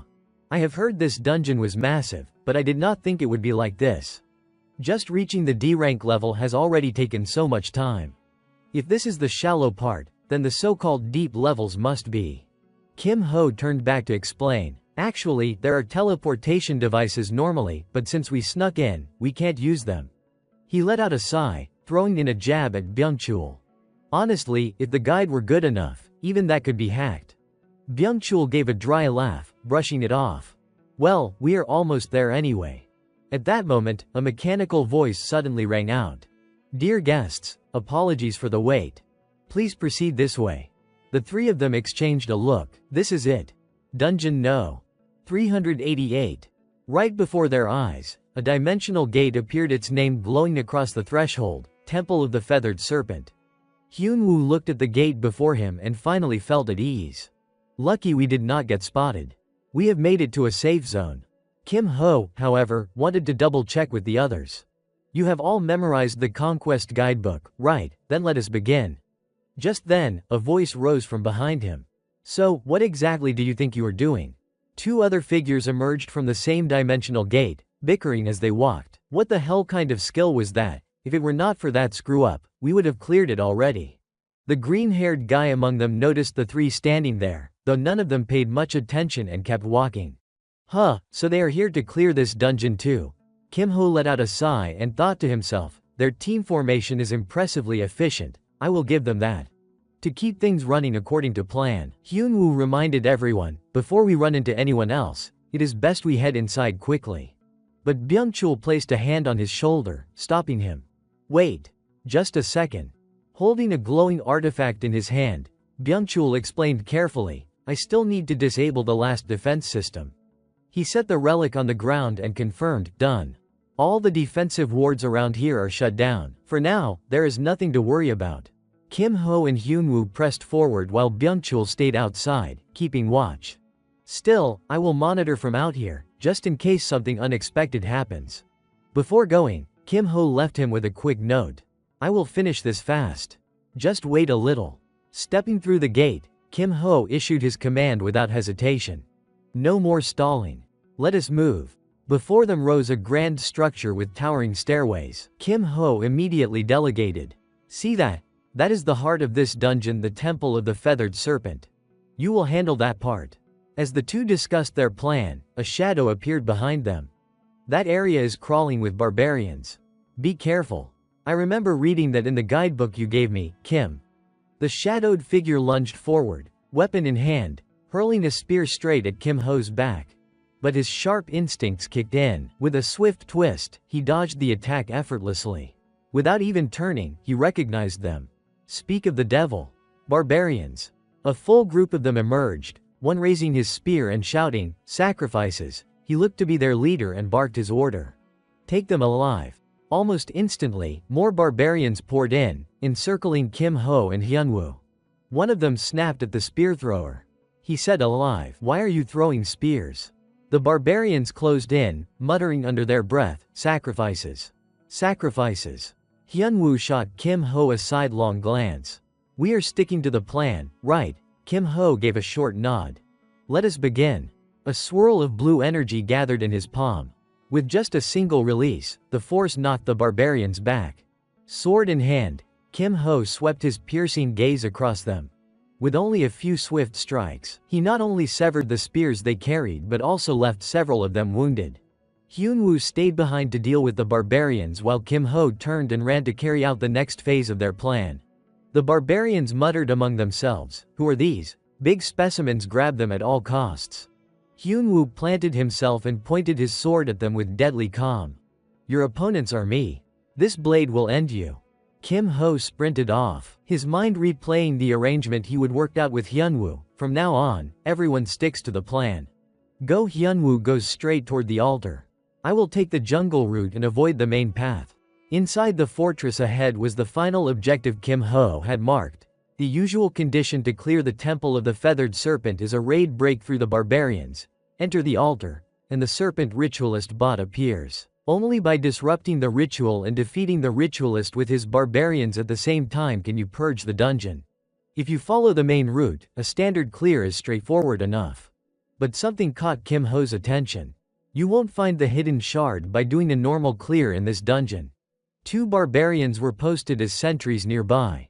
You have to search where others are not looking if you want to dig up something hidden, exactly what we are doing now. The sentries noticed him, but Kim Ho hardly paused to worry about them. His thoughts were on Hyunwoo. Looks like most of the barbarians were concentrated toward the altar. Still, even a few men here are not a match for Go Hyunwoo. Without hesitation he charged them. Greetings. The 2 snarled back, the offerings have come to us. Big specimens. They threw their spears at him, but he barely reacted, scoffing. You were told to capture them alive. Do you have no other words besides that? With a single snap of will, his power split both spears in midair, sending them spinning back toward the throwers. Pathetic pests, not even worth my attention. The 2 spearmen were cut down by their own projectiles. Kim Ho grinned inwardly, everything's unfolding just as planned. He advanced to a darker tent set among the encampment and knew exactly what it signaled. A larger tent among the common ones, that is the chieftain's tent. A strange glow pulsed from inside, and it shot outward toward him like an attack. The chieftain stepped out, sweeping back the flap, and exhaled in awe. Rarely do I see someone radiating this much power. You will make an excellent offering. He brandished 2 magical trinkets and taunted Kim Ho. If you surrender quietly, your suffering will be over sooner. Kim Ho had already quietly activated his skill. His hand took on an uncanny shape as he retorted with sardonic amusement. Inferno First Hellbound Fist. Overheat, overload. All you talk about is offerings. Do not you have anything else to say? He readied his stance. Inside, he calculated, if I want that hidden shard, I have to pin him down here. That is why I scoured the jungle to find this camp. The chieftain did not wait. He struck at Kim Ho immediately. Kim Ho's mind raced through the plan. So far everything's happening as intended. Hold him here long enough for Go Hyunwoo to locate the hidden shard. Hyunwoo leaned forward, analyzing the tribal chief's previous strike. That golden attack, this is not elemental energy. If it lands even once, it will be lethal. In the blink of an eye, Kim Ho appeared right in front of him, mind racing through possible counters. But if I use overheat to draw out Inferno First's flames while my body is already pushed to its absolute limit? The tribal chief lunged, but Kim Ho slipped past with ease. Dodging something like this is not even a challenge. The chief hurriedly activated a glowing sphere of protection around himself. But even with the barrier up, it was nothing against Kim Ho's overwhelming strength. His fist tore through the shield like paper, smashing straight into the tribal chief and sending him flying across the clearing. Kim Ho lowered his gaze to his own hand, pensive. Overheat combined with Inferno First. Just as I suspected, the power skyrockets. Even a Tier D warding barrier crumbled instantly. Yet despite being hurled back, the tribal chief rose with only minor injuries. Kim Ho exhaled sharply. Figures. A bot is still a bot. A strike like that barely scratched him. Switching gears, Kim Ho taunted, his tone laced with mockery. Hey, maybe focus a little more on defense. You are leaving yourself wide open. Once more, the tribal chief unleashed a furious barrage, and once more Kim Ho evaded with minimal effort. With a darkened expression, the chief condensed a seething orb of energy, ready to launch his next attack. His voice was a low growl. You won't be granted an easy death. Kim Ho was not intimidated in the slightest. He only smirked, his words cutting sharp. Oh no, terrifying. Look at you seething with rage already. The 2 charged forward at the same time, their clash imminent. From the pattern of his opponent's moves, Kim Ho was beginning to piece together the truth. For a shaman, the ritual takes priority above all. If I dodge just enough, he will eventually abandon the fight to return to the ceremony. A glint of understanding flickered in his eyes. But if I want to prevent that, all I need to do is stoke his fury. Kim Ho let each attack whistle past, deliberately feeding the chief's temper. Of course, the angrier he gets, the more dangerous it becomes for me. But that is the trade-off. His eyes flicked toward the looming temple behind them, a silent thought echoing in his chest.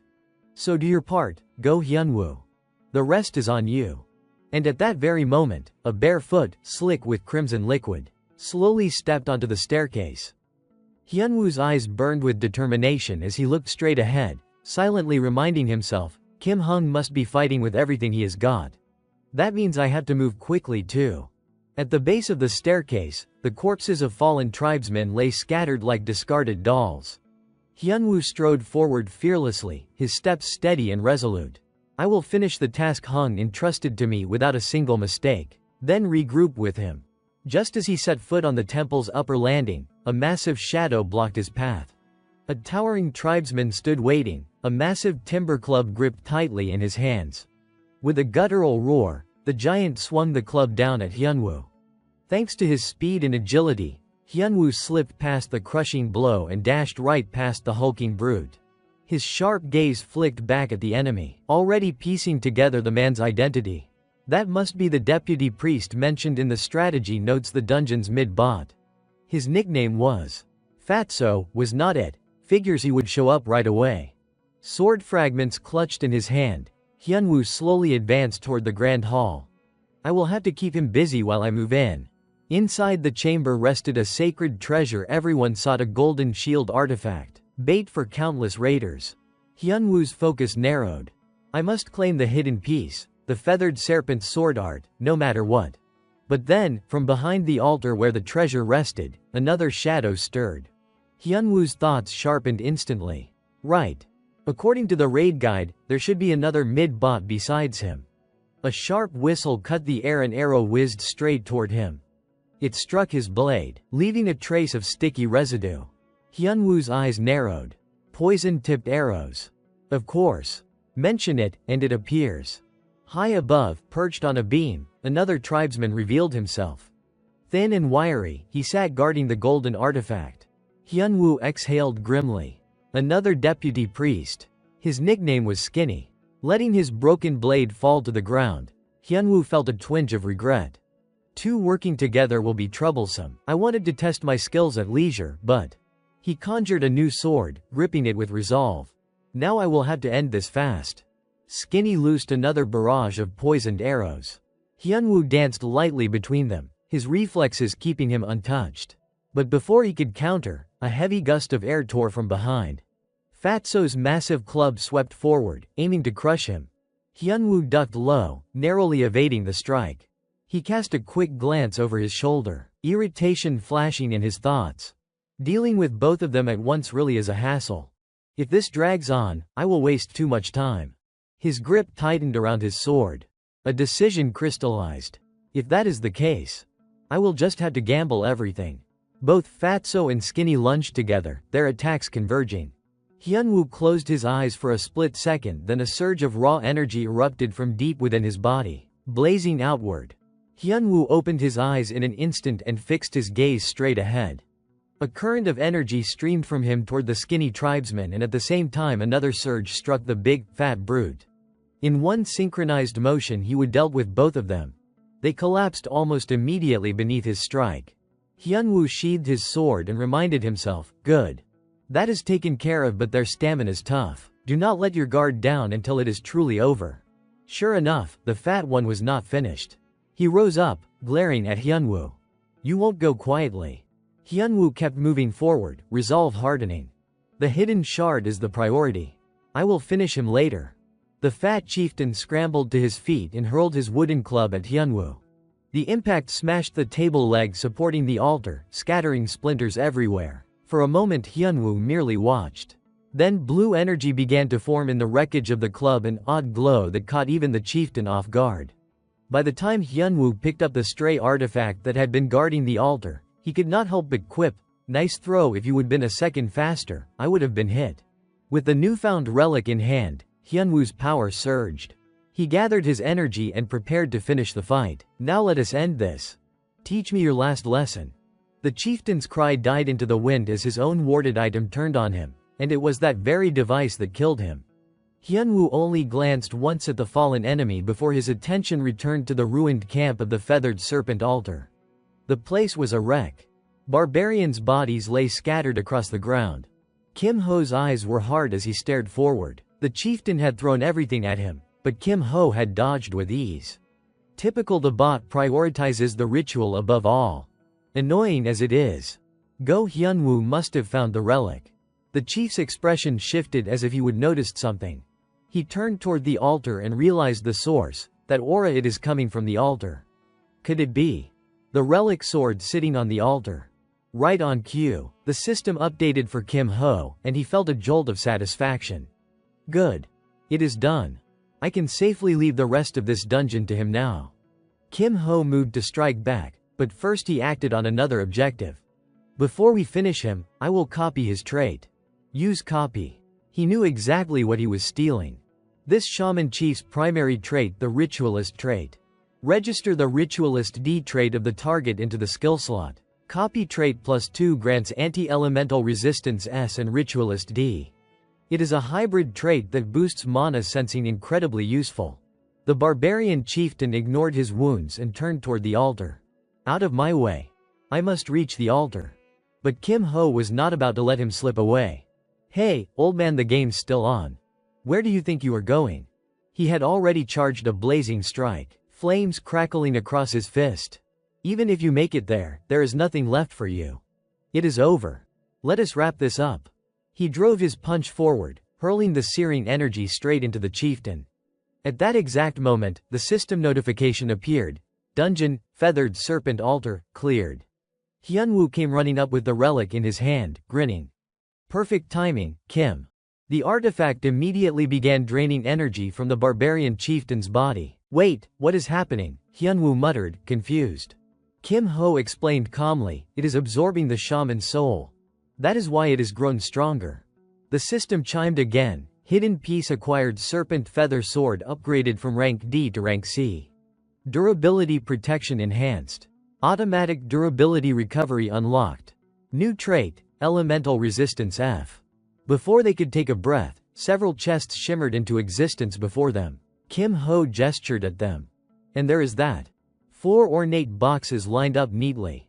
Random reward chests, feathered serpent altar rank D. Hyunwoo did not look too tempted. He glanced at the sword in his hand and chuckled. This alone is more than enough for me. It will be useful for a while yet. Then he turned to Kim Ho, holding the blade up. So take the rest, Kim. They are yours. Kim Ho did not argue. If you insist, I won't say no. He gathered up the remaining rewards while adding, but first we need to get out of here. Once a dungeon's been conquered, it collapses after a set time. When they emerged, Byung-chul was waiting outside, eyes wide. Seriously, that fast? Kim Ho gave a confident shrug. Told you I would wrap it up quick. Hyunwoo glanced back just in time to see the dimensional gate fading away. The entrance is disappearing. Exactly like I explained earlier. Kim Ho confirmed, once the dungeon's core is destroyed, the gate closes. For a while, no one can enter. But when it regenerates, it will open again and someone else will clear it all over. Byung-chul added his own explanation, arms crossed knowingly. And that is why there is always evidence left behind when a dungeon's been cleared. Even the best forgers can't erase it. Kim Ho frowned slightly, already thinking ahead. Which means inspectors will be here before long. We should move before that happens. They climbed the long stairway back to their starting point. Byung-chul groaned the entire way. Finally. I thought those steps would never end. Hyunwoo laughed at the sight of him. Of course climbing up is harder than going down. Byung-chul nodded wearily. Yeah, I know, but that was brutal. He turned and held out his hand. Anyway, good thing nothing blocked our way on the return.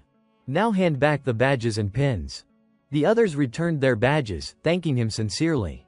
Thanks to you, we made it out safe. Appreciate it, Shin Hung. Hope we can count on you again. Byung-chul rubbed the back of his neck, embarrassed. Ah, it is nothing. Just part of the service. At some point, Chunyi and Somi had appeared behind them. Somi waved brightly. Hey, hey. She teased the trio with a grin. Funny how we keep running into each other. But why always at times like these? Chunyi, however, was not amused. Arms crossed, expression sharp, she demanded, so what exactly were you doing in a dungeon this late at night? Not far from Kim Ho's group, Somi cheerfully waved and called out, Hey, hey, looks like we are running into each other quite often lately. Beside her, Chunyi crossed her arms and demanded in a bold tone, Out here this late at night, what exactly are you guys doing inside the dungeon? Byung-chul stiffened at her words, but quickly tried to look composed as he replied, Doing something in the dungeon. Is not that obvious? We are here to clear it, of course. Chunyi narrowed her eyes, unconvinced. From the very start, your group did not seem all that committed to clearing dungeons. Hard to believe you suddenly changed your minds. Byungchul scoffed and mocked her. Wow, you have made it this far in life and still can't trust anyone. Ever heard of taking people at their word? Then he elbowed Kim Ho, hinting with a wink. This guy. Trying to push the trouble onto me again, Kim Ho thought with mild annoyance.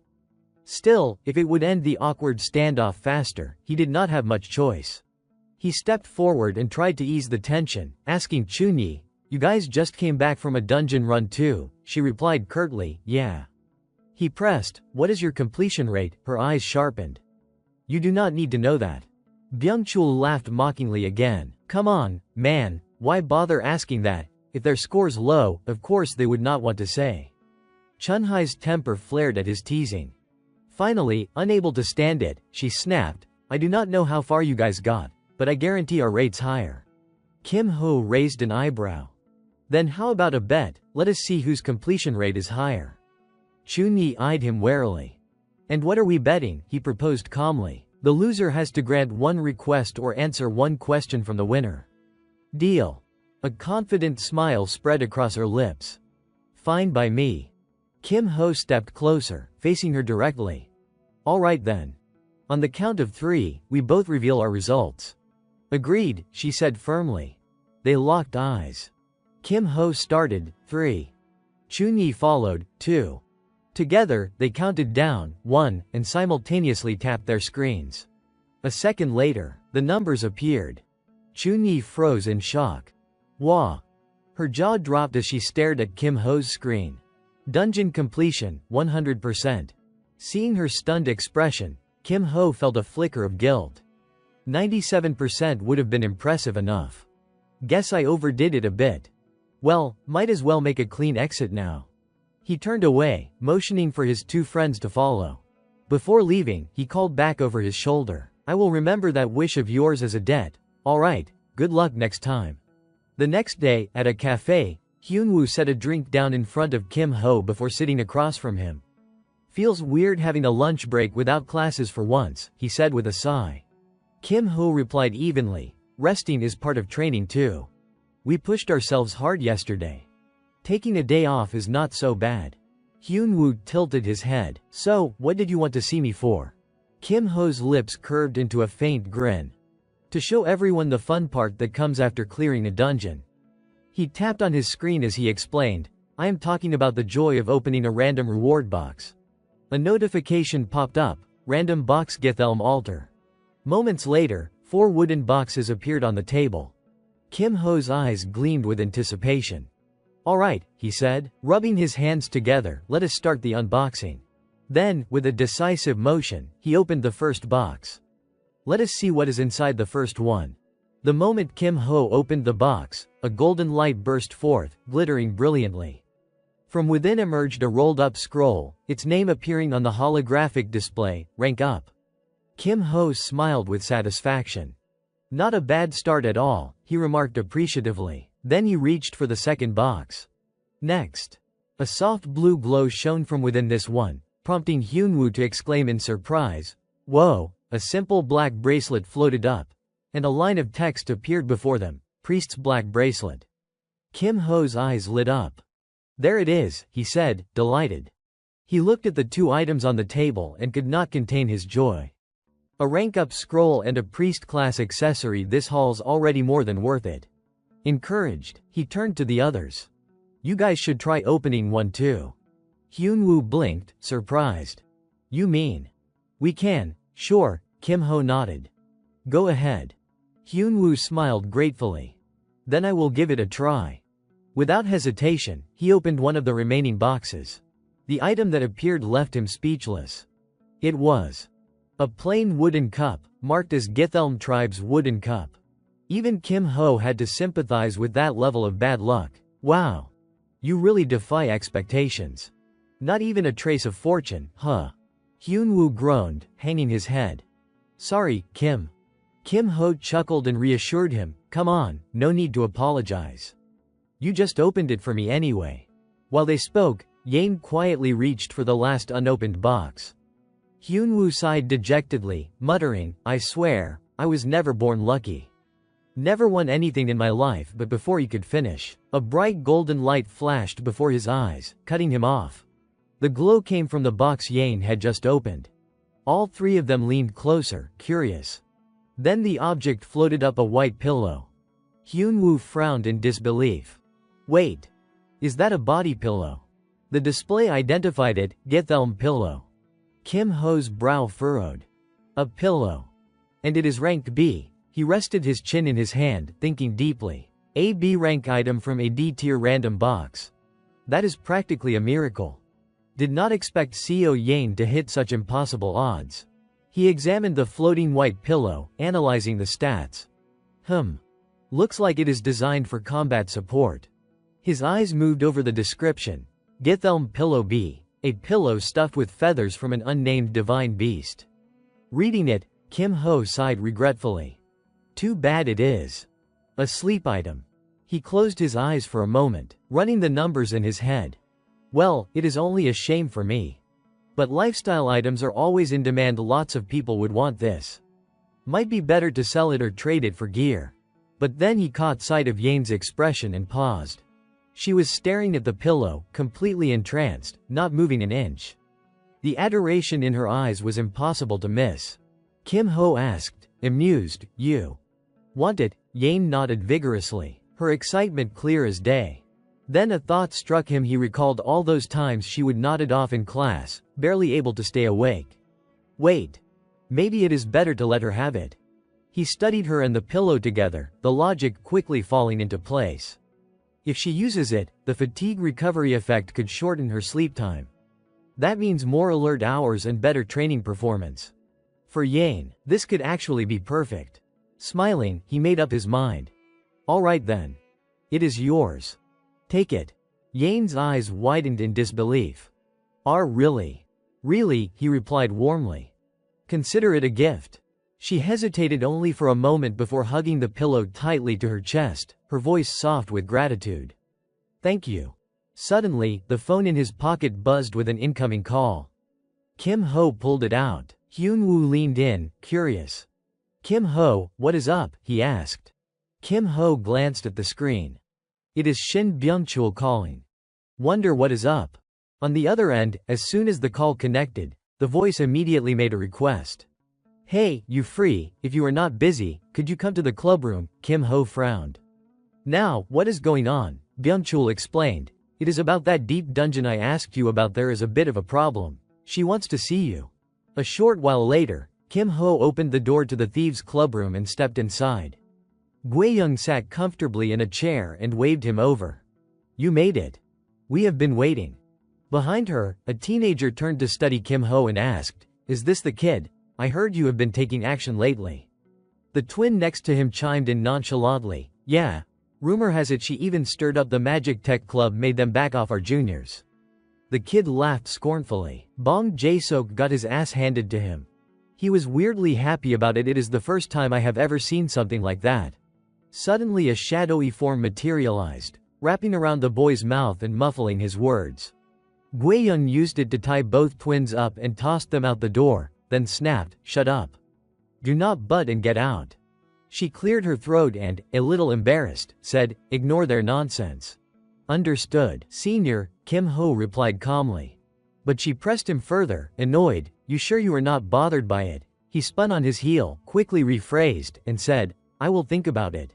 Getting to the point, Guiyang stretched and said, Let us cut the small talk and get straight to it. She rubbed her head, looking troubled. About that Dark Serpent Guild commission you asked about, the recipient encountered some trouble. It is tied up in a bidding conflict. Kim Ho folded his arms, expression steady. Just a regular bid, or priority bidding? He asked. She answered seriously, Priority bidding. He stroked his chin and said slowly, Priority bidding, huh? This is messy. He ran through the academy rules in his head. Deep dungeons have a rule: once a dungeon core is broken, that dungeon cannot be re-entered until it regenerates during the next cycle. The number of teams allowed to challenge a single dungeon is limited, and for dungeons with great rewards, competition is inevitable. To handle that fairly, the academy uses a bidding system. The basic method regular bidding simply orders entry based on team's dungeon clear performance. But there is also priority bidding. Clubs have a finite number of priority bids. If they use one, normal conditions are bypassed and they gain immediate top priority to enter the dungeon. Kim Ho's face tightened as he considered this. So the Dark Serpent Guild's run has been snagged by a priority bid, he concluded. Guiyang continued, we can get in officially, so entering the dungeon itself is not the issue. But once we clear it, the dungeon will seal, and the club that used a priority bid won't like that. By the way, she raised one finger. The club that placed the priority bid is the Swordsmanship Club. Guiyang watched Kim Ho's expression intently and asked, you know what that means? The Swordsmanship Club is one of the top clubs, always fighting for first or second place at the academy. You still want to go ahead with this? Kim Ho's face was full of resolve. Without hesitation he answered, yes. I want to proceed. Guiyang frowned in disbelief. You are serious? Kim Ho remained calm and reassuring. Do not worry about the fallout. Let me handle the consequences, just go ahead. Hearing that, she leaned back in her chair and said with a wry smile, all right then. You have always been a promising junior, I am sure you have a plan. She clenched her fist, determination in her eyes, and declared, fine. Let us give it a shot. Guiyang leaned an elbow on the chair and said casually, all right, I am sure my talented junior has some plan up his sleeve. She squeezed her fist with determination and declared, fine. Let us see how far she gets. Proceed with it. Byungchul, startled, asked, you are going yourself? She answered confidently, of course. I will go, and I will bring Davin too. Then she turned to Kim Ho and added, in return, I want extra pay. How about it? He smiled confidently. If we are doing it, do it properly, he replied. Guiyang asked, curious, who is coming with you? That gray-haired kid from last time, he reminded her. You probably saw him during the Go Hyunwoo vs. Ibaro match. At once she remembered. Oh, that handsome one, she mused, skeptical but impressed. If you two already cleared a B-rank dungeon on your own, that is something. Nearby, Davin, who just heard the plan, looked puzzled and asked, Vice Leader, she is a first year, she can handle a B-rank dungeon. Realizing someone was not fully informed, Guiyang glanced up. Right, Davin might not know the background. She recalled that when the two of them had met before, both had worn masks to hide their identities. He would seen the masked kid when they raided the temporary warehouse, but the mask had a magic concealment on it at the time. Moving closer to Kim Ho, she lowered her voice and asked, can you say who he is? He answered calmly, as long as you do not go blabbing it everywhere, it should be okay. Guiyang covered a grin and then leaned in. Davin, do not freak out. Listen up. Without hesitation she blurted it out, he is Inferno Fist. Davin's eyes went wide and he whipped his head toward Kim Ho in shock. With introductions finished, Kim Ho pulled out a stack of documents and said, okay, that is the intro. Everyone, look at this. Guiyang skimmed and then asked in surprise, what is this? The sixth instructor's strategy. Where did you find this? As she read a passage, she could not help but comment, hey, look at this, just take the essentials and get out. Davin and Byungchul craned their necks to see, and when they read the text clearly they all scolded at once. You really are nothing but a thief. Then Guiyang brightened and said, see, I told you he is a perfect match for our club. Davin agreed, adding, and he is kinda cute, too. Kim Ho replied indifferently, I left the opportunity open, but that does not mean I accept everyone indiscriminately. She huffed and complained good-naturedly, you are awfully quick on the uptake.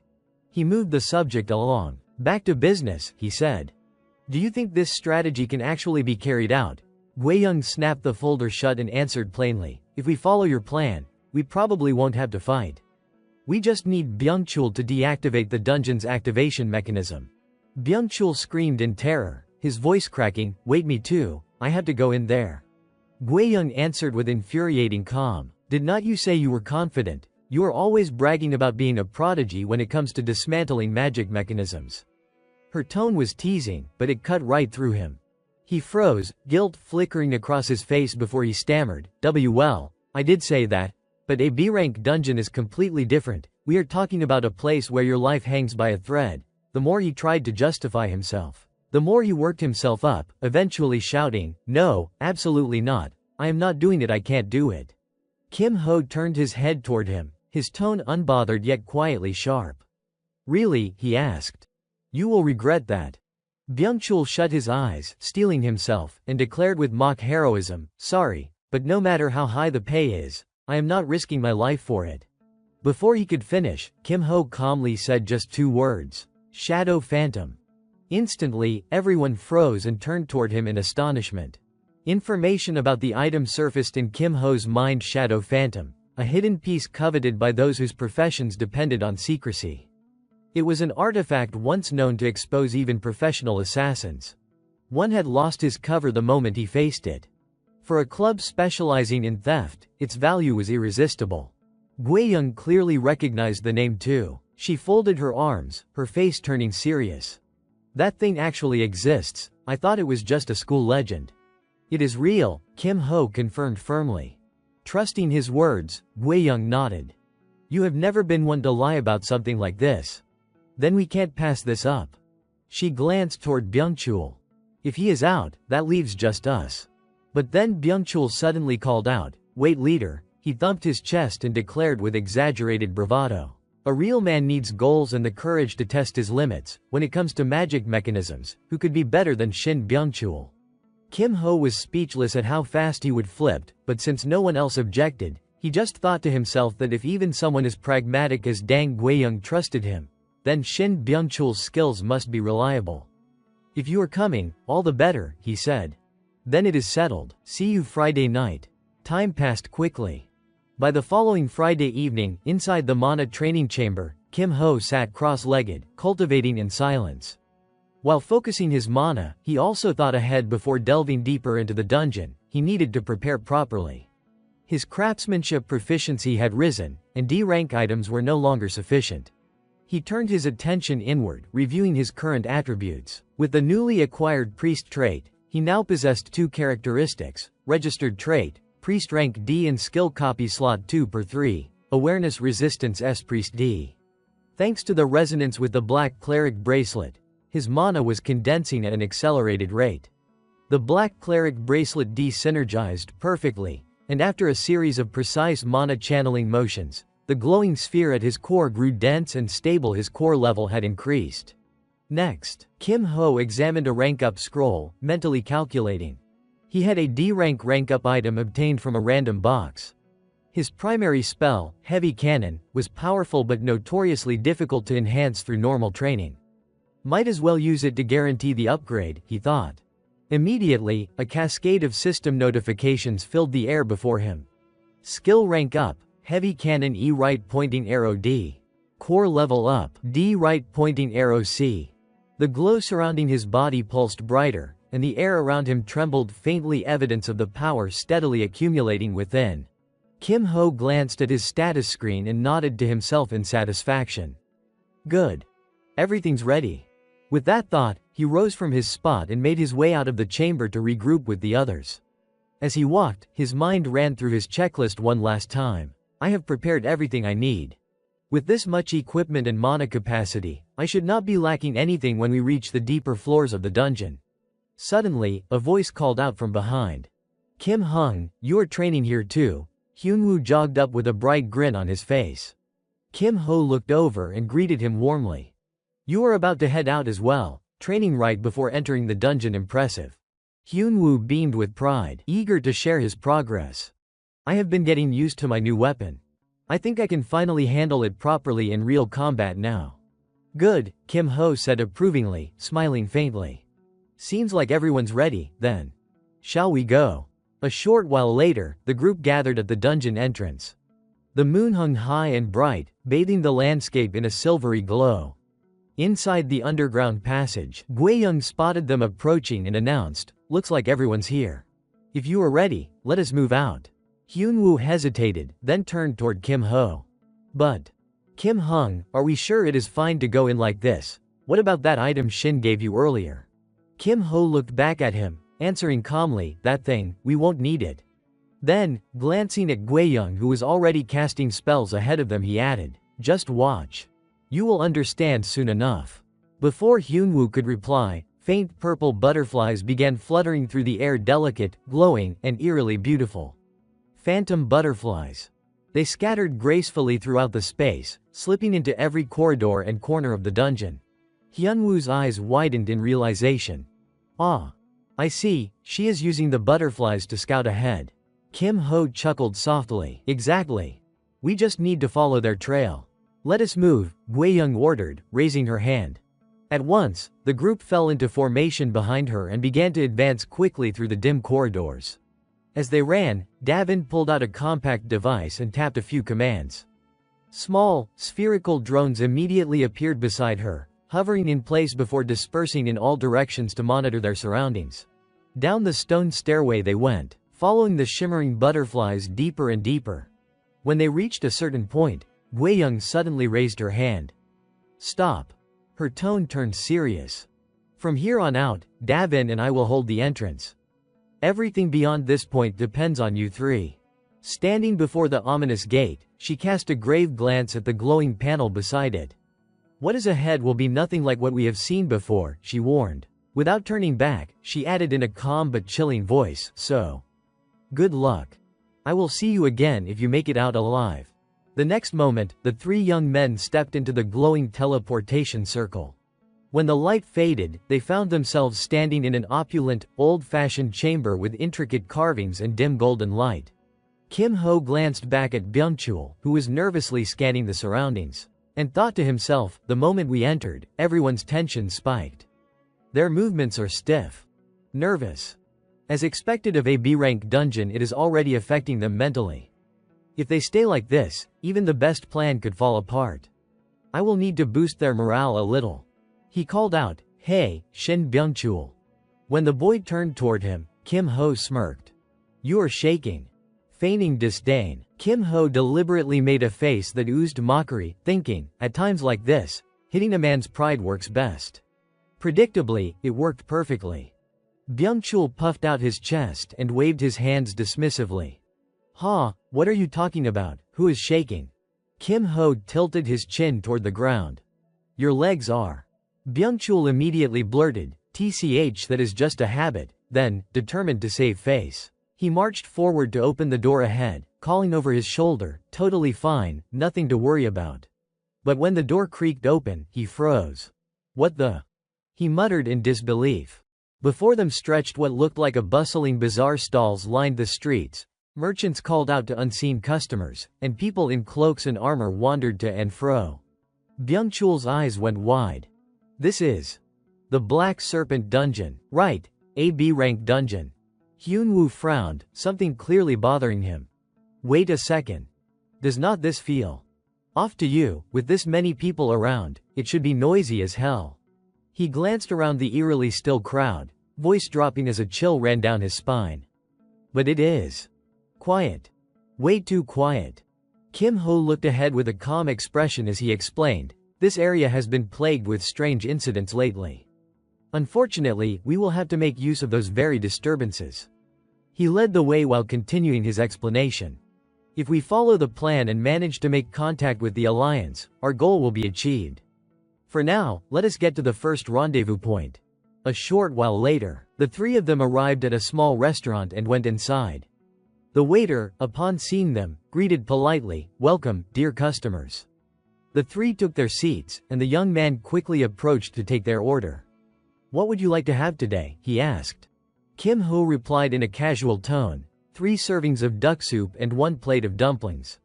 The waiter smiled brightly and nodded. Right away, sir. I will prepare them immediately.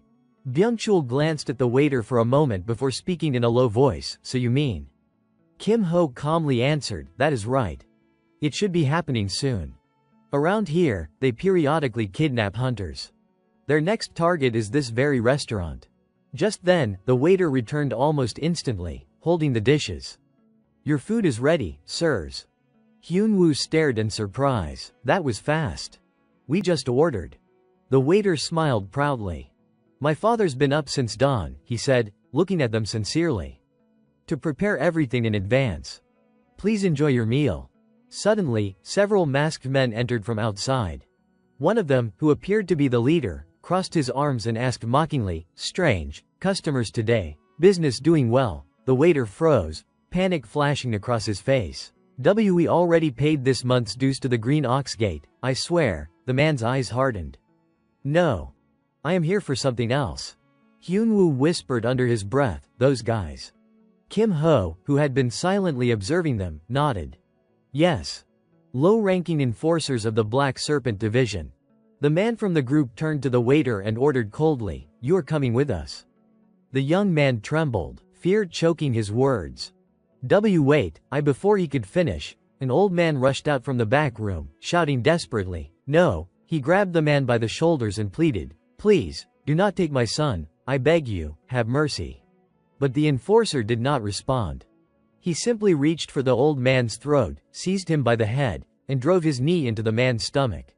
The old man collapsed to the floor, clutching his abdomen in pain, unable to stand. Another thug turned to the young waiter and barked, "Move it, unless you want to end up like him, you know what is coming next." He grabbed the young man by the collar and raised his sword threateningly.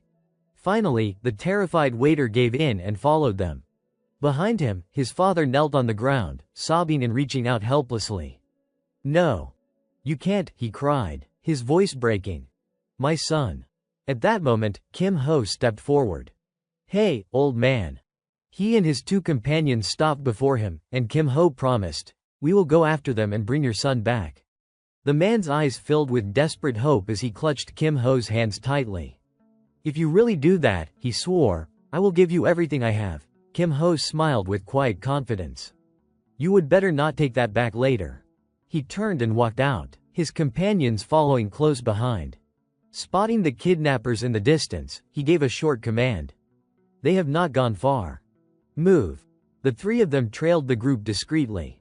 When the kidnappers turned into a deserted alley, Kim Ho quickly assessed the situation. "They are heading toward a secluded area," he said. "Looks like they have noticed us." But instead of hesitating, he strode forward without fear. "Good. Saves us the trouble of chasing them." As they rounded the corner, two members of the Black Serpent gang were already waiting, swords drawn. The brown-haired one sneered as he spotted them.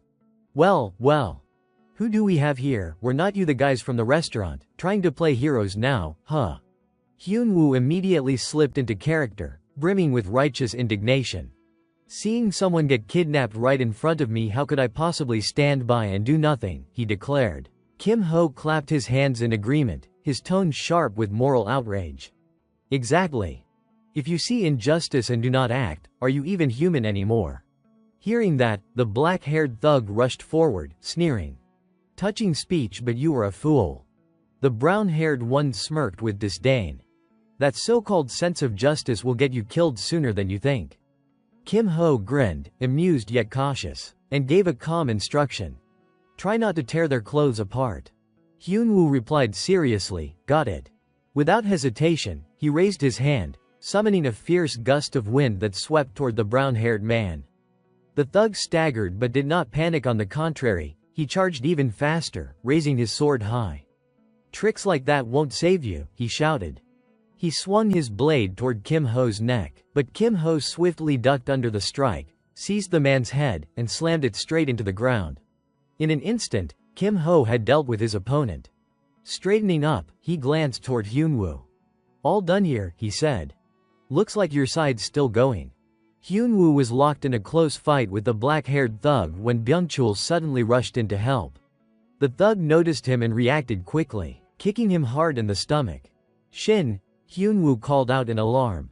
A moment later, Kim Ho rubbed the back of his neck and sighed, his expression caught between amusement and exasperation. "Well, makes sense.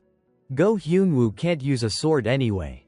Still, he watched as his two companions took turns kicking the black-haired thug into submission and muttered dryly, "What a filthy-looking brawl." After a few minutes, it was over. Kim Ho exhaled in relief. Byung-chul stared in disbelief at the two naked, bound thugs before them. "Wait. These guys were just low-level fighters, not captains?" he asked. Kim Ho nodded confidently. "They're the weakest ones around here. Inwardly, though," he added, "in a lower-level dungeon, they would probably be mid-tier bosses. But no need to say that out loud." He then turned to the kidnapped young man and said, "All right, it is settled. Let us get you home." The three escorted the young man back. As soon as they entered the house, he ran straight into his father's arms. "Father," he cried. The old man hugged him tightly, tears welling in his eyes. "My son," he choked out, his voice trembling with emotion. Then, turning to the trio, he bowed deeply. "Thank you. Thank you so much, all of you." Kim Ho scratched his cheek awkwardly. "Sorry to interrupt the touching moment, but we should probably settle things properly, do not you think?" The old man blinked, then quickly nodded. "Why yes, of course. What can I do to repay you?" Kim Ho pointed directly at a statue in the corner. "I will just take that." The man looked surprised. "That is not that a Bodhi-Dharma statue," but then he nodded enthusiastically. "Please, take as many as you want." Kim Ho smiled, satisfied. "Thanks, old man." He returned to the table they would been sitting at earlier, pulled out a chair, and said casually, "All right then, I will finish my meal before we go." The old man chuckled and offered, "I will reheat it for you." Hyunwoo picked up the statue, studying it closely. "This thing. It does not look ordinary," he murmured. Beside him, Byung-chul, still chewing his food, pointed at it. "That looks like something used in formation magic, does not it?" Hyunwoo's eyes widened. "Formation magic, you mean this statue?" Kim Ho nodded and explained, "Yes. It is a component for a formation. More precisely, it is a key used to unlock a specific type of formation seal." Hyunwoo lifted the statue closer for inspection, hesitation in his tone. "Kim, if it is just a formation key, then..." Kim Ho added calmly, "There is more to it. It also contains the martial essence of the craftsman who carved it. Keep it, it will come in handy someday." Then he pushed back his chair and stood up. Glancing at the empty bowls on the table, Kim Ho said evenly, "All right. Stomach's full now." He folded his arms and said calmly, "Okay, let us get serious." The three of them made their way to the Hak Zae gang's gate. Kim Ho took a quick look around, then turned to face Hyunwoo and Byung-chul. "You all know the plan by heart, but let us run through it one more time," he said. He walked them through the strategy with a businesslike tone. Clearing the Hak Zae chamber is basically the same approach as the Taelongvu map. While I hold the bot and the main force, you split into two teams and gather the objective items. The single big difference between this and the Taelongvu run, he emphasized solemnly, is that the Hak Zae bot is far too strong to be killed outright. So we are finishing this one differently with the items listed on the strategy sheet. You have got everything they asked for, right? Byung-chul answered with full confidence, "Of course." Hyunwoo nodded, equally sure, "Yeah, we have got it." Kim Ho produced 2 pieces of gear, an emergency escape scroll B rank and an inner ear comms set B rank, and said carefully, "Put the comms in and keep the escape scroll safe." They all clipped the headsets on. Kim Ho looked at them both and instructed, "From this point I will act alone. If anything happens, contact me immediately."